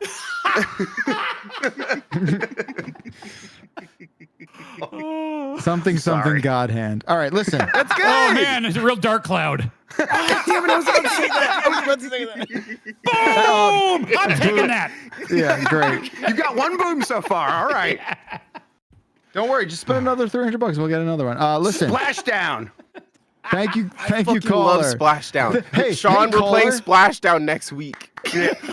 Thank you, caller. You've made everything better. Obviously, good job, caller. My turn. Posers. Okay, let's say you were in a fighting game, or let's say in real life you have like a fighting game victory pose, and every time you complete something or do something good, you can't help your body from doing its victory dance expression, and your only 3 choices are. No, that's it. So, caller, you had a great question. You kept talking. I didn't know we were going to get honest, Nikki. Nikki, we've never done this before. We've never cut off a call. But let's be clear, we've needed it. Yeah, no, it's the right call. It's the right editorial call. This is a great call. You should have stopped 15 seconds before you did. All right. But thank you for calling. Appreciate you. I got a good one. I'm gonna start my new thing here. I'm gonna do something cool, and then I'm gonna go boom. That's mine. I think that'll get over. Thank you. Dan's legitimately bummed out. I'm so happy every time I see them in my feed. They don't like me. I did become a Costco guy because of them. So for real?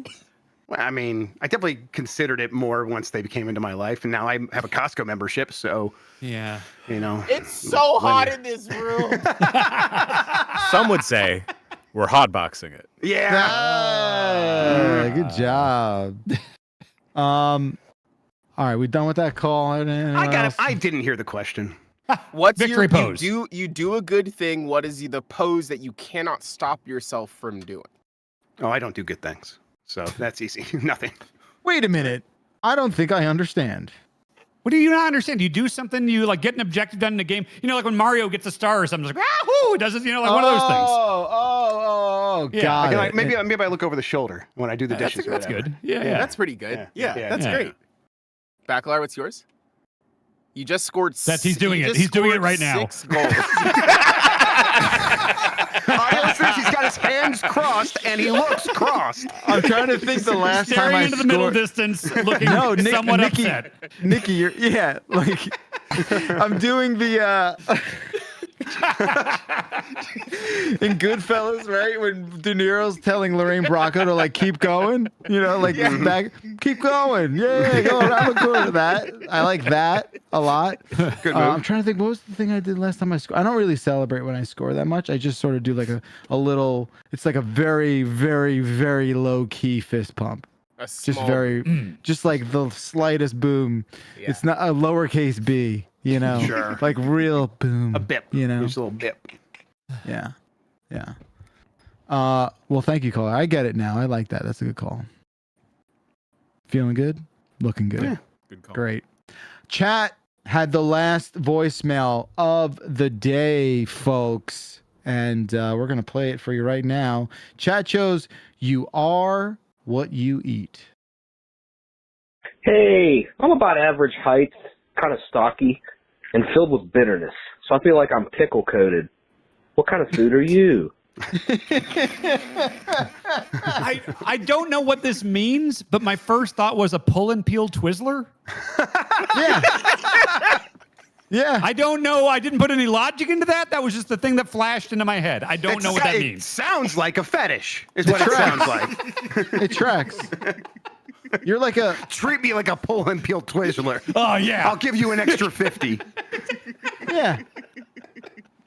I mean, no notes for that, Dan. Sometimes you just perfect score. Flawless. I think I'm a boot McNugget. Sure. Yeah, 100%. Okay. Oh, it's like, why? man. There's no reason for it to be like that, but it is. I like it. I'm a single Alaskan king crab leg. Okay. Just one. Just one. They're very thick and huge. spiky. Yeah. Like very spiky. Yeah. Just one. A soft boiled egg. I do a little bit. How many minutes? Not like 2.5 to 3. Not long at all. Very goopy on the inside is what we're. Oh, you're Mr. Goop there. Yes, bud. 100%. I'm like a chocolate croissant after you've dipped it in coffee. Oh yeah, okay, yeah. Yeah, that tracks. Mm-hmm. Sure, that makes sense. Wearing a beanie. Well, how many bites? One comical bite, and then you cover it with the beanie. With the beanie. Yeah, Right. yeah. Right. Save Right. it for teeth marks are very prominent. Yep. Yeah. That's good. I wish I was a cronut. Jesus. Oh wow, yeah, we are all that, and listener, you are delicious yourself. Have a delicious life. Have a delicious life. Love you very much. Bye bye. No, for real, it's a good podcast, everyone. Good job. Good podcast.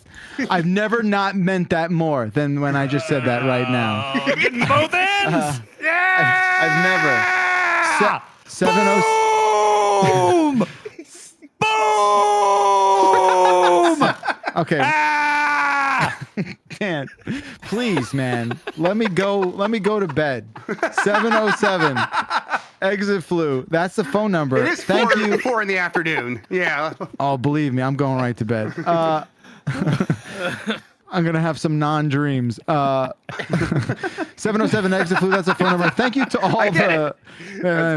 Thank you to all the chats. Thank you to everyone watching live. Thank you very much to Nikki, to Grub, to Dan, and I will say most importantly to Jan. Thank you very much for all the hard work and what we're doing here, everybody. We'll be back with a brand new episode, I guess. Yes, Dan. Yes, and speaking of that new episode, get your questions in for Samoa Joe, but don't make them about wrestling. Don't be a weird Mark. Don't ask him about, what do you think of the Montreal Screwdriver? Ask him fun stuff. But not so fun that we start talking about Mike's penis again. Yeah, no Mike's penis stuff. You got that very unclear set of directions, everyone? Good. You have fun, no wrestling, no Mike dick. You have your marching orders now. Get to it. We'll see you next time, everybody. Have a good life. Goodbye. Oh, I didn't know about these balls on here.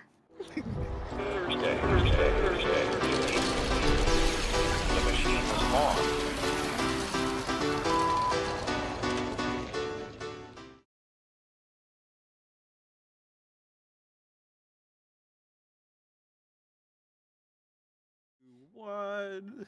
I'm gonna kill the YouTubes while y'all figure out someone to raid. All right, I'm looking. Matthew is watching stuff from the WCW vault. Oh, that's easy. Let's go there.